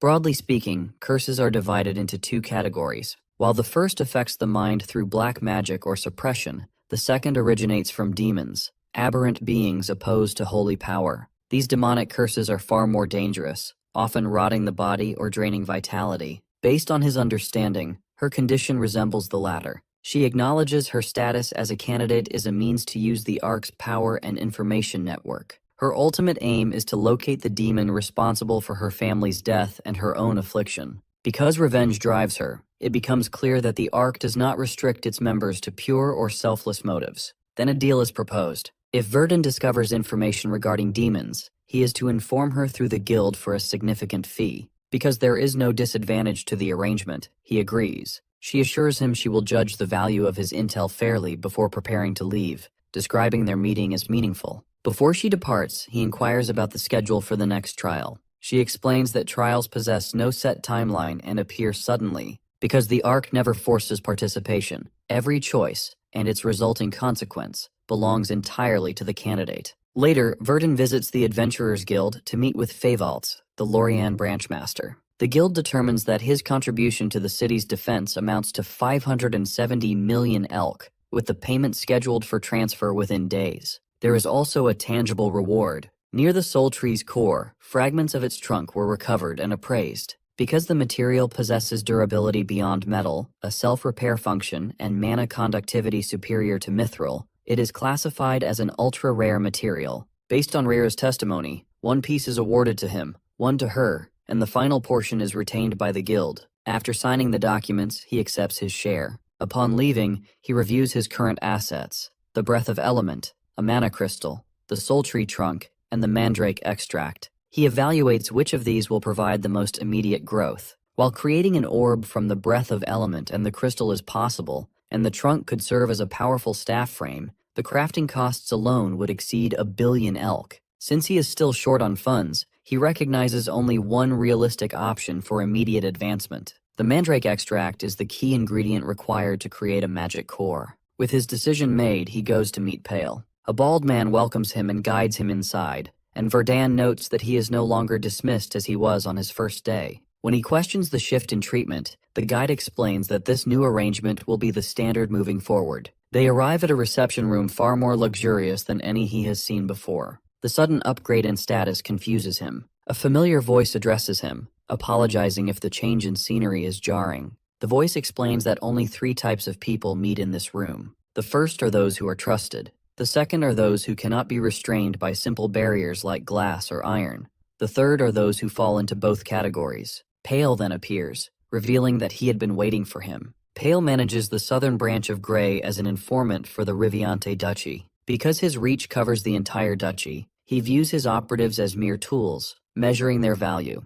He rarely gets it wrong, but he vividly remembers one major miscalculation: who is our hero. When Galliarch first brings Verdun in, Pale expects a simple, sharp tool, yet that view falls apart within months. Verdun climbs from the 3rd to the 4th circle, saves a city during the Soul Tree incident, and furthermore, gains the Soul Tree class. Now people compare his potential to that of the mithril-ranked Rara. During their meeting, Pale explains that Verdun's rank is jumping up by 2 tiers. This promotion brings better pay and the power to choose his own jobs. Verdun grasps the logic immediately. Higher rank equals more money and better control. Since Verdun needs an elite alchemist and a proxy for expensive materials, Pale shows him a bill for the service. The cost is massive. Realizing his savings will vanish at this rate, Verdun asks for a job to balance the books. The timing is perfect. Pale mentions a rank 2 commission involving the Heart of Salamander, a rare item stolen from the Kingdom of Estria. The thief is Locus, a rogue informant from Northern Grey who uses illegal methods and keeps a circle of criminals around him.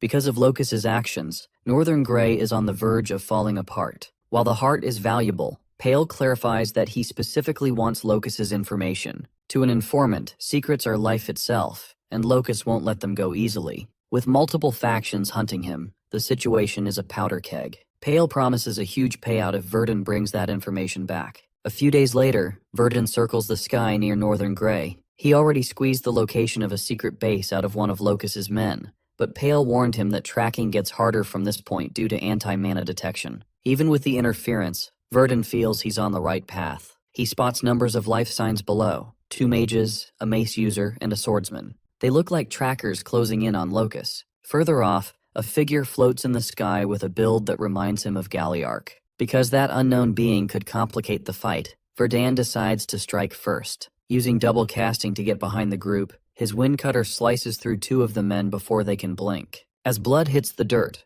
Verdun focuses on wiping out the rest of the competition before the main event. Meanwhile, in a dim hideout, Locust limps through the shadows while clutching a pouch and some papers. He is deeply confused. Although he killed everyone involved in the Estria theft and crossed the border illegally, Hunter still found him. Suddenly, an explosion throws him to the ground. A woman and her masked partner step into the room. She points out his broken leg and tells him he's done. Her partner adds that Locust should have surrendered the heart and the info earlier, offering a painless death if he complies. Locust refuses because, without his information, his existence as an informant is over. Losing patience, her partner uses telekinesis to rip the items from his hands. Her partner checks the bag and confirms both the heart and the documents are the real deal. True to her word, she swings her axe and ends Locust's life, getting splattered with blood in the process. The two mercenaries plan to meet their team and rest, but a noise at the door stops them. A hand grips the frame, followed by a pair of glowing eyes.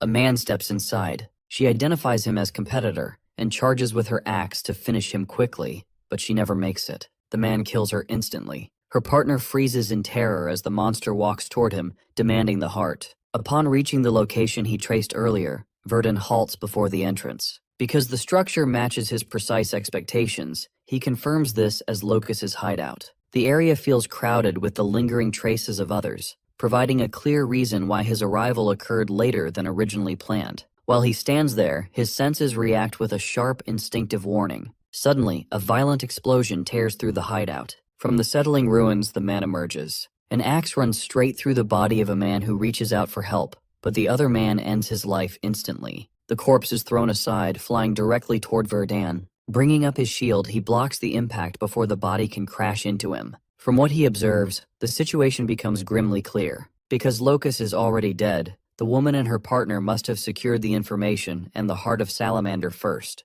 After that, this man stole everything from their cooling grasp. The fact that it remains behind indicates it does not understand the value of the secrets. It merely wants to erase every witness, including him. The man laughs and moves forward, clearly inviting a confrontation. Verdun activates Earthbone. Although the ground explodes beneath the monster, it walks out of the blast without resistance, looking almost amused. That reaction throws Verdun off balance for a fleeting moment. Ripping open its clothes, the man reveals a body that swells unnaturally as muscle piles onto muscle. It treats the fight like mere entertainment, signaling that crushing someone hired by an information broker will be an enjoyable diversion. As a distorted face pushes out from its shoulder, the sight triggers a familiar sensation in Verdun, something he has witnessed before. The creature slides its hand to its stomach where a mouth forms and bites down. At the same time, a symbol on its chest begins to glow with an eerie light. In that instant, everything clicks. Because of the devouring trait and the twisted physiology, the identity is confirmed.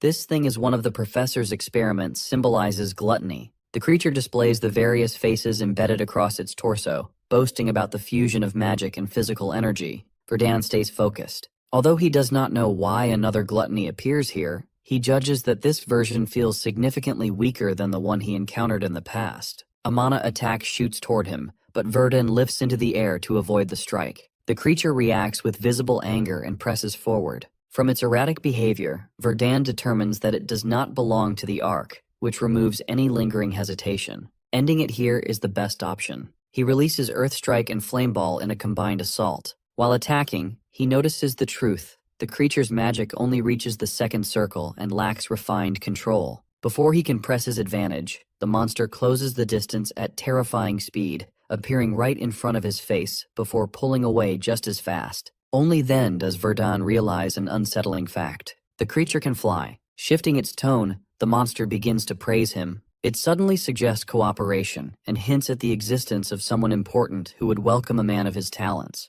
Verdun wonders who it means, yet he mocks the offer by asking if joining also comes with a set of extra faces. The creature promises transformation, claiming he can abandon his human limits to become a neo-human. Verdun answers by rejecting the proposal outright, releasing a massive fire flare. Flames tear across the creature's face and burn deep into its flesh. Rage twists its expression as it swears to devour him just like the rest. The fight drags on for more than 20 minutes. As the battle continues, Verdun learns more about his opponent. Even as an inferior version, the The man recovers by devouring its own body, and its physical strength remains overwhelming. While the transplant process remains unclear, the multiple faces appear to connect to different mana circuits. Because of this flaw, Verdun gains an edge the longer the fight lasts, yet victory does not come easily. Exhaustion builds from the constant casting. When a heavy blow knocks the staff from his grip, the creature attacks again, treating the moment as a final defeat. Verdun simply raises a shield and blocks the strike. The creature assumes the battle is decided. It is wrong. Verdun lifts his hand and gathers mana directly into his palm. Because a staff is only a support tool, magic itself does not depend on it. He forms a psychokinetic ricochet and releases the spell. The impact shatters the creature's weapon and tears into its body, causing blood to burst out as the force lands. Verdun understands why the tide has turned. The creature clashes with his magic repeatedly without adapting to his patterns, making the result inevitable. Finally sensing mortal danger, the creature's body begins to break down. Since there are no arms left to tear off and devour for fuel, it tries to escape. Verdun does not allow it. Raising 2 fingers, he calls down a thunderstrike. Lightning crashes into the creature and triggers a massive explosion that swallows it whole. At that moment, Verdun looks at the destruction left in the wake of the spell. One thought settles in his mind. No matter where he goes, the professor's test subjects always seem to find him. Retrieving his staff, Verdun turns to face the creature once more. Although its body is torn apart, the monster still refuses to accept its defeat, that how a neo-human of its standing could fall. Verdun explains the reason that because the creature persists in regenerating by devouring its own flesh,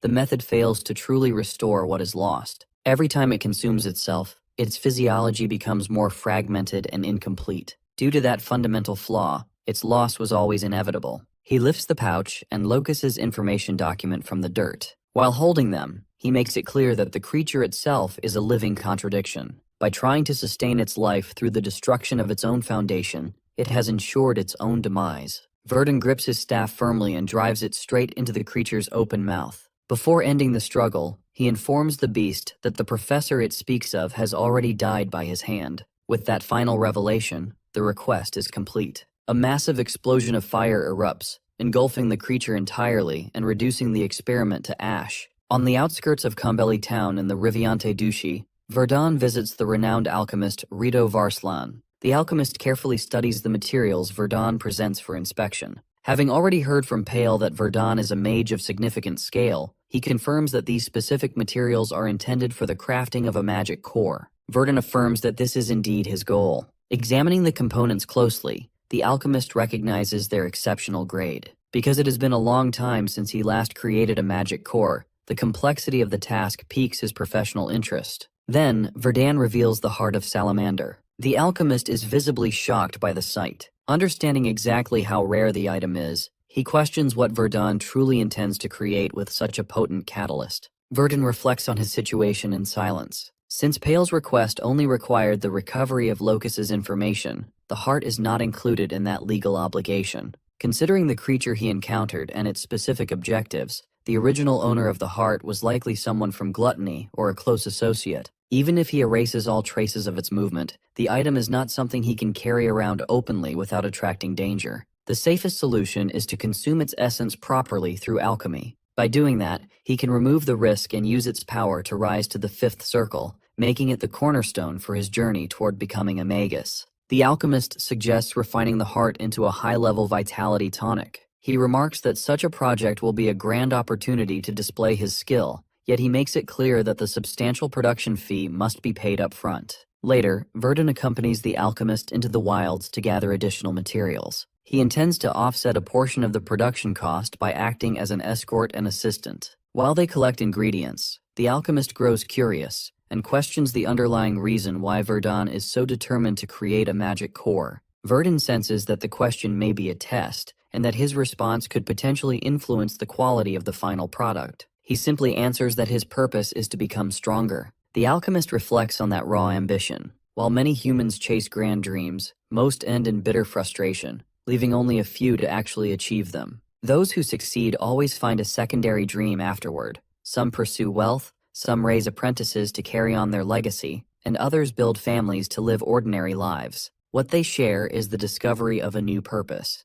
Conversely, those who fail to find another dream often sink into endless laziness and lethargy. He offers this as advice from an old man, warning Verdun not to ignore the weight of what comes after power. The words strike deeply into Verdun's thoughts. As they continue their work, a large creature suddenly appears to interrupt them. The alchemist calmly continues to collect a rare plant while Verdun engages the monster. During the brief fight, Verdun reflects that the path following his revenge remains entirely unclear to him. He cannot yet imagine what comes next. Perhaps that future can only truly begin once his vengeance is complete. That very uncertainty is why he must grow stronger now. He defeats the monster with decisive force. The alchemist laughs at the display and calls him completely insane. Verdun accepts the description as the only honest answer he can provide at this moment. A few days later, the two men sit facing each other once again. The alchemist laughs as he recalls Pale's initial description, admitting that Verdun is indeed far from an ordinary mage. He mentions how Verdun skillfully drew a golem's attention only to bury it underground instead of wasting energy fighting it directly. Despite his young age, Verdun has proven himself skilled not only in magic circles,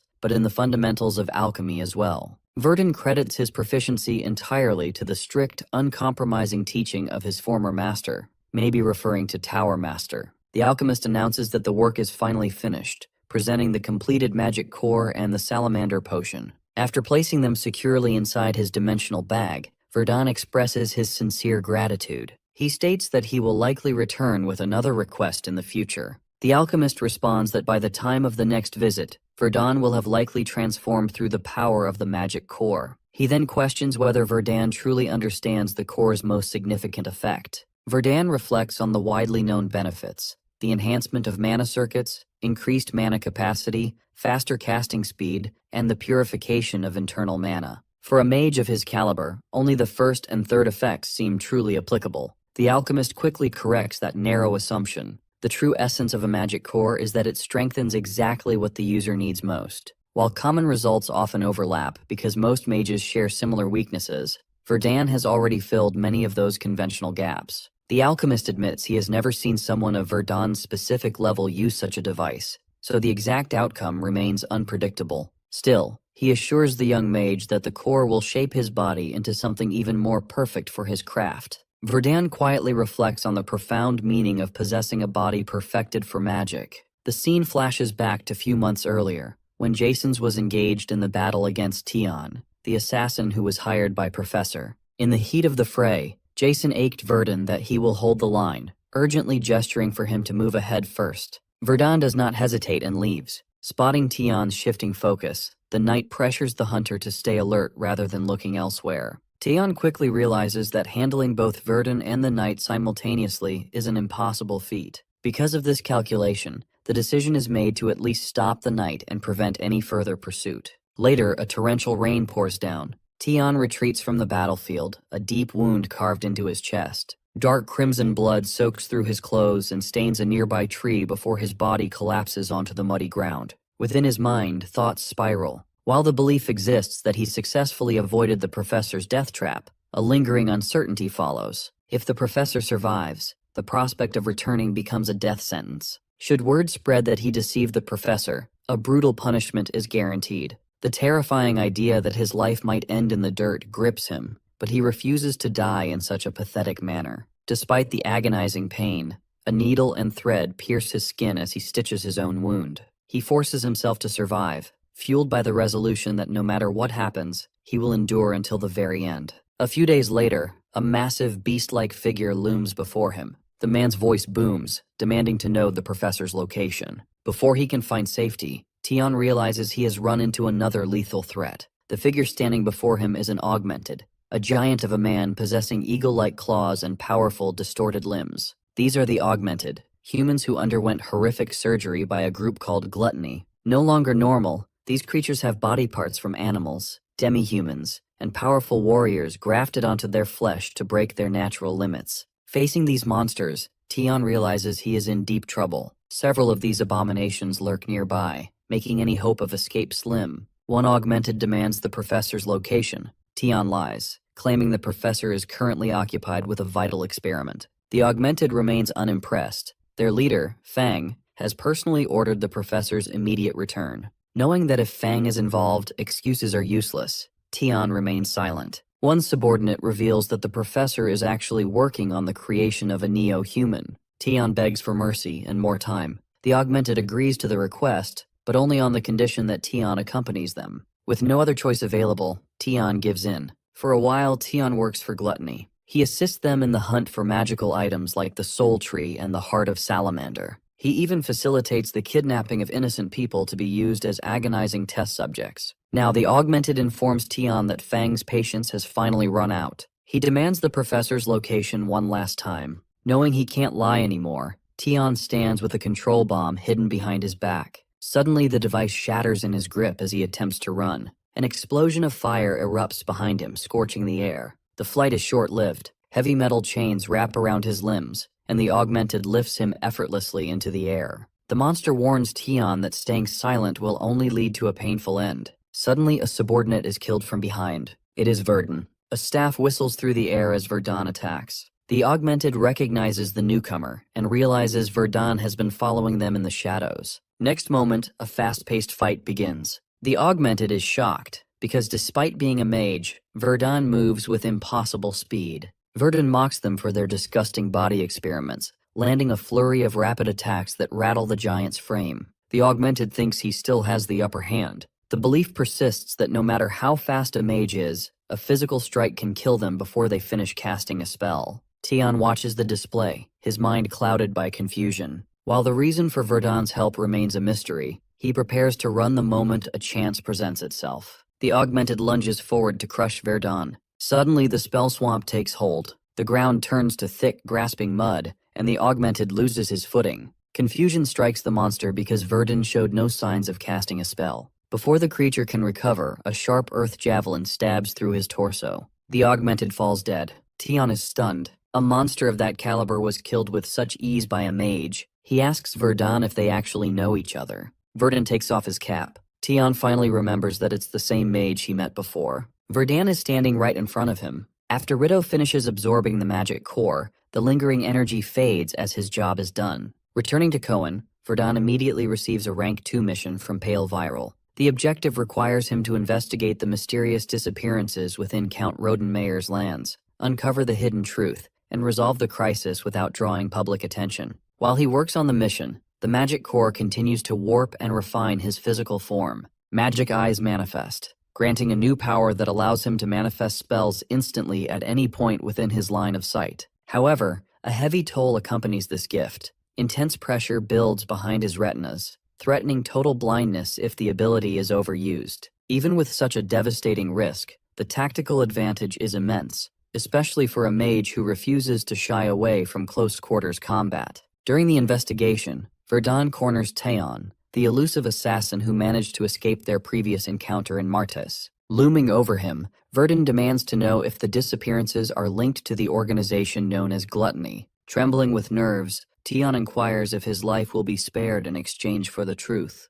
Verdun coldly informs him that cooperation remains his only viable path to survival. Though his life has been a series of hardships, Taeon admits that the prospect of death is not one he is ready to embrace. Confirmed by Taeon's testimony, the kidnappings are indeed the work of Gluttony. When Verdun pushes for deeper intelligence, Taeon claims the status of a mere low-level laborer. He explains that both humans and monsters are being harvested to have their essence drained. When Verdun mentions the Heart of Salamander, Taeon questions his source of information, because even within the organization, the information was top secret. When questioned by our boy again, he insists that the ultimate endgame of the organization remains a mystery to him. Verdun points out the transparent weakness of that excuse. Snapping under the pressure, Taeon vents about the relentless misery he has endured since the events in Martes. He describes the exhaustion of concealing the professor's death while dodging lethal threats just to draw another breath. Feeling no sympathy for a man who once sought his life, Verdun remains icy and unmoved.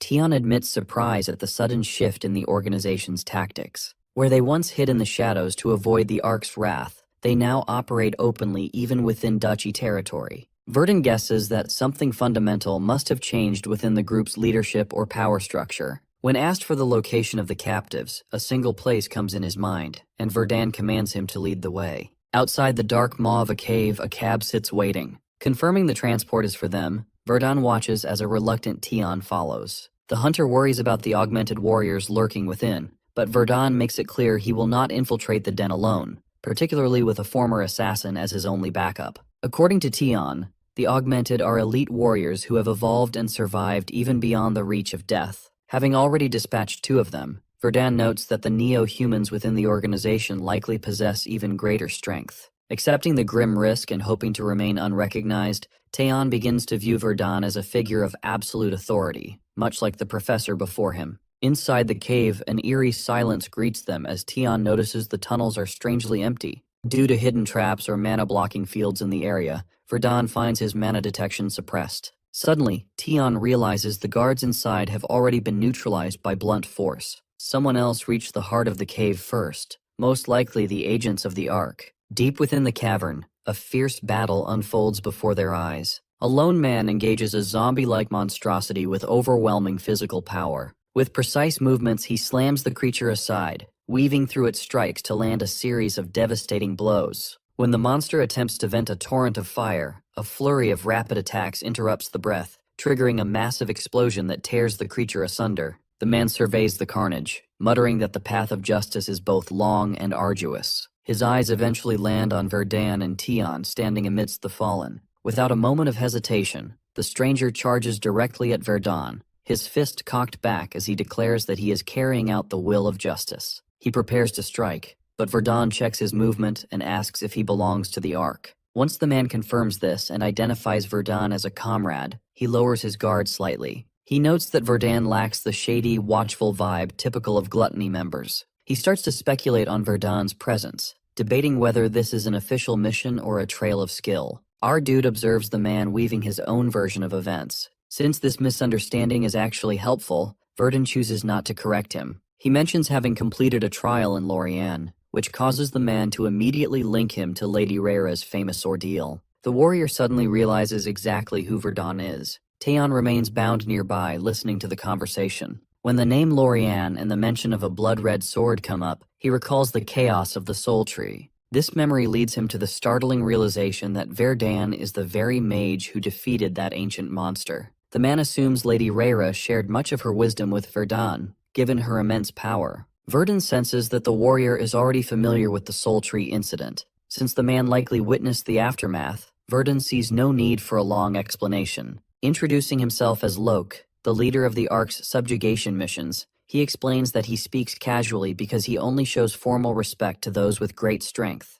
He then turns his gaze toward Tian and asks for his introduction. Our guy explains that he belongs to Gluttony and was kept alive for questioning. Lok immediately warns that this plan is useless. He reveals that Gluttony members have internal fragments that act as failsafes. If they attempt to spill secrets, the piece detonates and kills them instantly. This news fills Tian with absolute terror. He realizes the stakes are life and death and silently prays that they believe he has been honest so far. Lok suggests that since Tian is an unusual case, they can transport him to headquarters for a deeper interrogation later. Before they depart, Verdun expresses his desire to find the people responsible for the kidnappings. He senses a concealed chamber nearby, and Loke offers to follow his lead. The scene they discover is gruesome, with blood staining the floor and bodies scattered everywhere. Lok demands an explanation from Tian, who admits that while he has seen human experiments before, this carnage is far worse than usual. Lok's anger flares at the sight of the victims, who appear to have been completely drained of their life force.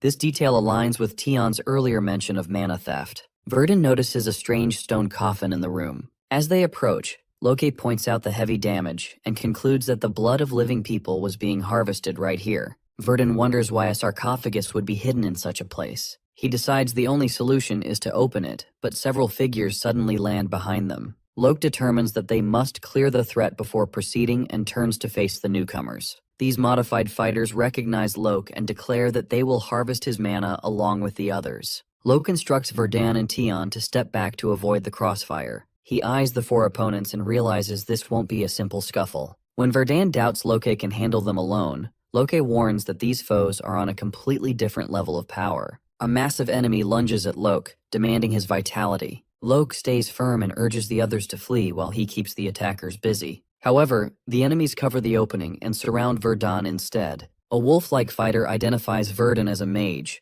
while another suggests they only need his head and heart to extract his power. Verdun remarks that they talk far too much while killing him with an internal blast which rips through him. Next is the wolf-like enemy whose attack is also blocked by our dude. At the same moment, another enemy charges, acknowledging Verdun's casting speed but believing his own strike will be faster. Verdun responds by unleashing a lightning strike spell. The resulting explosion is massive, even causing the walls to fracture. On the other side of the room, Loke finishes off the giant and goes to check on the others. He freezes when he looks at Verdun, who has already wiped out the remaining 3 enemies. Verdun explains that since interrogation was off the table, he simply ended the problem. Loki is stunned. He remembers the reports about Lady Rara's trial being solved, and had assumed she did the work. Now, seeing the evidence with his own eyes, he realizes Verdun was the true hero. Verdun notices Loki staring and asks if he is alright. Loke's attitude shifts completely, becoming much more polite now that he knows Verdun's true identity as the one who bested the Soul Tree. Because Verdun worked so quickly, everyone remained safe. From his spot in the corner,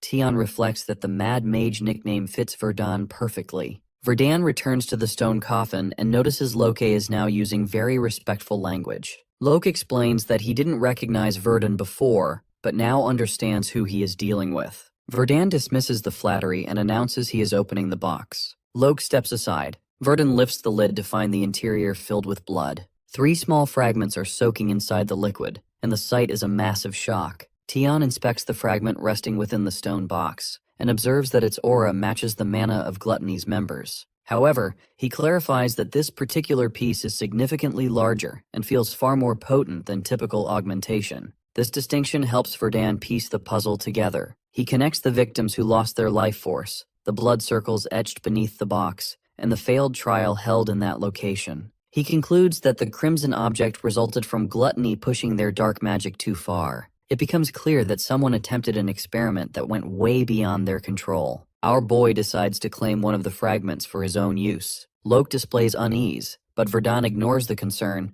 and secures the item. Since 2 fragments remain, he leaves them for the Ark to collect. Loki accepts this arrangement, though he anticipates a scolding from his superiors later. Once Verdun has what he needs, he destroys the cave to bury any evidence of their presence. He separates with Loki and transfers custody of Tion, trusting the Ark to handle the interrogation effectively. Recognizing that the situation has grown far more complex than he first thought, Verdun realizes he cannot finish the Count's task under these circumstances. He returns to Cohen to meet with Pale and informs him that the matter is much larger than anticipated. Doubting that the Count will grant an extension easily, he requests that Pale persuade the noble and ensure the necessary items reach the inn by the following day. Afterward, he prepares for his next move. Verdun avoids revealing every detail to Pale. He carefully filters his information and keeps the most sensitive secrets hidden. Since Gluttony remains a shadow organization, he believes exposing everything now would offer no benefit. He realizes the person he truly needs to consult is someone else entirely. Later, while sipping tea, he watches a shipment pass by and calmly notes that he expected Riznor to appear.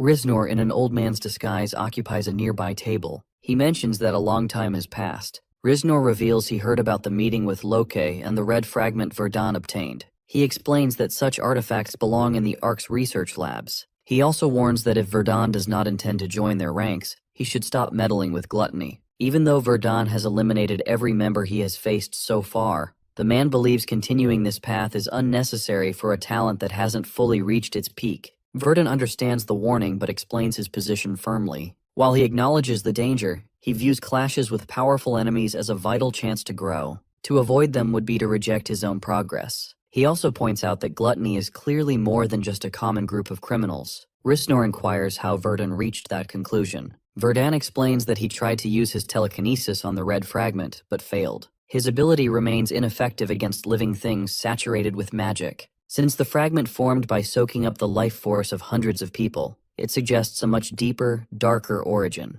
This leads him to believe the name Gluttony carries a heavy symbolic meaning. Riznor confirms this theory. He reveals that the group is named after a legendary beast known as the world-swallowing monster. Long ago, before the Ark defeated it, the creature wiped out 2 entire nations by devouring everything. Verdun reflects on the fact that he has never seen this in history books, suggesting the event is either ancient or was intentionally hidden from the public. Riznor adds that after the monster fell, certain Ark members harvested parts of its corpse. Those individuals eventually became the founders of Gluttony. Verdun concludes that the fragments used for power today must come from that monster's body. Risnor agrees and mentions that the first successful experiments were known as the Five Teeth. Verdun realizes the organization's roots go much deeper than he suspected. Risnor further reveals that one of these 5 teeth is currently active as a top leader within this very duchy. Though he cannot share every detail, he warns that a massive incident is likely approaching. Verdun views the recent chaos as an early warning sign. He then presents an item he believes will be useful, handing Risnor a token shaped like a tooth. Risnor recognizes it immediately as the mark of the professor. Verdun explains that the token acts like a signature, and using it as bait could draw hidden members out of the shadows. Risnor considers the plan carefully. Even Gluttony seems lost regarding the professor's current location. Given the professor's high rank, this bait could be very effective. However, he warns that pulling out one of the 5 teeth will be a dangerous task. Verdun responds that he will take responsibility for that part of the mission. Risnor agrees to work together despite the risks, as Verdun has already proven he can find his targets. Before departing, Verdun inquires about Tion's status. Risnor informs him that the interrogation is ongoing. Surprisingly, Tion does not have a fragment inside him, which is quite rare. Because his rank is so low, he likely lacks big secrets, but he may still be useful as a lure. Meanwhile, in the Riviante Duchy, snow covers the land. 2 men sit at a dinner table. One swishes his wine and notes that the date for their big event is finally set, even if it is a bit late. The other explains that the Soul Tree incident in Lorian caused the delay. Reports suggest a powerful mage helped Lady Rhaera win, and the stories are not exaggerated. The first man remarks that more chaos would have helped them hide their plans from the Ark. The other assures him that their goals are still on track. A small problem occurred recently, but it was handled. He expresses total confidence that the Ark remains blind to their true ambitions. As he finishes his meal, he adds that once they locate the professor, the final pieces will fall into place. He raises his glass with a smile, declaring that everything is moving forward for Gluttony. On the other side, Verdun begins his work by dismantling the red fragments taken from Gluttony to pull out its raw mana. He then prepares the special alchemical supplies Pale provided, which are necessary for fixing and balancing the power. Once every part is ready, he blends them into the Black Hour's compass, a tool built to find a specific type of magic. With that last move, he finishes the device meant to track Gluttony. He looks at the new compass and wonders if it is broken because the needle won't stop moving. He soon realizes what is happening. Since the tool hunts for Gluttony fragments, the constant spinning means Gluttony's influence is actually spreading across the entire land. Just then, Count Rodenmeyer walks up from behind and remarks that a simple tool shouldn't be so fascinating. He questions why Verdun is so focused on it. Verdun offers a proper greeting. Rodenmeyer sees his expression and assumes Verdun is just excited because it is his first time on an airship instead of using travel magic. They are currently traveling on a high-speed ship sent by the king himself. Verdun admits he never thought he would be on a vessel like this. Roden explains that this isn't a normal boat, but the fastest one the royals own. Verdun senses the powerful magic engines inside and mentions he wants to take it apart to see how it works. Roden reacts with a look of shock, noting that Verdun truly has the mind of a wizard. However, he reminds Verdun that there is no time for hobbies because people expect great things from him at the coming event. The grand audience is the biggest festival in the Riviante Duchy. During this time, local leaders report their work directly to the Duke. Those who do well get prizes, while those who fail are punished. This system makes the nobles compete and helps the country grow fast. Verdun remembers Pale mentioning that Roden is usually the top-ranked leader. Roden figures Pale already told him the basics, but invites Verdun to ask any questions before they meet the king. Verdun wonders why a simple mercenary like him is being invited to a fancy meeting for high-ranking nobles. Roden explains the situation clearly. He notes that while reporting achievements is the main goal, it would be boring on its own. After the politics are finished, a combat tournament is held to liven things up. The contest uses a bracket system where each noble picks one champion to fight for them. Roden reveals that he has chosen Verdun as his fighter. Verdun processes this news silently. Roden adds that the last person to win was the famous Crimson Sword, Rhaera. He points out that the winner gets a reward directly from the king, making it a massive opportunity. Verdun thinks about what a win is worth and asks what his personal cut will be if he wins for the count. Roden smiles at how quickly the mercenary thinks about money.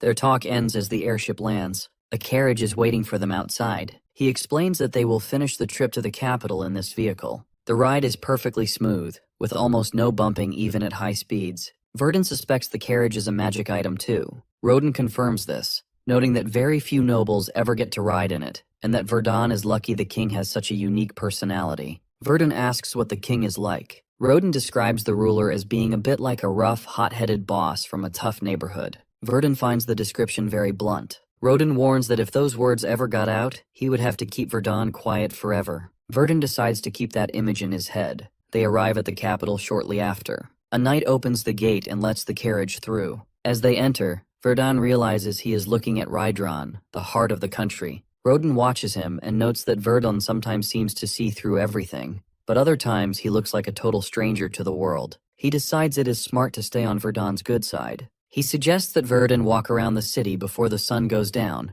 and says the carriage will wait. Verdun is unsure at first but decides to go. As he walks, he feels the mana of the city. People are everywhere, laughing and talking. The relaxed feeling is new to him. Compared to this, life in the Magic Tower feels like a faraway dream. For the first time, he gets a taste of what a normal life is like. Suddenly, someone walks up and informs him that the Count is calling for him. The timing seems odd since the sun is still high, but he follows the guide into a dark room anyway. Inside, a man stands with two knights. The man notes with a smile that Verdun has finally arrived. Verdun immediately readies his magic gear. The knights pull their swords, but the man tells them to calm down because there is no need for a fight. Verdun realizes the servant who brought him here actually worked for the Count. If that is true, it means the Count himself didn't send for him. He asks the man to say who he is. The man laughs at his bravery. Then with bright, confident eyes, he claims to be the owner of the entire country. Verdun thinks back to Roden's description. He realizes the man standing there must be the king of Riviante. The moment Verdun recognizes him, he drops to one knee and offers a formal greeting to the king of Riviante.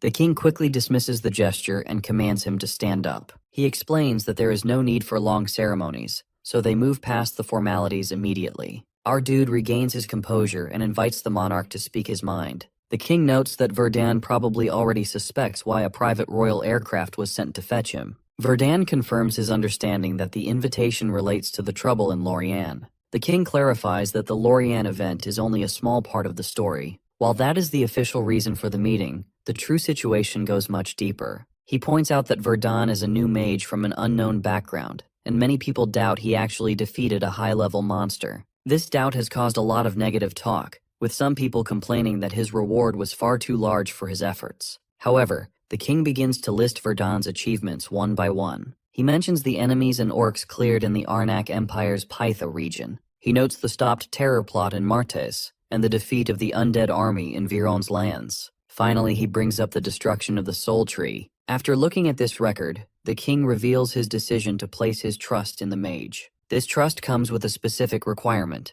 He informs Verdun that he must use the upcoming tournament to display his power and shut down the critics. Verdun realizes the king is using this chance to make his own leadership look stronger, while also proving Verdun is the real deal. He accepts the challenge but inquires about the prize for meeting these goals. The surrounding knights show anger at such a bold question, but the king responds with loud laughter. He finds Verdun's confidence entertaining. He reasons that if Verdun speaks as if winning is a certainty, then a proper payment is only fair. Usually, a winner receives a piece of land. Since Verdun is a traveling mercenary, the king realizes a land isn't very useful to him. He offers to pay him in gold instead, but then suggests a much better reward, the Ring of Bitter Frost. Verdun feels a moment of doubt because the original item belongs to a person who is still alive. The king explains that he is offering a high-quality copy, not the actual ring. Even as a copy, it can use about 30% of the original strength, which makes it more powerful than almost any other magical item. Satisfied with the deal,